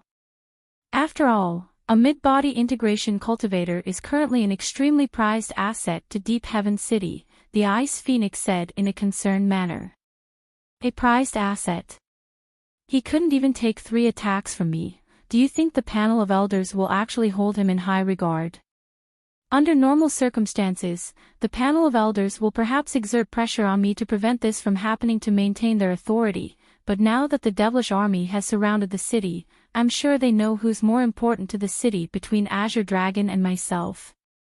I'm guessing that they'll send some people to try and persuade Azure Dragon to stay as a mere formality, then let him go when he insists on leaving, Hanli said with a nonchalant smile.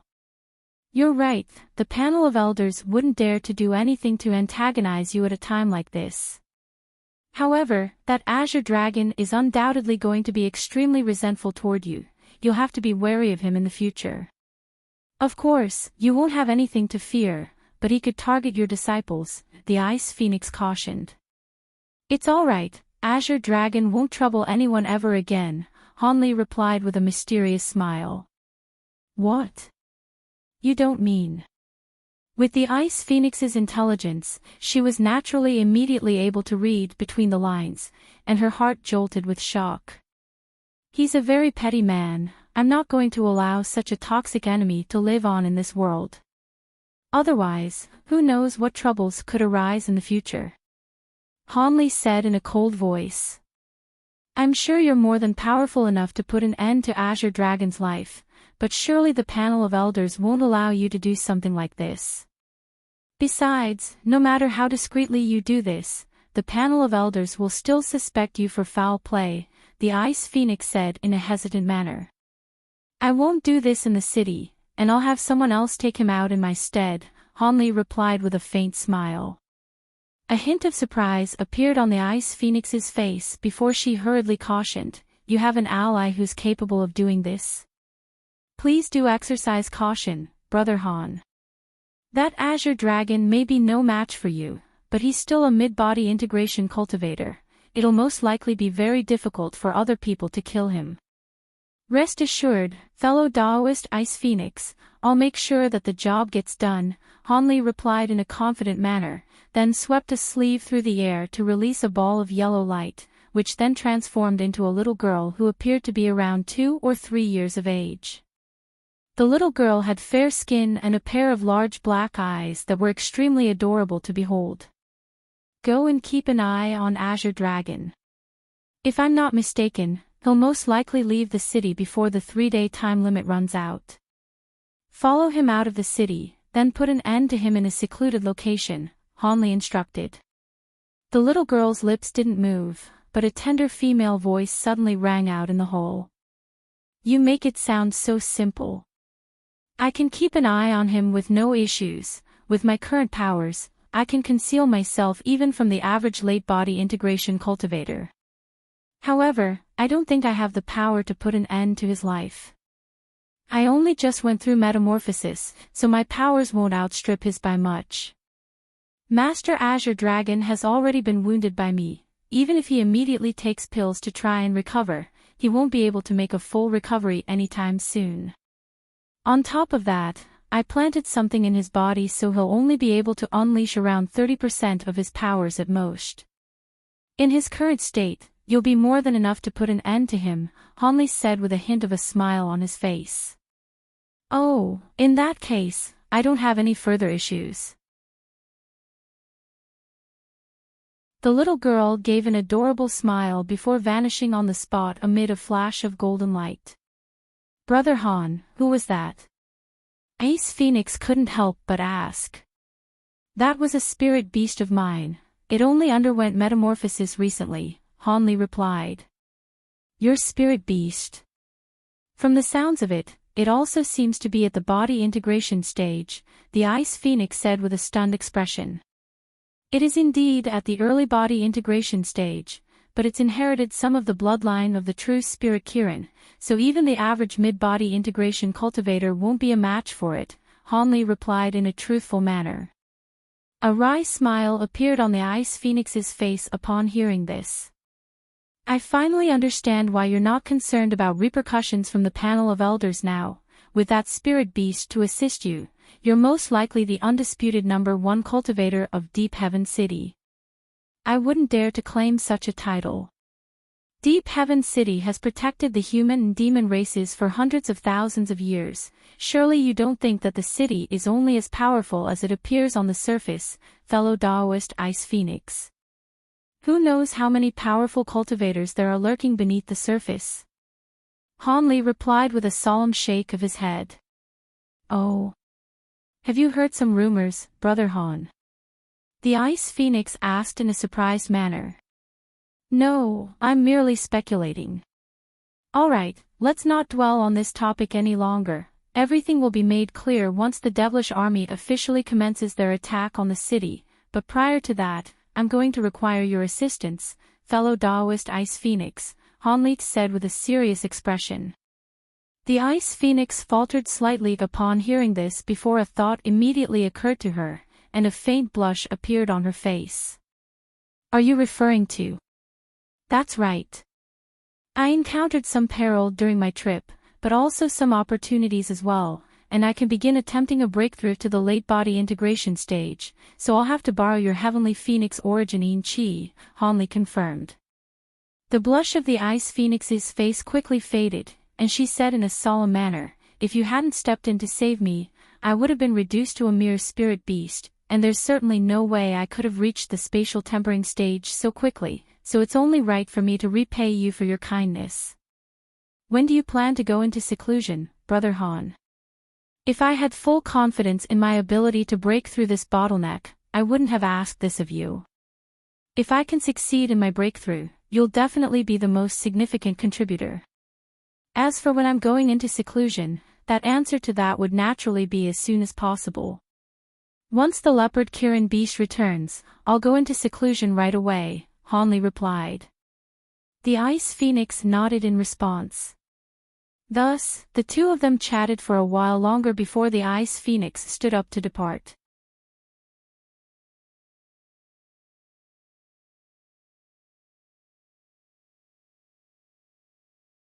Several hours later, Master Azure Dragon and his two disciples arrived at the teleportation hall of Deep Heaven City, and the guards immediately rushed out to greet him.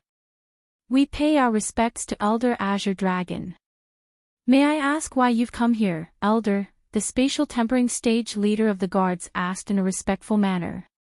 He was clearly aware of the fact that Master Azure Dragon had already become an Elder of Deep Heaven City. "Activate the teleportation formation right away. I have to leave the city to do something," Master Azure Dragon instructed in an implacable voice. "What? You're planning to use the teleportation formation? May I ask if you have a permit from the panel of elders?" the spatial tempering cultivator asked in a hesitant manner. I'm an elder of the city, and I demand to use the teleportation formation," Master Azure Dragon repeated in a cold voice. "Forgive me, Elder Azure Dragon, but the panel of elders passed down a strict order 2 days ago, stating that all cultivators who wish to use the teleportation formations had to receive permission from the panel of elders first. If I were to go against this order, then all of us would be punished severely. Please don't make our job more difficult than it has to be," the spatial tempering cultivator said with furrowed brows. Master Azure Dragon's expression changed slightly upon hearing this, and after a moment of contemplation, he said, "I see. In that case, I'll go and request a permit from the panel of elders. Thank you for your consideration, Elder Azure Dragon, we are truly great." Senior Azure Dragon, what are you doing?" The spatial tempering cultivator had just heaved a sigh of relief when the air suddenly tightened around him, and he was completely immobilized. All of the other guards had also been bound by the same burst of invisible restrictive power, and expressions of shock and horror appeared on all of their faces. "No need to be alarmed, I have something that I need to do, and I can't afford to be delayed here," Master Azure Dragon said with a cold expression. He then raised a hand, and a white jade badge suddenly appeared in his grasp. He waved the badge toward the restrictions behind the gate of the hall, and a pillar of white light shot forth to nullify the restrictions. A hint of elation appeared in Master Azure Dragon's eyes upon seeing this, and he immediately led his disciples onto one of the smaller teleportation formations in the hall. A buzzing sound rang out as the formation was activated, and Master Azure Dragon's trio vanished amid a flash of white light. Only then did the guards regain their mobility, and the spatial tempering cultivator immediately yelled in a panicked manner, "Inform the panel of elders of what happened here and repair the restrictions right away." Some of the guards hurriedly pulled out communication formation plates, while the rest summoned a series of formation treasures to repair the damaged restrictions. Thus, the entire teleportation hall was plunged into a state of complete chaos. Right at this moment, a faint buzzing sound rang out from the teleportation formation that Master Azure Dragon had just used, and it was activated once again. Immediately thereafter, an extremely diminutive figure was also teleported away amid a flash of white light, and none of the guards were able to identify what it was. "Did someone else teleport away just now?" one of the guards asked in an uncertain manner, wondering if his eyes had played tricks on him. Meanwhile, Master Azure Dragon and his two disciples were flying through a bluestone passageway erected in the belly of a mountain. After just a few flashes, they emerged out of a cave that had been concealed by a restriction, then flew toward a certain direction. Not long after they had left, another streak of golden light flew out of the same cave and set off in hot pursuit. Half a day later, Master Azure Dragon's trio was flying over a barren plain countless kilometers away from Deep Heaven City. Among the trio, Master Azure Dragon was flying at the forefront, and his expression suggested that he was contemplating something important.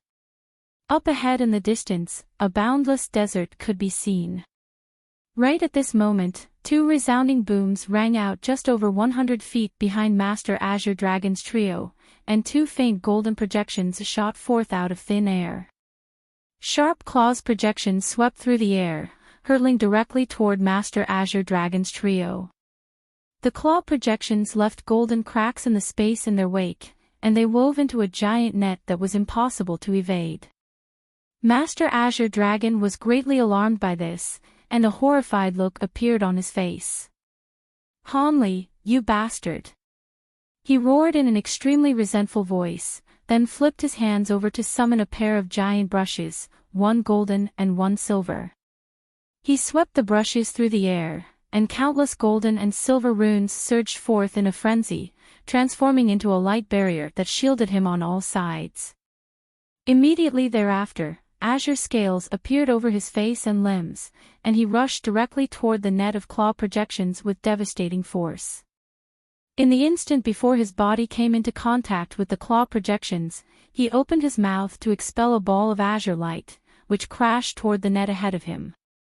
The net of claw projections had seemed to be extremely formidable, but it was torn apart by the ball of azure light with ease.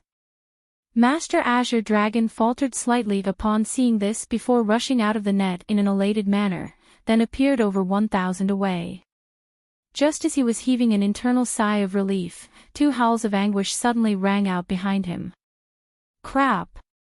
Master Azure Dragon hurriedly turned around to find that his 2 disciples had already been dismembered, and their bodies were plummeting down from above in bloody chunks. Their protective treasures had been instantly destroyed by the claw projections, and even their nascent souls hadn't managed to escape. Master Azure Dragon cast his gaze toward the 2 golden projections, and he immediately realized that something was amiss. "You're not Hanli. Who dares to attack me?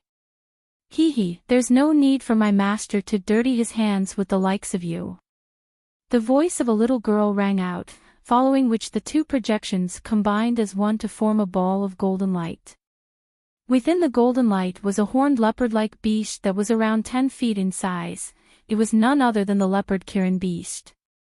Master Azure Dragon swept his spiritual sense toward the golden beast, and he immediately drew a sharp breath.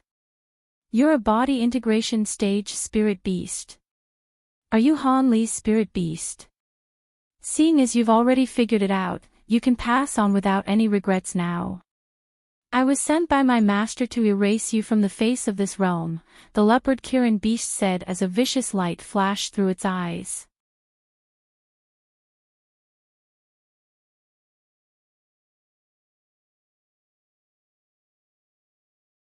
"Rest assured, master, I devoured that Azure Dragon's nascent soul, so he's as dead can be. However, prior to his death, he chose to unleash a powerful ability rather than continue to repress the poison, and I had to expend some energy to keep him at bay.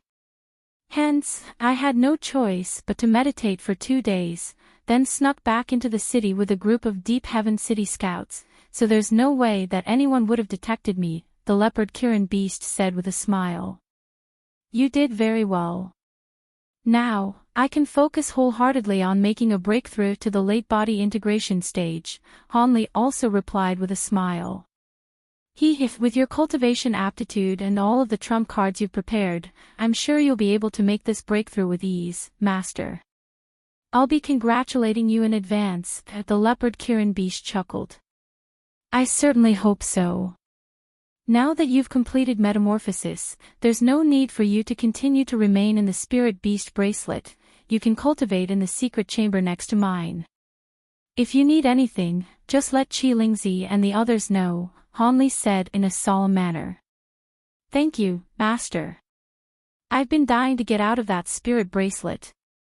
I'm going to cultivate in the other secret chamber now.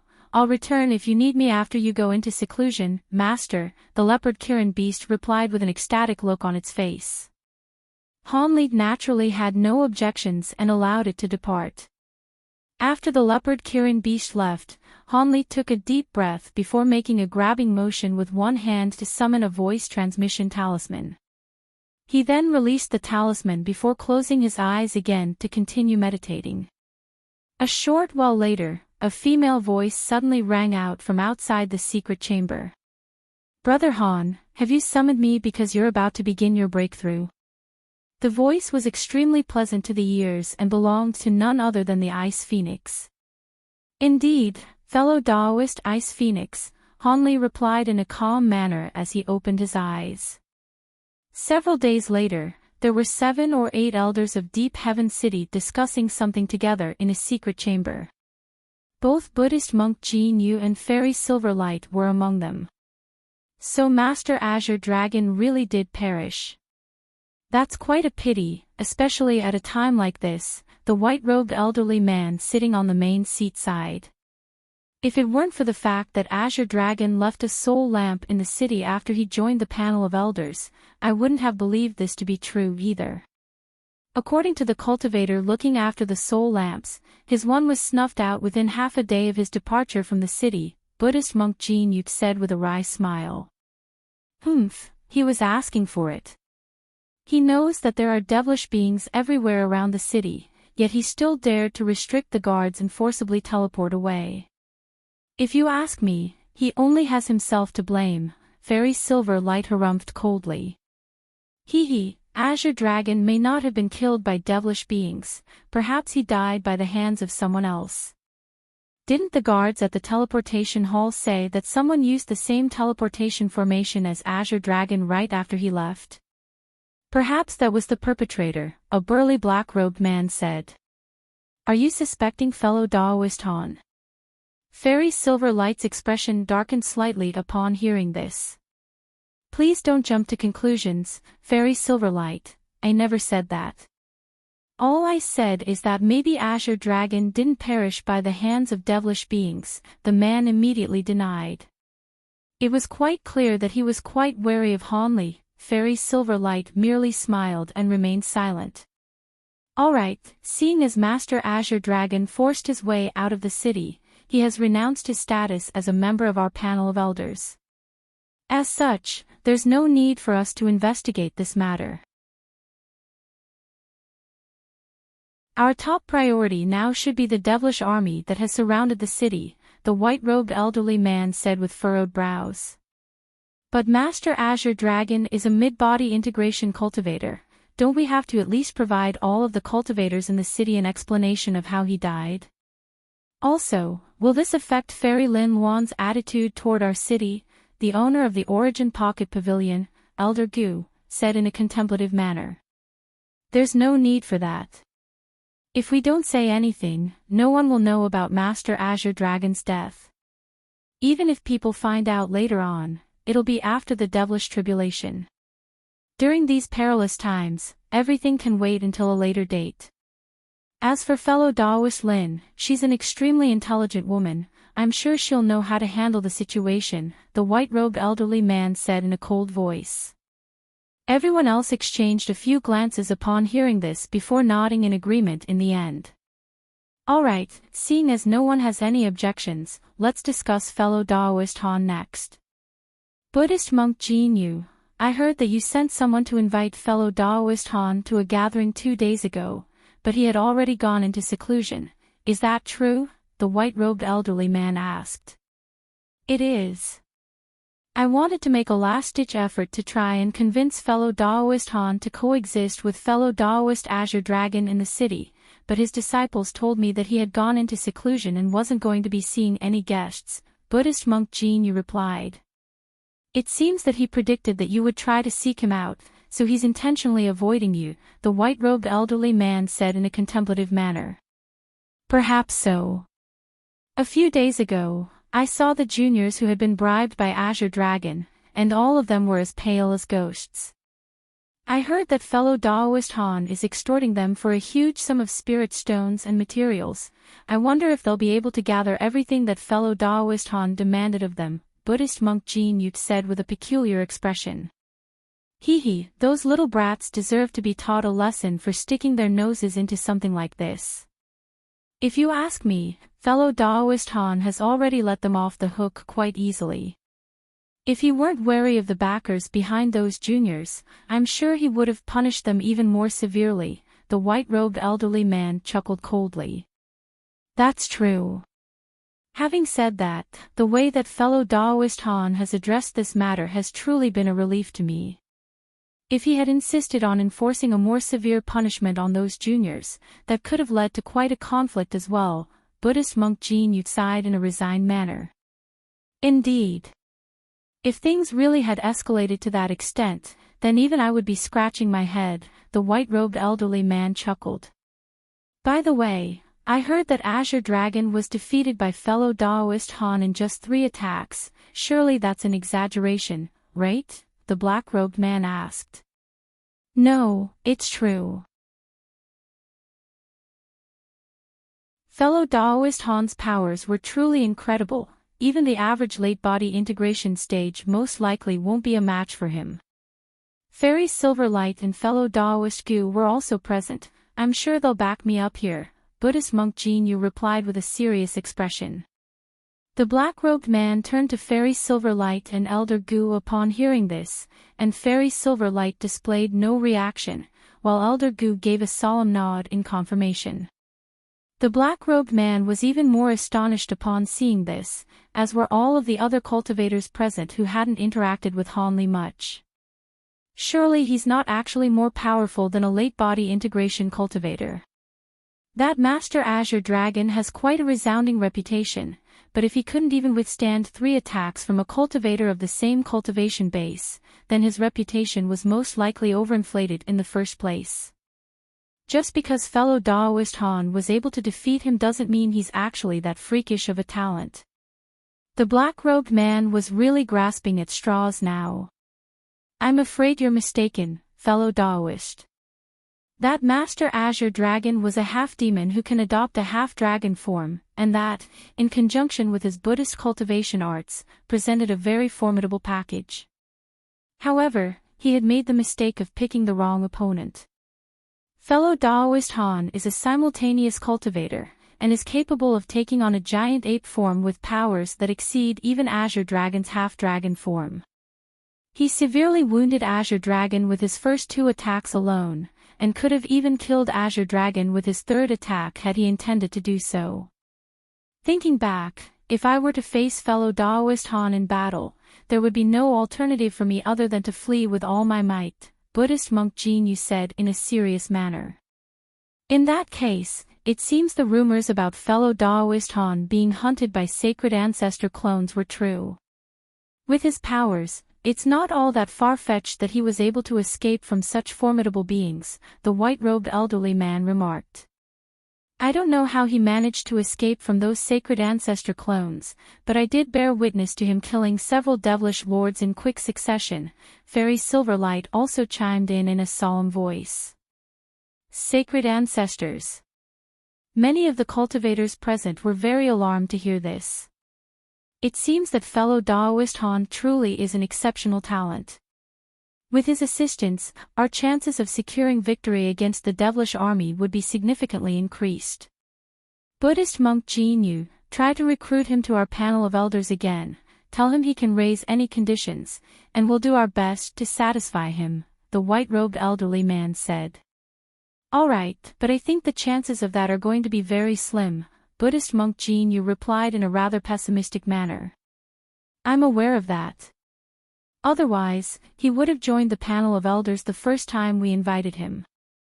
In any case, it can't hurt to try. All right, setting this matter aside for now, we received a report from our scouts stating that the devilish army is very likely going to launch an all-out assault on our city in several months to a year, the white-robed elderly man said as a grim look appeared on his face, and all of the other elders' hearts jolted upon hearing this.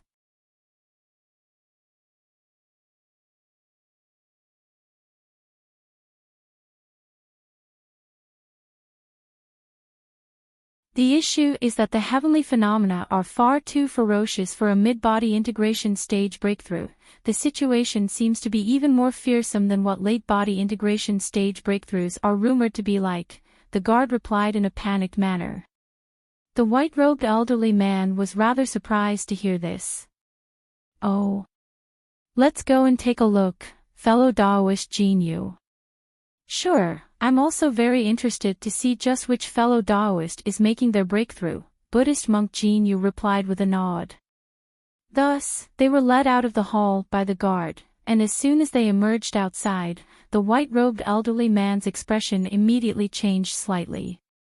With his mid-body integration stage spiritual sense, he was instantly able to sense that the spiritual qi in the air had become extremely active, as if they were being affected by some type of fearsome power. He unconsciously sped up, and in the blink of an eye, he and Buddhist monk Jin-yu had arrived on a massive terrace. There were around a dozen guards gathered on the terrace, all of whom were looking into the distance with flabbergasted expressions.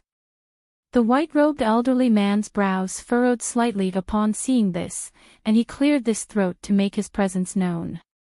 Only then did the guards notice him and Buddhist monk Jin-yu, and they immediately extended respectful bows. Just as the white-robed elderly man was about to scold these subordinates of his, Buddhist monk Jin-yu suddenly let loose a faint cry of surprise. The white-robed elderly man immediately cast his gaze toward the same direction as Buddhist monk Jin-yu, upon which an astonished look appeared on his face. There in the distance, the sky had turned bright red, and crimson fiery clouds were revolving in mid-air like a giant fireball. Beneath the fiery clouds, countless wisps of colorful light were rapidly converging to form a series of rainbow bridges. Close to half of the entire city was encompassed beneath the fireball and crimson clouds, but compared to this stunning visual stimulus, the spiritual pressure radiating from the heavenly phenomena was even more astonishing. Due to how far away they were, they could only sense a tiny portion of this spiritual pressure, but they were still struck by a sense of asphyxiation. Furthermore, this pressure was only continuing to mount, and it seemed that something terrifying was brewing in the distance. These heavenly phenomena really are far more fearsome than what a mid-body integration stage breakthrough could bring about. Let's go and take a closer look, fellow Daoist Jin. It would be extremely fortunate for the city if someone could make a late-body integration stage breakthrough. We have to keep a lookout for them and ensure that they aren't disrupted, the white-robed elderly man said. Of course. Witnessing a late-body integration stage tribulation transcendence would be a brilliant opportunity for us. If we can see it up close, I'm sure it'll benefit our future cultivation immensely, Buddhist monk Jin-yu immediately agreed.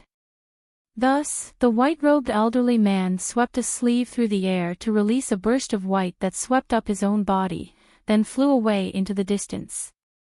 Buddhist monk Jin-yu also followed along as a ball of golden light, and only then did the guards heave a collective sigh of relief before erupting into spirited discussion surrounding the heavenly phenomena that were taking place. At this point, all of the high-grade cultivators in the entire city had been alerted by these phenomena, and countless streaks of light were converging from all directions. The low-grade and mid-grade cultivators were also very intrigued, but they knew that this was not something that they could participate in, so they could only look on from where they were, but that certainly didn't stop them from discussing the situation with those around them. The theories they came up with came in all shapes and forms. There were some stating that a certain spirit treasure was emerging, while others were proclaiming that an almighty spirit beast was creating these phenomena. Of course, most believed that this was stemming from a certain cultivator's tribulation transcendence, and some of the more knowledgeable and experienced individuals had guessed that this had to be a body integration stage tribulation transcendence. Of course, none of them could have imagined that the body integration cultivators were just as astonished as they were once they gathered close to the heavenly phenomena. The white-robed elderly man and Buddhist monk Jin-yu weren't the first ones to arrive on the scene. Over 20 spatial tempering and body integration cultivators had arrived before them, and they were appraising the phenomena from close to 100 kilometers away. Fairy Silver Light was among them as well, and she gave the white-robed elderly man and Buddhist monk Jin-yu a nod from afar before casting her gaze toward the unfolding phenomena again. The white-robed elderly man and Buddhist monk Jin-yu exchanged a glance before also stopping nearby. If I'm not mistaken, fellow Daoist Han is the only body integration cultivator who lives in this area, right? The white-robed elderly man suddenly asked. Indeed, and fellow Daoist Han's abode seems to be situated right at the center of this heavenly phenomena, Buddhist monk Jin-yu replied. That means it must be fellow Daoist Han who's making a breakthrough. It's no wonder that he went into seclusion, the white-robed elderly man said. That does appear to be the case. This heavenly phenomena appears to have been triggered by a late body integration stage breakthrough, but it's far more fearsome than one that I was fortunate enough to have witnessed in the past, Buddhist monk Jin Yu replied in a hesitant manner. There's nothing strange about that. The heavenly phenomena triggered by one's breakthrough depends on their powers. Generally speaking, the more fearsome the phenomena, the more powerful the tribulation transcender is, but at the same time, they'll also be plunged into an extremely perilous situation. With the ferocity of this set of heavenly phenomena, I think fellow Taoist Han may not be able to successfully transcend his tribulation, the white-robed elderly man mused in a contemplative manner.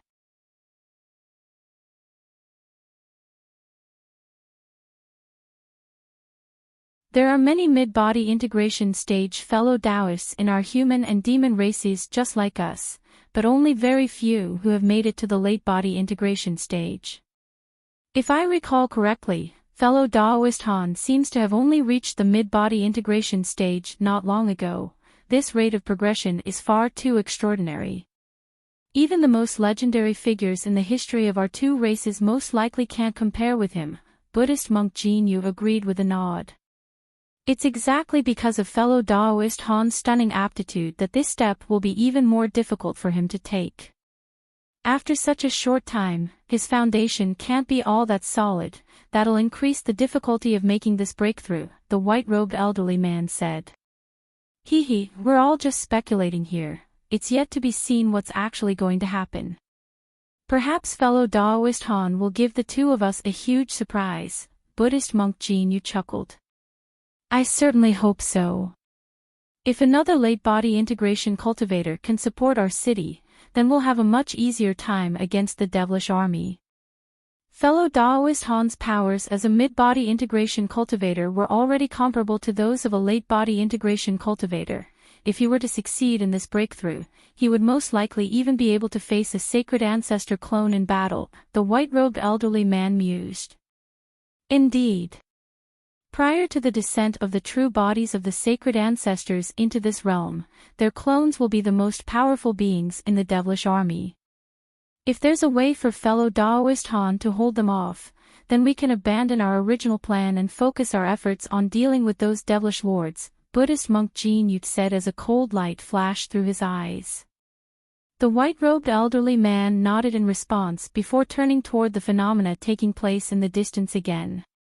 At this point, the fiery clouds up above had already transformed into a crimson sea that had encompassed virtually the entire sky, and beneath the fiery clouds, a series of giant runes of different colors were taking shape. These runes were radiating dazzling light, and in the next instant, they abruptly surged up toward the fiery clouds, as if they were about to pierce through the clouds. A loud buzzing sound rang out from the fiery clouds, and they began to churn even more violently. As soon as the giant runes came into contact with the clouds, a peculiar sizzling sound rang out, following which the runes began to crumble away. They had been completely repressed under the clouds. A cold harumph suddenly reverberated through the entire space, following which a blurry humanoid figure that was over 10,000 feet tall appeared amid a flash of azure light, then pointed upwards several times in quick succession in an expressionless manner. Invisible ripples ran through the space up above, and the rate at which the giant runes were being manifested sped up by over tenfold. Millions of runes emerged in the span of just a few breaths, then surged upward like a reverse waterfall. However, the fiery clouds remained as resolute as ever, even against the drastic increase in the influx of giant runes. Both the fiery clouds and giant runes were expanding at an alarming rate, and it was as if they were never going to stop. However, the giant humanoid projection seemed to have grown impatient, and it abruptly swept an arm toward the fiery clouds from afar. Even though it was only a projection, the attack that it unleashed triggered a resounding boom akin to a dull thunderclap. The azure humanoid projection crumbled away in a flash, but an enormous burst of invisible power surged easily into the clouds before immediately exploding. A string of explosions rang out in rapid succession, and a giant hole with a diameter of over 1,000 feet appeared within the clouds.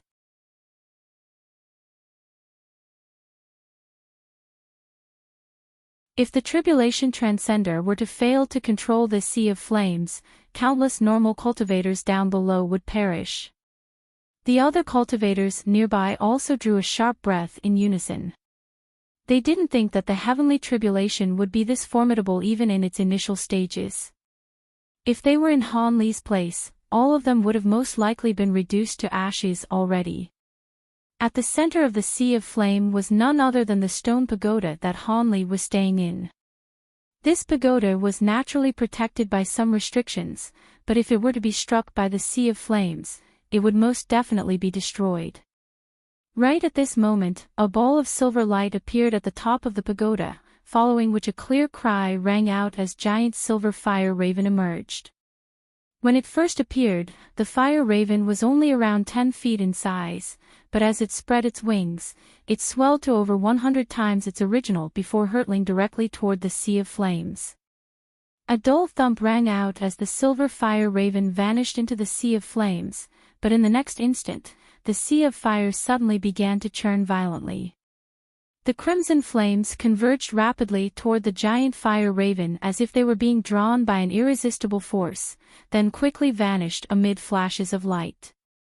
In just a short time, over a fifth of the entire sea of flames had disappeared, and at this rate, it wouldn't be long before the whole sea of fire ceased to exist. However, before that could happen, the giant black WIRMs up above suddenly opened their mouths to expel bursts of white chi that swept downward.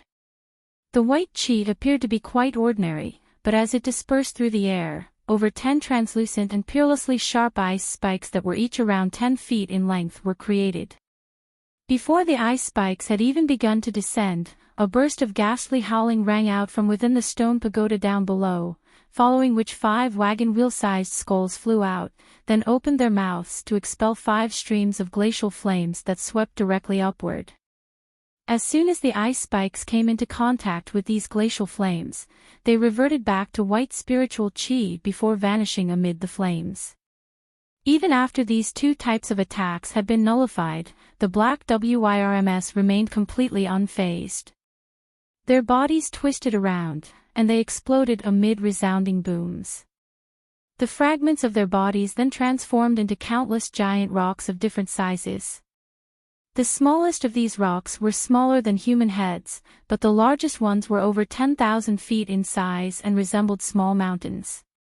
With so many giant rocks crashing down from above, it was as if doomsday had arrived, and all of the normal cultivators down below instantly paled in horror. Within a secret chamber on the deepest level of the stone pagoda, there was a person seated with his eyes tightly shut on a yellow futon. Spiritual chi was surging all over his body, and his face was quite red. Sweat was pouring down from his forehead, and it seemed that he was straining against something in a very arduous manner. Before him stood a pair of miniature mountains, one black and one azure, each of which was around 10 feet tall. Above him, there were 72 small azure swords that were revolving in the air. There were also layers of black runes surging over his body, encompassing a suit of inky black armor.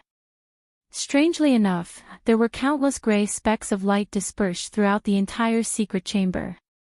Each speck of light was only around the size of a human thumb, but they were giving off an extremely frosty aura.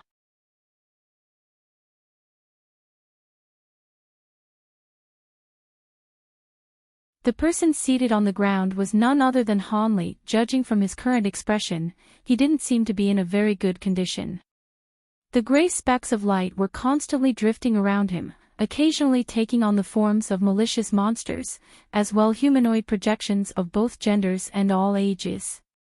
However, regardless of what form the gray specks of light took, all of them immediately pounced viciously toward Han Li, only to be forced into retreat by the treasures hovering around him. As such, these malicious apparitions could only continue to buzz around the area encompassed by the treasures. However, as they were forced back over and over again, these beings were gradually becoming more and more violent and impatient. Han Li paid no heed to these beings at all, but the situation seemed to be becoming more and more strenuous for him. In reality, that was indeed the case. Within a certain mysterious space within his mind, an azure-robed spiritual sense clone of his was currently locked in battle with someone else. The opponent wore an inky black robe and was controlling 72 black flying swords. The black-robed figure's appearance was completely identical to Hanli, but there was crimson light shimmering within his eyes, and he had a sinister smile on his face. His entire body was also enshrouded in devilish chi, making him resemble an almighty fiend. Celestial Hanli made hand seals with both hands, controlling his 72 azure flying swords with one hand while releasing bolts of golden lightning with the other.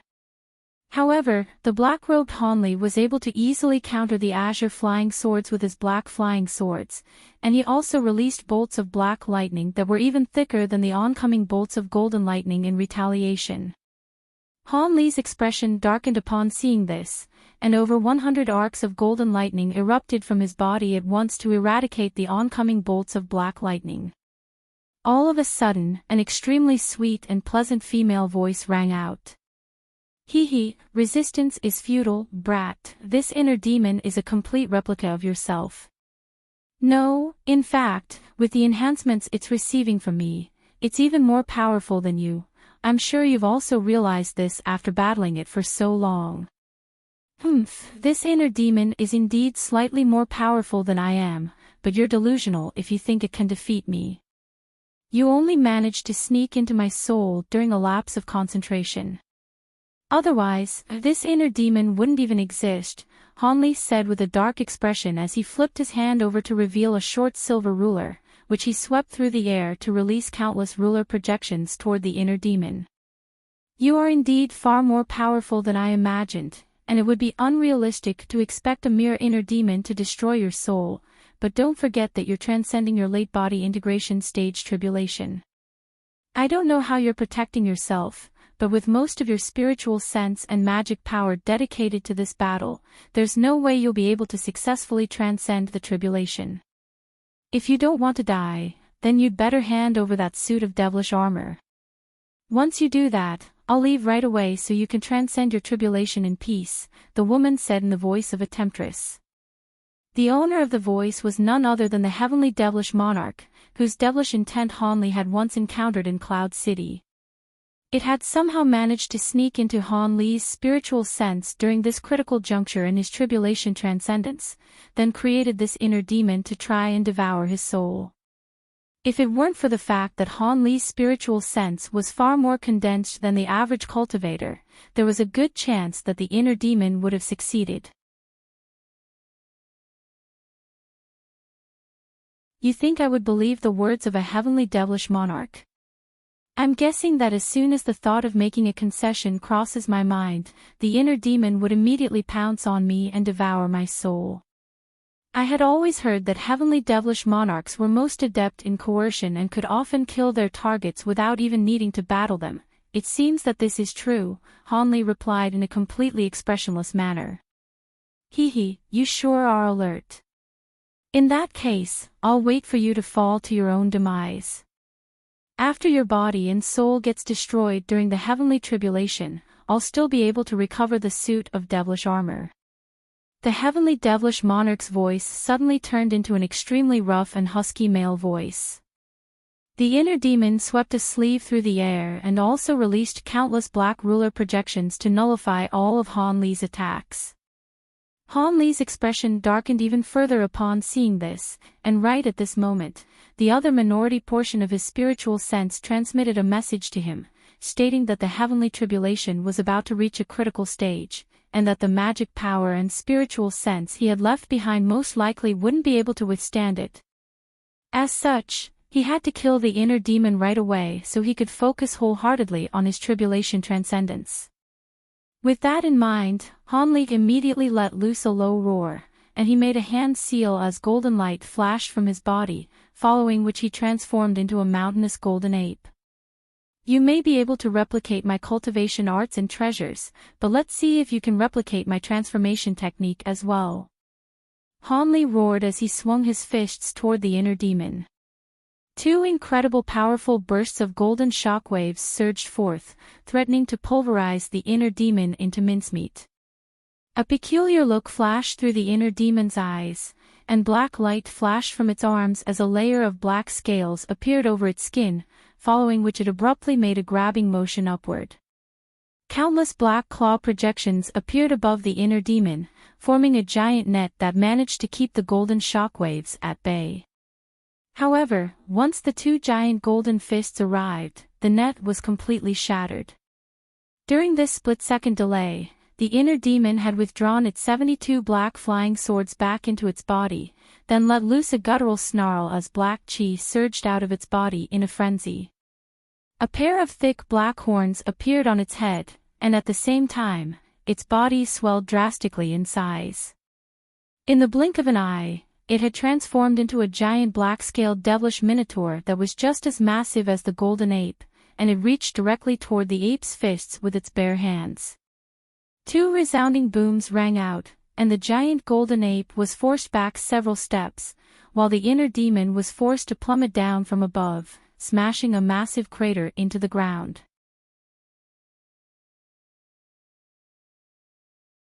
Following that single exchange, Hanlik immediately realized that the Minotaur wasn't as powerful as his giant mountain ape form, but there wasn't a large disparity between them. At this rate, even if he could secure victory, it would definitely take a very long time. Under these circumstances, he naturally couldn't afford to delay any further. A hint of urgency appeared in Han Li's eyes, and he finally gritted his teeth before making a decision.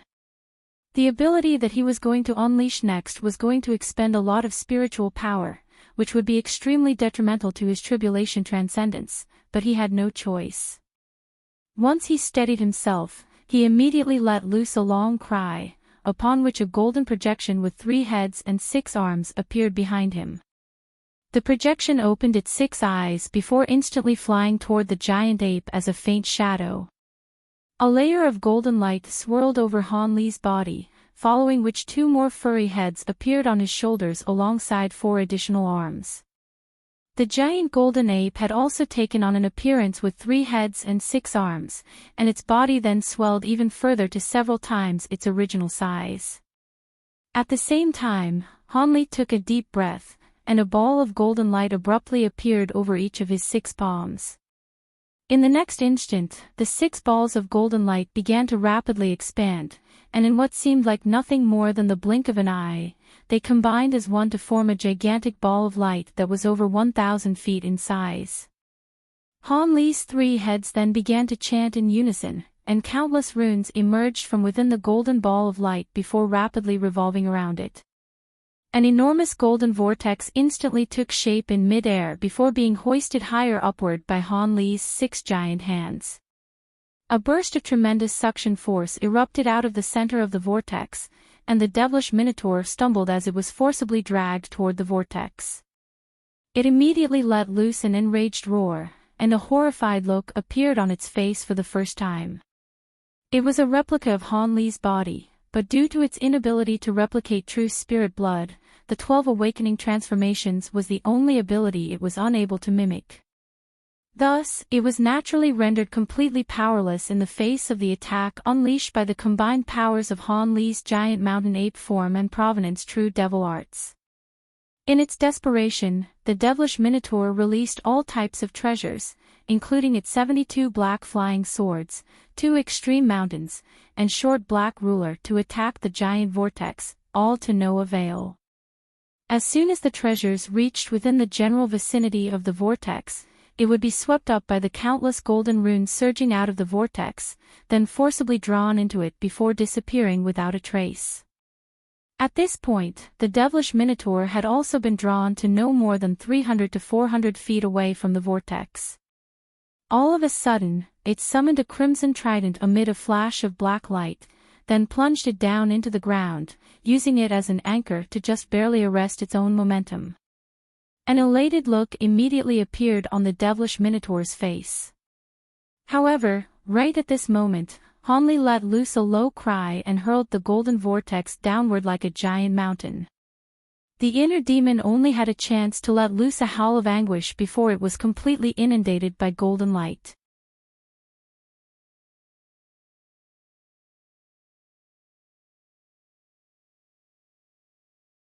Humph, you were lucky this time, but if I can manifest an inner demon once, then I can do it a second time. There's definitely no way you'll be able to survive, the heavenly devilish monarch roared in a furious voice. Immediately thereafter, a ball of black chi emerged out of thin air, then quickly began to take on a humanoid form. There won't be a second time. You're delusional if you think you can go into hiding again after you've already revealed yourself to me. Han Li harumphed coldly in response, then suddenly opened one of his 3 mouths to expel a ball of azure light. The azure light was formed by the spiritual chi within his body, and it contained a stick of yellow half-burned incense that was giving off the faint aroma of sandalwood. Blue light flashed from the eyes of Han Li's central head, and he made a grabbing motion to draw the stick of incense into his grasp before rubbing his hands together vigorously. A ball of silver flames emerged between his palms, and a plume of faint yellow smoke instantly began to disperse through the air. At the same time, one of his other heads exhaled with all its might, and the yellow smoke transformed into an arrow that shot forth through the air, then abruptly vanished mid-flight. In the next instant, the arrow reappeared amid a flash of yellow light not far away from Han Li before plunging into what appeared to be nothing more than empty space. A muffled groan rang out, and a ball of twisted black light suddenly appeared out of thin air. The yellow arrow was embedded right into the center of the ball of light. There was a miniature humanoid figure that was around several inches tall situated within the black light, and even though its body had been impaled by the arrow, it chuckled in a derisive manner. "Humph, you think an ordinary treasure like this can harm me? You must be getting desperate." The miniature humanoid figure's facial features were completely indistinguishable, but just the mere sight of the pure devilish chi emanating from its body made the onlooker feel as if they had been plunged into a glacial pit. A relieved look appeared on Han Li's face upon confirming that the arrow had struck its target, and he said in a cold voice, "When did I say this is an ordinary treasure? Seeing as you're just a wisp of a heavenly devilish monarch's devilish intent, this thing will be more than enough to get rid of you." "What? This is..." The miniature humanoid figure shuddered as it suddenly recalled what this item was from its extensive wealth of memories. However, it was already too late. In the next instant, the yellow arrow exploded, and yellow smoke that carried the faint fragrance of sandalwood instantly dispersed to encompass roughly the surrounding acre of space. The miniature black figure was unable to maintain its form within the faint yellow smoke, and before it completely vanished, it yelled in an indignant manner, "Impossible! Black infernal ice incense has already gone extinct in this realm. How could you possibly have this? Don't celebrate too early. When you make your grand ascension stage breakthrough, I'll be sure to descend into this realm in person and make sure to put an end to your life." Thus, the heavenly devilish monarch's devilish intent was forcibly ejected out of Han Li's spiritual sense. He quickly made a hand seal upon seeing this and reverted back to his human form in the blink of an eye.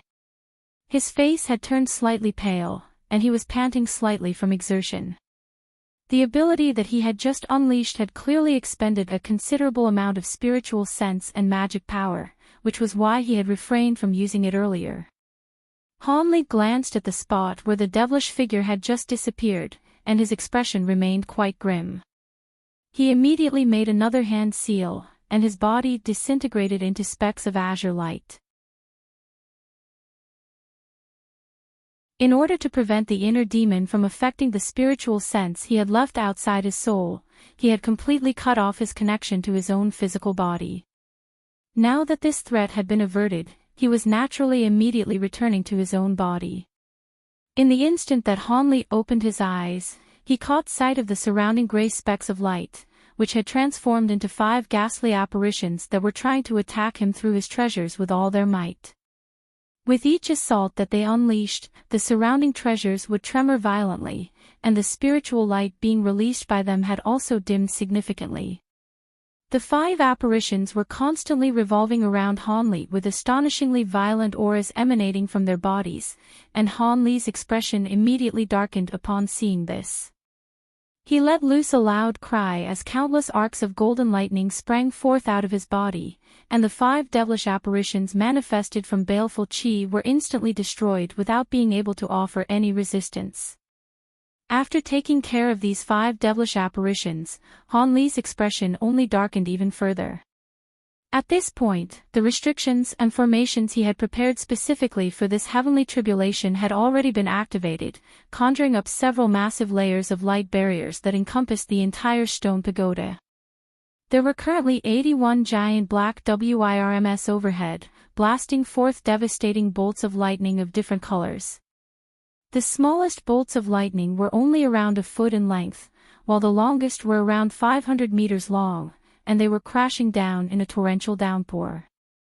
Amid the flashes of lightning, the restrictions were beginning to display signs of overexertion.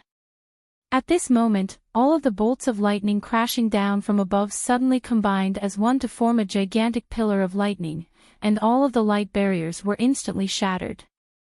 Without any further impediment standing in its way, the bolts of lightning instantly vanished, then reappeared above Han Li in his secret chamber before continuing to crash down with devastating might. Han Li immediately swept a sleeve through the air to release a dozen or so bolts of golden lightning, and a deafening boom rang out as the golden lightning and 5-colored lightning cancelled out one another.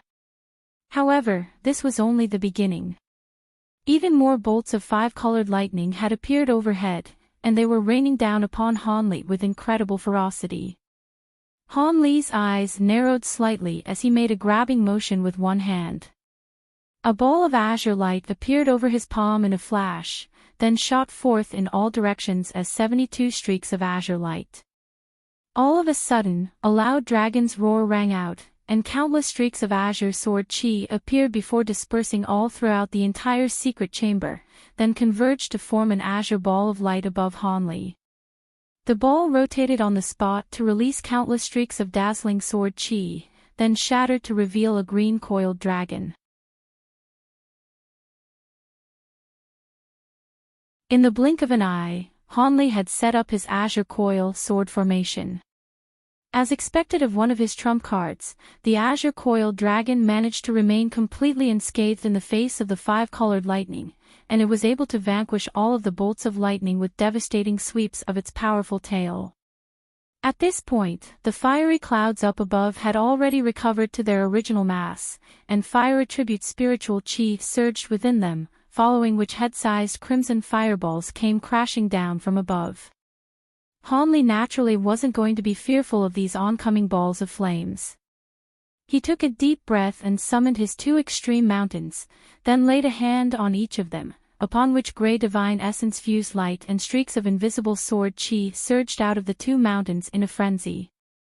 A day and a night later, the 81 black WIRMs in the sky finally self-detonated into clouds of black chi, and at this point, all of the spectating high-grade cultivators had already been completely awestruck by the ferocity of this heavenly tribulation, as well as the measures that Han Li had taken to oppose it.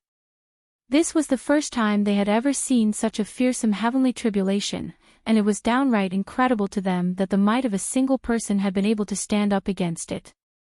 In the instant that the black WIRMs disappeared, a long cry rang out from within the stone pagoda, piercing straight into the heavens.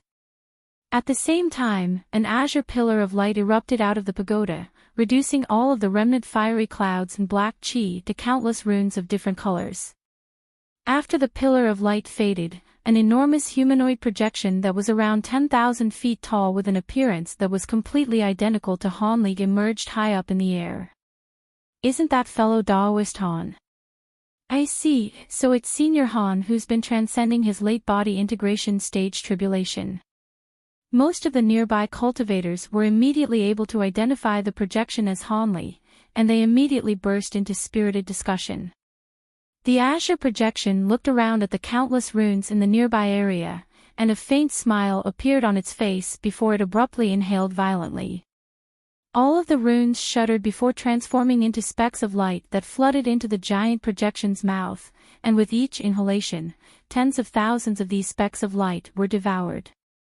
At the same time, the azure projection was expanding at a rapid rate, and after all of the surrounding specks of light had been devoured, more specks of light began to converge from the distance like moths to a flame, only to be devoured by the azure projection as well. An alarmed look appeared on the white-robed elderly man's face upon seeing this, and he hurriedly yelled, "Everyone, get back! Fellow Daoist Han has already transcended his late body integration stage tribulation and is currently devouring the world's origin chi to reform his soul. We're all currently in the affected area, so we have to get back right away."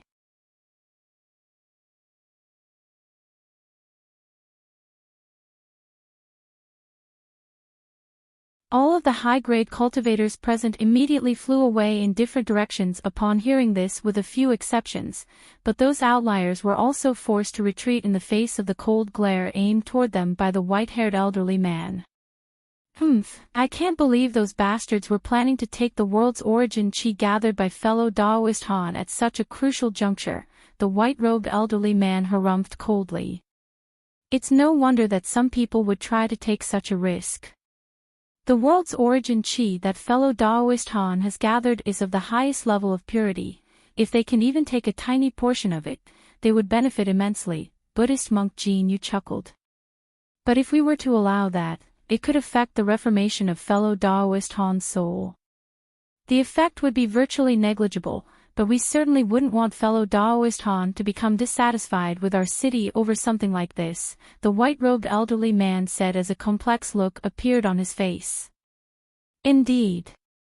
Besides, if something were to go wrong during the reformation of fellow Daoist Han's soul, he definitely wouldn't let those opportunistic individuals off the hook. In any case, fellow Daoist Han's successful breakthrough to the late body integration stage is fantastic news for our city.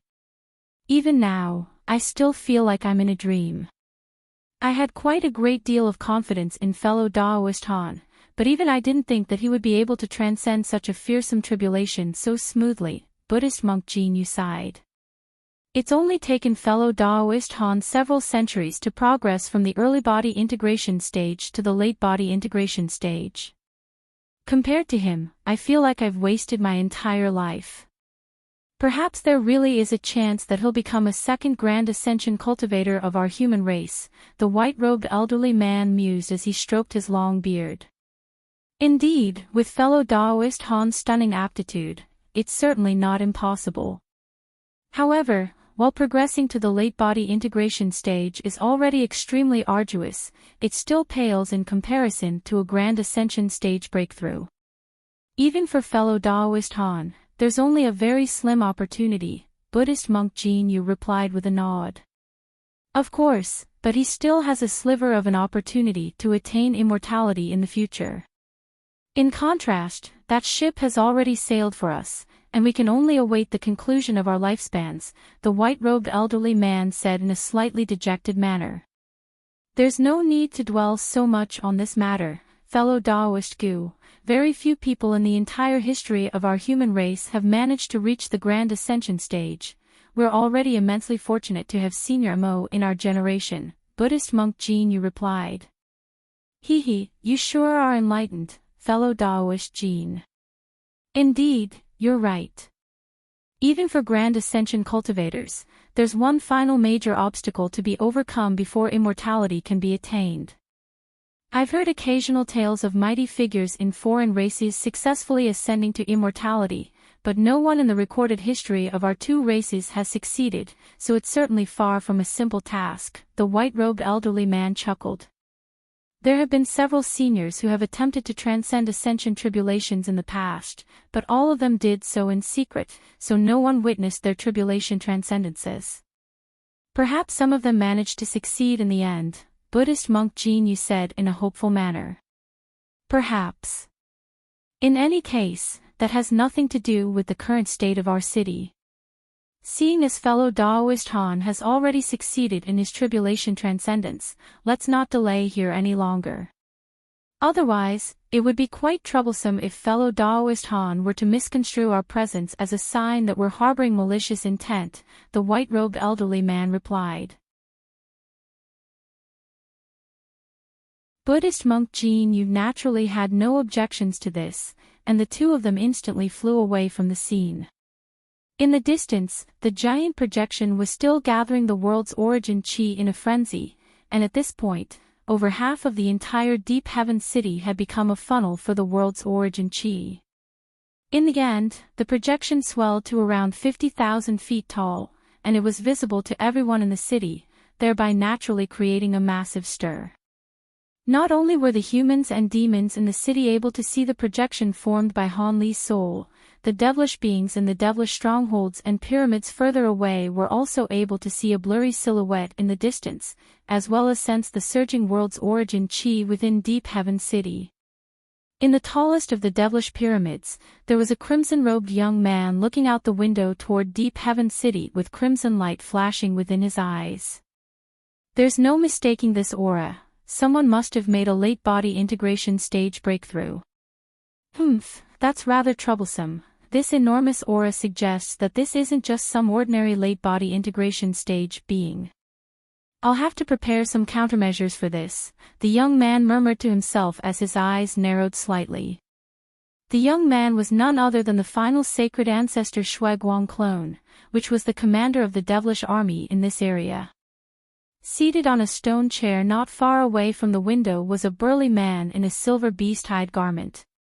He was currently munching on the bloody hind leg of a certain beast, and he said in a slightly garbled voice, "A mere late-body integration stage being is nothing to be worried about, rest assured, just leave them to me."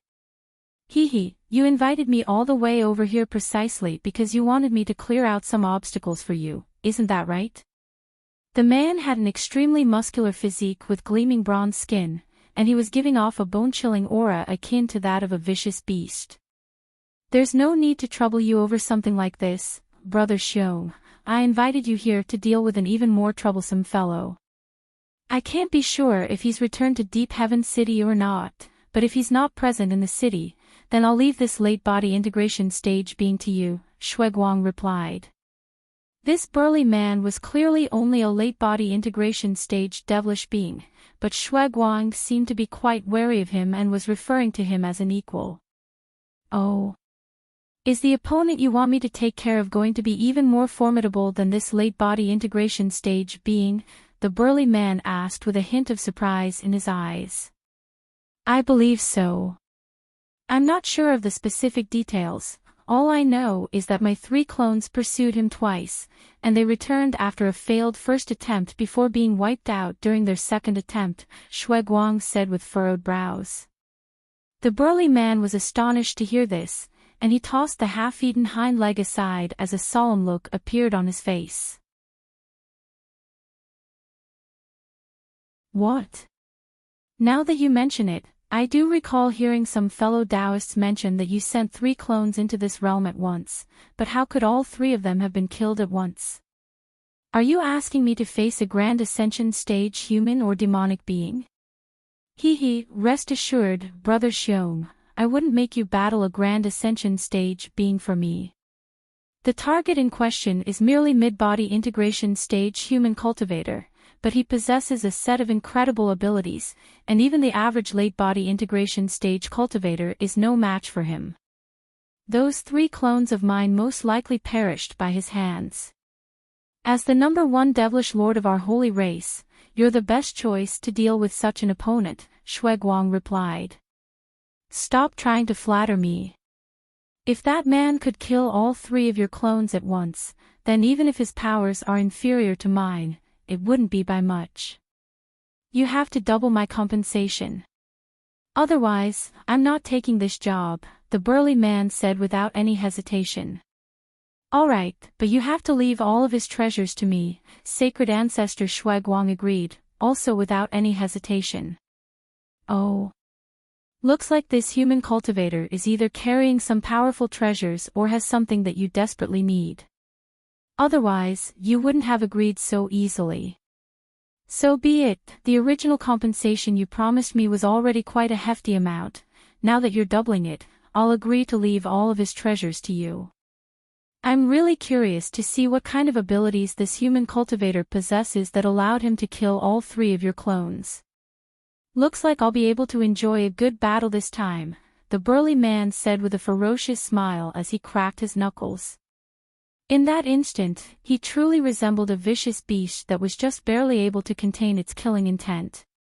Shui Guang was very pleased with the man's reaction, and he nodded with a smile as he said, "I'm offering such a large sum in compensation precisely because I'm confident in your abilities, Brother Xiong. It won't be long until we launch our main assault against Deep Heaven City.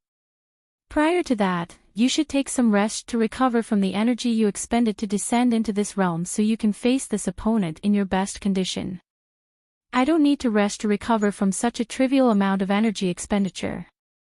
Seeing as there's nothing for me to do here, I'll go take a stroll and see if I can entertain myself.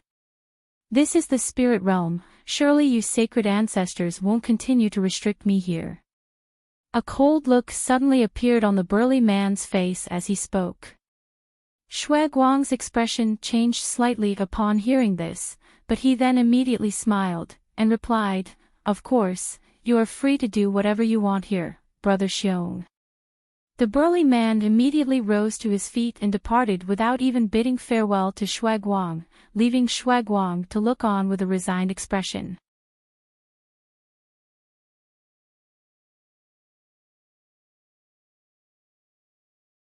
This so-called number one devilish lord clearly wasn't displaying much respect toward Shui Guang. Of course, this could mostly be attributed to the fact that Shui Guang was only present in this realm in the form of a clone, rather than his true body. Otherwise, no matter how powerful the burly man was, he wouldn't dare to act in such an uncouth manner.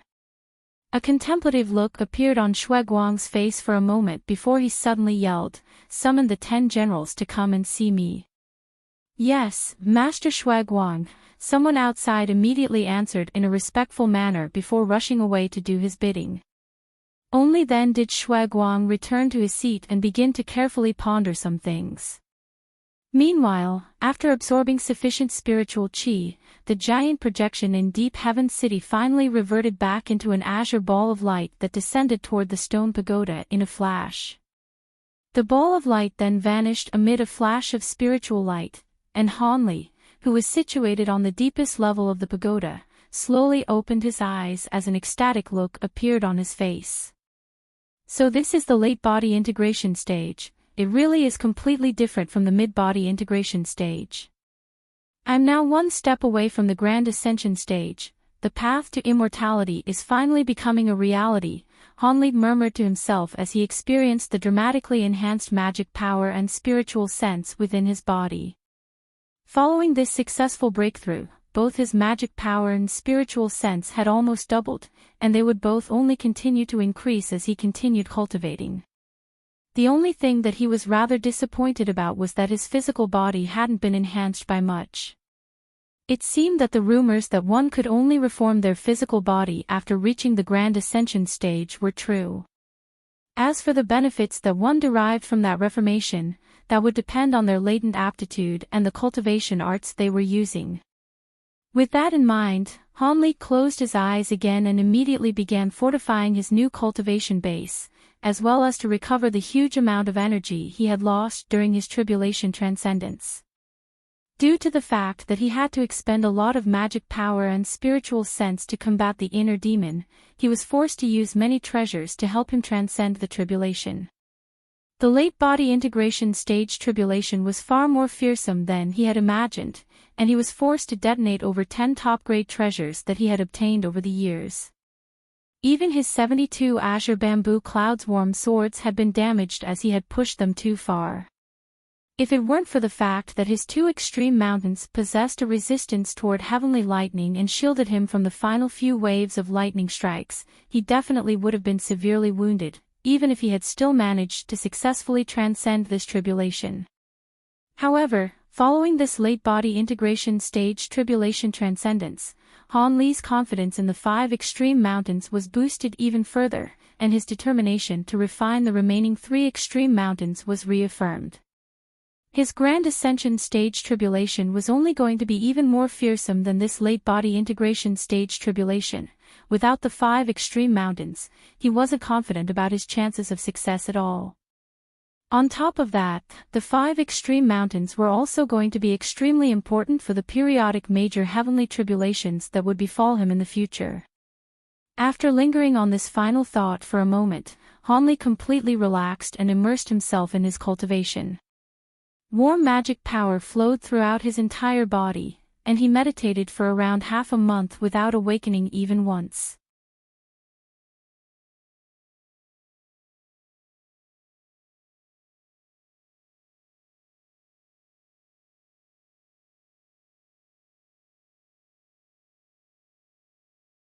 The sacred ancestor clone that's ruling over the devilish army outside has never shown itself, so we don't know much about its powers and abilities. However, according to the information we've managed to gather, it should be no more powerful than the clone that you were pursued by. These 2 clones both stem from that sacred ancestor Shuaiguang, so even if there are some disparities between their abilities, they should all be somewhat connected. Having faced a clone of sacred ancestor Shuaiguang already, it should be easier for you to face this clone compared to clones of other sacred ancestors, the white-robed elderly man said. Oh. Are you planning to get me to face this sacred ancestor clone, Brother Gu? Hanli asked in a calm manner, seemingly unsurprised by this arrangement. Indeed, fellow Daoist Han. Under normal circumstances, I definitely wouldn't ask you to take such a huge risk, but the devilish army outside is extremely powerful, and just the number of devilish lords in the army alone is almost twice the number of elders in the city. The other elders and I have racked our brains to try and come up with a strategy, but the sacred ancestor clone is going to be more powerful than even the average late body integration cultivator. There really is no good way for us to counter it. If it were to force its way through a weak point in the city's defenses and allow the devilish army to storm into the city, we would be in a dire situation, the white-robed elderly man replied. Hanli was silent for a moment before suddenly asking, how was the panel of elders initially planning to address this sacred ancestor clone? Don't tell me you had no plans at all. What plans could we have other than to rely on our advantage in numbers and our restrictions? Our initial plan was that once the battle commenced, we would send someone to lure the clone into a formation that we had prepared in advance, then trap him in the formation. We wouldn't be able to kill it that way, but at the very least, we'd be able to keep it out of the battle for a while. Unfortunately, the plan sounds simple, but it's actually very difficult to execute, so the chances of success are not very high, Buddhist monk Jin Yu explained. Indeed. All of the sacred ancestor clones are extremely cunning, luring one into a formation certainly wouldn't be an easy task, Hanli replied with a solemn nod. That's right. Fellow Daoist Jin and I had planned to ask you to lure the sacred ancestor clone into the formation, but with your past cultivation base, the plan was too risky for you, so we didn't propose it to you. However, now that you've progressed to the late body integration stage, there's no need for such concerns. We're not asking you to defeat the sacred ancestor clone, Brother Han. All that we ask is that you keep it occupied once the battle begins so it can't attack the city's restrictions. As for the devilish army and devilish lords, our panel of elders will face them. The survival of the city is at stake here, so please don't turn us down, Brother Han, the white-robed elderly man said in an earnest manner. Hanli pondered this for a moment before replying with a smile, I agreed to do everything in my power to help the city ward off the devilish army, and I'm certainly not going to eat my words.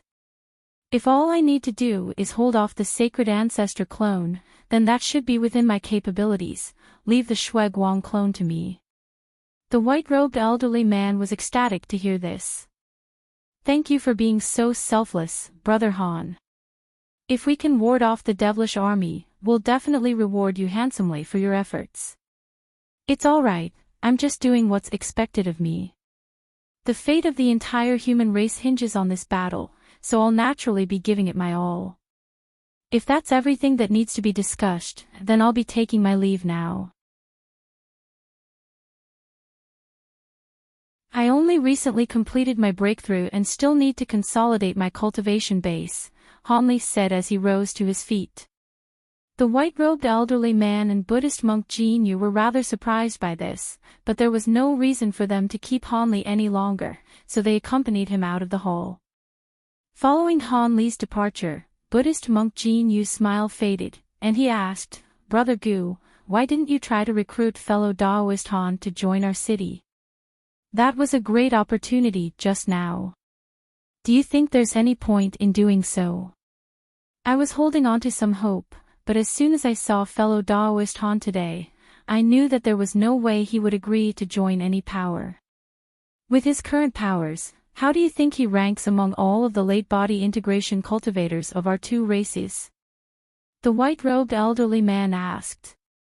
Buddhist monk Jin Yu's heart stirred upon hearing this, and only after pondering the question for a long while did he reply, "I've met all of the late-body integration stage fellow Taoists of our two races, but none of them have been unfathomable to me as fellow Daoist Han was. On top of that, he slew multiple devilish lords at the mid-body integration stage and even faced a sacred ancestor clone. Judging from all that, I would speculate that fellow Daoist Han is already the most powerful being among our two races aside from Senior MO and Senior AO. There you go. With fellow Daoist Han's powers, why would he bind himself to any power for no reason? Also, what can our Deep Heaven City offer to tempt someone of his powers? I would only risk offending fellow Daoist Han by trying to recruit him to join our city again, so I naturally decided against it," the white-robed elderly man said with a wry smile. "That's true. It's incredible to think that someone who was an ordinary guard of our city less than 2,000 years ago has since surpassed us on the path to pursuing the great Tao," Buddhist monk Jin Yu sighed in a slightly wishful manner. Life is always unpredictable. Alright, this isn't the time for us to be discussing something like this. Let's continue where we left off before. I still think that we should set up those powerful treasures atop the city wall to repress those low-grade devilish beasts," the white-haired elderly man said in a serious manner. However, Buddhist monk Jin Yu immediately shook his head in response.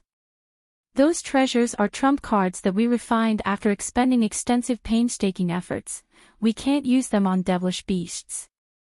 Once we expose them, the devilish army will know what to expect, and their potency will be greatly hampered. But there are simply too many low-grade devilish beasts, if we don't use them." Thus, the two of them began to debate the topic in the hall. Han Li was naturally completely unaware of this, and he immediately flew back to his own abode. He would have to expend quite a bit of time to truly consolidate his late-body integration stage cultivation base, so the more time he had to cultivate prior to the commencement of the battle, the more he would be able to consolidate his powers.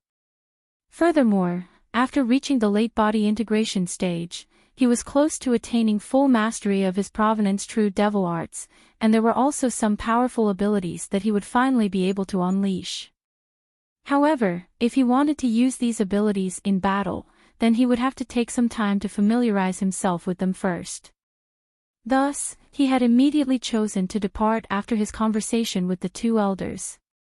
After returning to his abode, Han Li issued a few instructions to Qi Lingzi and the others before entering his secret chamber again. He sat down with his legs crossed on the futon at the center of the secret chamber, but instead of going into a meditative state, he flipped a hand over to produce a pair of thumb-sized white jade badges that were covered in silver runes. These were none other than the two outer pages of the golden jade tome that Han Li had obtained back in the human world. One of the pages contained the refinement method for several types of profound talismans, while the other contained the 100 Meridian refinement mantra. The pages weren't complete, but through his own research, Han Li had managed to refine most of the talismans. Now, there was only a heavenly halberd talisman that he was still yet to refine. This was the final talisman recorded on the outer page, and it was also the only offensive talisman. Apparently, it was incredibly powerful, but unfortunately, it was several times more difficult to study this talisman than the previous ones. If it weren't for the fact that Han Li had encountered many talisman masters of foreign races and exchanged a lot of ideas and experiences with them, it would be virtually impossible for him to refine this talisman.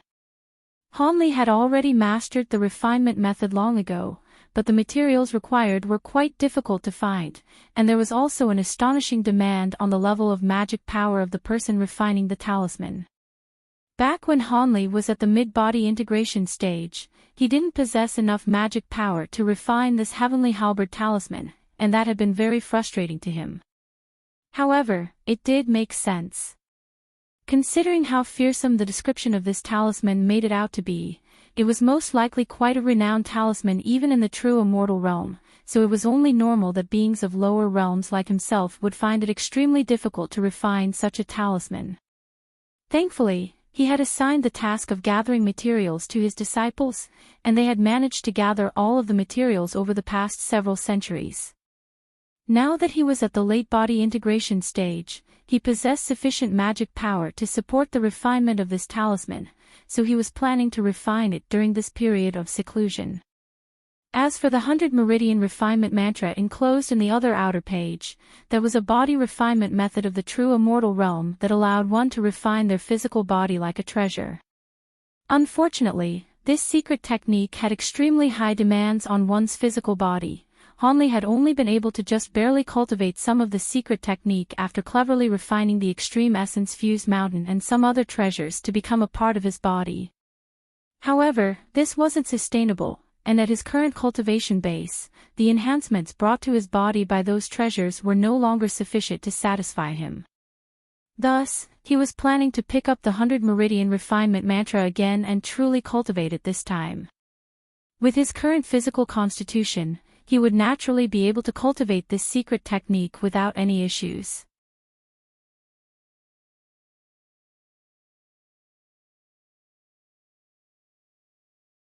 However, this immortal secret technique would definitely take a very long time to cultivate, and it wasn't something that would yield any benefits for him in a short time, so he wasn't planning to make a start on it right away. Hanli injected his spiritual sense into the two outer pages and carefully reviewed their contents for a while, and after ascertaining that there weren't any issues, he stowed them away before slowly closing his eyes. He was going to get himself into prime condition before he began refining that heavenly halberd talisman. With that talisman up his sleeve, he should be able to ensure self-preservation no matter what mishaps arose in the upcoming battle. Of course, this wasn't the only thing that Hanli was going to be relying on against that Shuiguang clone. With his current enormous wealth of spiritual sense, he would be able to just barely control all of his unevolved gold-devouring beetles in battle. If he were to release several thousand mature gold-devouring beetles at once, they would pose a substantial threat even to the Shuiguang clone. Furthermore, he was preparing to practice the abilities enclosed in the Provenance True Devil Arts right away, and all of these abilities were extremely powerful. On top of that, he had his leopard Kirin beast and purple-striped gold-devouring beetles to assist him.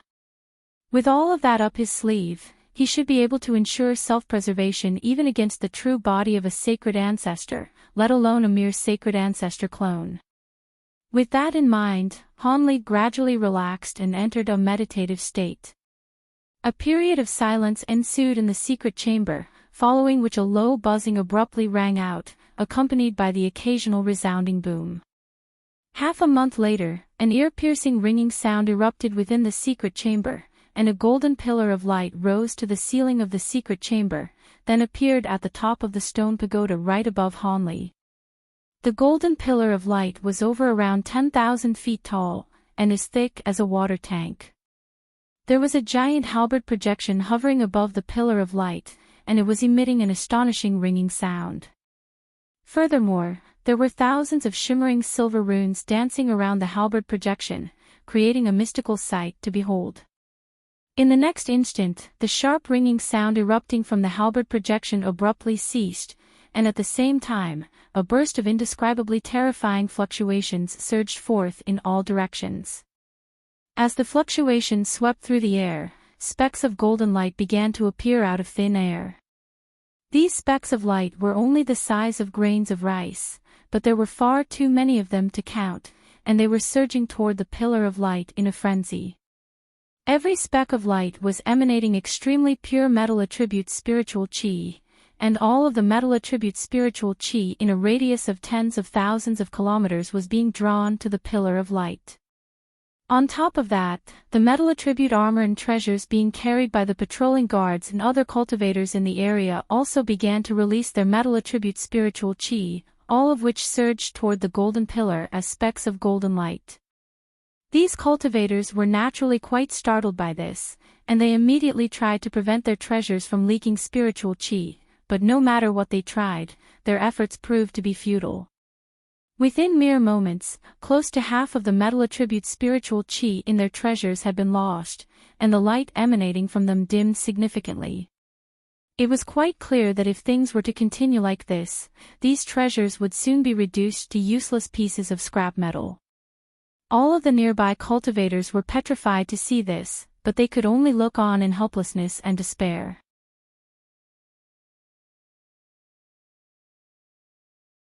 Just as the situation was truly about to get out of hand, the halberd projection suddenly shuddered, and all of the fluctuations it was releasing abruptly ceased. The giant pillar of light then vanished on the spot, and at the same time, the leakage of metal attribute spiritual chi from the treasures in the surrounding area was also cut off. If it weren't for the fact that the auras of these treasures had become extremely feeble, the cultivators in the area could easily be led into thinking that they had just experienced a hallucination. Many people began to exchange bewildered glances with one another. Of course, it was soon determined that the phenomenon that had just taken place had stemmed from Han Li's abode. Everyone naturally came to the conclusion that Han Li had been refining a certain treasure that required an enormous influx of metal attribute spiritual chi, and they certainly didn't dare to demand compensation from a late body integration stage senior, so they could only lament their ill fortune. None of the elders of the city witnessed this phenomenon, but they received news of it shortly thereafter. They were rather surprised to hear about this, but didn't think much of it, and they didn't even send anyone to inquire Han Li about what had happened. At this point, the devilish army was becoming more and more active, and it was quite apparent to all cultivators of Deep Heaven City that a battle was imminent. Under these circumstances, the high-grade cultivators in the city naturally weren't going to concern themselves with something trivial like this. 2 months later, Han Li was seated in his secret chamber with golden light shimmering from his body. His eyes were tightly shut, and his hands were clasped in front of his chest with a golden and silver talisman held between them. Above his head was a projection with 3 heads and 6 arms that was hovering at a low altitude. The projection's 3 faces were identical to Han Li's, and they each wore a different expression. Hovering above the 6 outstretched hands of the projection were 6 golden treasures of different descriptions, all of which seemed to be substantial objects with intricate silver runes inscribed all over them. These treasures were all releasing different phenomena, and it was quite clear that not only were they extremely powerful, they also possessed vastly different abilities. All of a sudden, Han Li's expression stirred slightly, and the golden and silver talisman abruptly disappeared from between his hands as he opened his eyes. Almost at the exact same moment, the golden projection also vanished into his body. A ball of red light then shot forth into the secret chamber before landing in Han Li's grasp. Han Li's eyes narrowed slightly as he appraised the ball of red light, then suddenly released his spiritual sense out of the secret chamber. His enormous spiritual sense instantly swept through all of the levels of the stone pagoda before stopping in the hall on the top floor. Seeing as she's come here in person, the devilish army must have already begun attacking the city.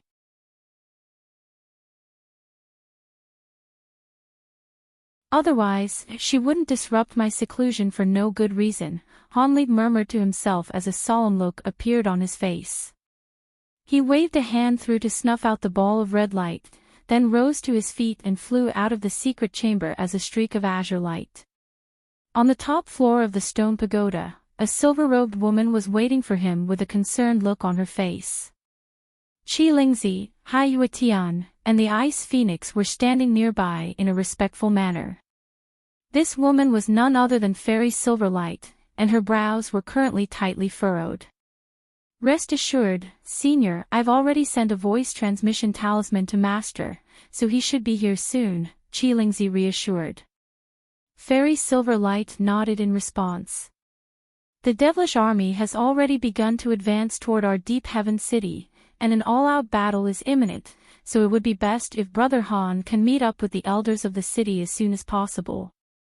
You three can come with Brother Han as well. The elders will make sure not to send you out to battle too early, so you should have a greater chance of survival than the average cultivator. Thank you, Senior. Hai Yuetian and Qi Lingzi immediately expressed their gratitude, and a grateful look also appeared on the Ice Phoenix's face. Right at this moment, azure light flashed within the hall, and a humanoid figure suddenly appeared without any warning. Has the devilish army commenced their attack, fellow Daoist? This isn't just another harassment attack, is it? Han Li asked in a calm manner as soon as he appeared in the room. It's good to see you, Brother Han. The devilish army is indeed about to begin attacking the city, and they've deployed all of their devilish beasts and troops, so this definitely isn't just a harassment attack. Even that sacred ancestor Shuaiguang clone seems to have appeared in the devilish army. I can see that your powers have received another significant boost as a result of your breakthrough, Brother Han. I can't even ascertain your exact cultivation base anymore, Fairy Silverlight said with an elated look on her face. Seeing as the situation is so urgent, I'll meet up with Brother Gu and the others right away. You can all come with me as well, Han Li said with a smile as he turned to his disciples and the Ice Phoenix. The three of them naturally agreed, and thus, all of them immediately departed from the stone pagoda together, heading directly toward the direction that the devilish army was situated in. After flying for a short while, the gigantic city wall of Deep Heaven City appeared in the distance, and there was an enormous palace that resembled an island hovering in mid-air just behind the city wall. Han Li and the others flew toward the palace before landing on a massive platform in front of it, and there were already thousands of high-grade cultivators gathered on the scene. At the center of the platform was a stone pagoda that was over 1,000 feet tall, at the top of which stood several people. They were none other than the members of the panel of elders. Han Li naturally had no intention of hanging around with the ordinary cultivators, and he issued a few instructions to his disciples and the Ice Phoenix before flying toward the pagoda with Fairy Silverlight. The white-robed elderly man was ecstatic to see Han Li, and he immediately pointed toward the devilish army outside the city as he said, "Welcome, fellow Daoist Han. Take a look over there, that should be the clone of sacred ancestor Shuaiguang."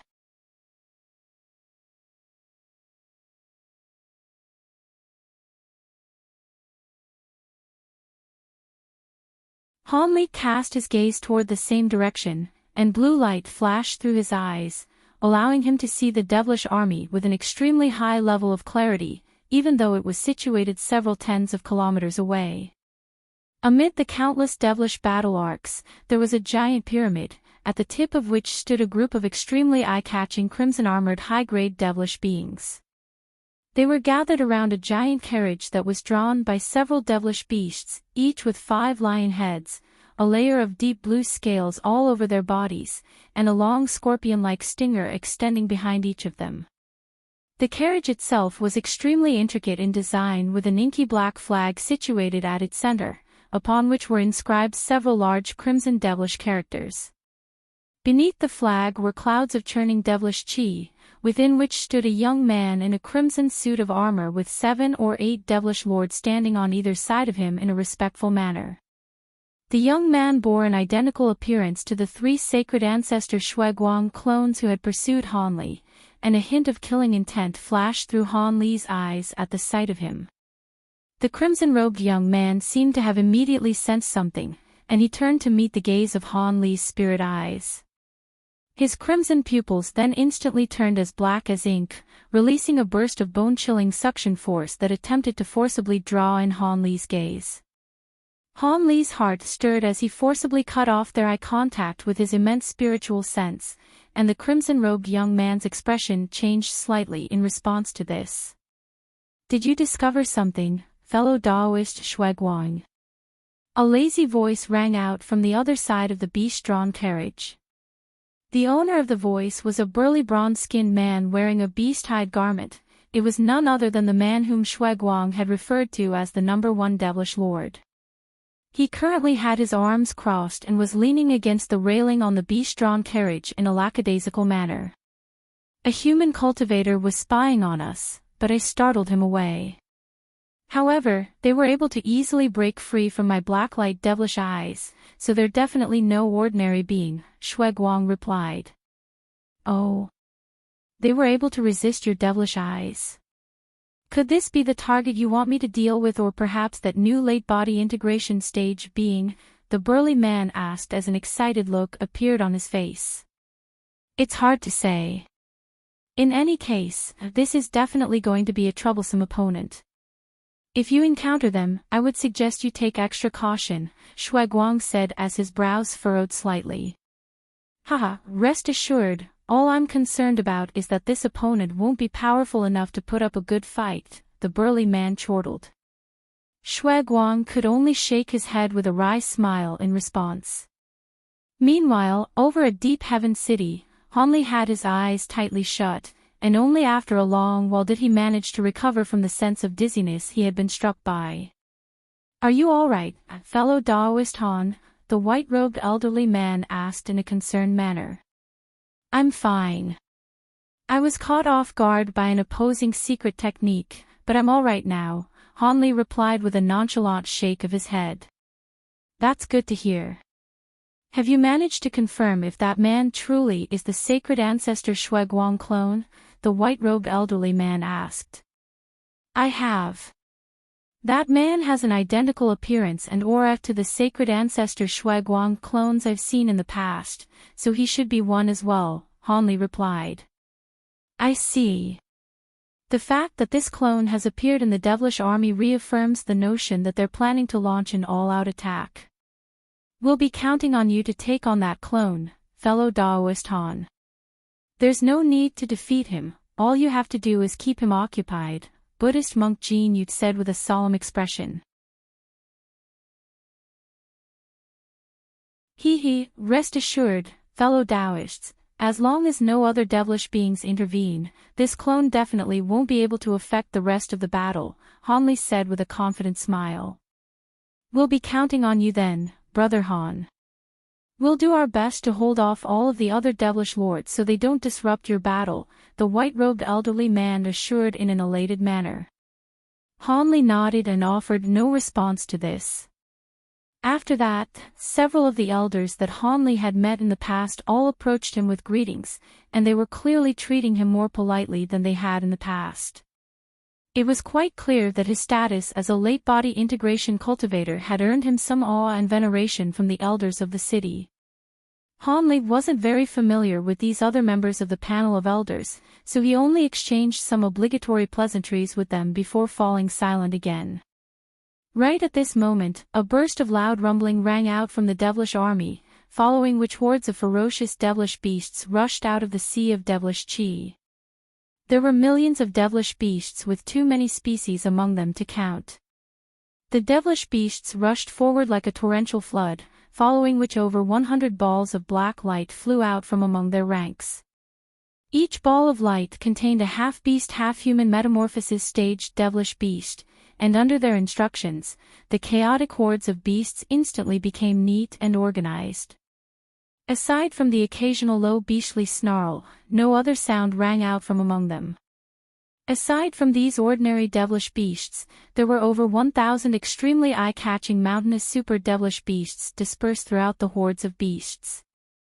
There was no end in sight to this army of devilish beasts, and more of them continued to emerge from within the sea of devilish chi, as if there were truly no end to their numbers. In what seemed like the blink of an eye, over 10 million devilish beasts had appeared, and the elders' expressions were becoming progressively more strained. How could there be so many devilish beasts? Wasn't there only supposed to be 5 million to 6 million? Elder Gu asked with a hint of alarm in his eyes.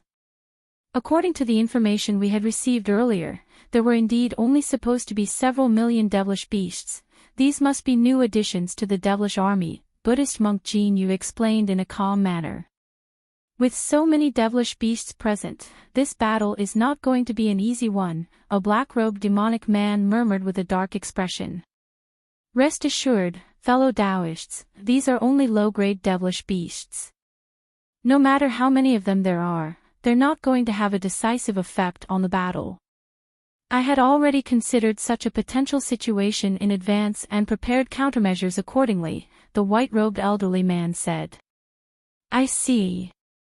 In that case, we'll leave it to you, Brother Gu. The other elders were quite relieved to hear this. The white-robed elderly man smiled as he flipped a hand over to summon a white formation plate, then said something into it, and moments later, bursts of astonishing energy fluctuations abruptly erupted as several giant formations emerged on the city wall. At the center of each formation hovered an altar that was as white as jade, and there were several ordinary-looking items situated on these altars. There was a dark blue bowl, an inky black gourd, a silver longsword, and a white screen-like object. Those are the 4 celestial river treasures. Isn't it overkill to be using them on low-grade devilish beings, Brother Gu? A demonic elder asked with a mixture of elation and concern on his face. These treasures are indeed extremely powerful, but their forte lies in their ability to attack massive areas. In comparison, they'll be much less effective when targeting individual powerful beings. As such, following some discussion with fellow Daoist Jin Yu, we decided to use them against these low-grade devilish beasts in the end. On one hand, we'll be able to kill a massive number of devilish beasts, and on the other hand, morale will be boosted. Otherwise, if we suffer a large number of casualties as soon as the battle begins, morale will inevitably plummet. I'm sure this is also the reasoning behind the devilish army's decision to send out all of these devilish beasts first, the white-robed elderly man explained.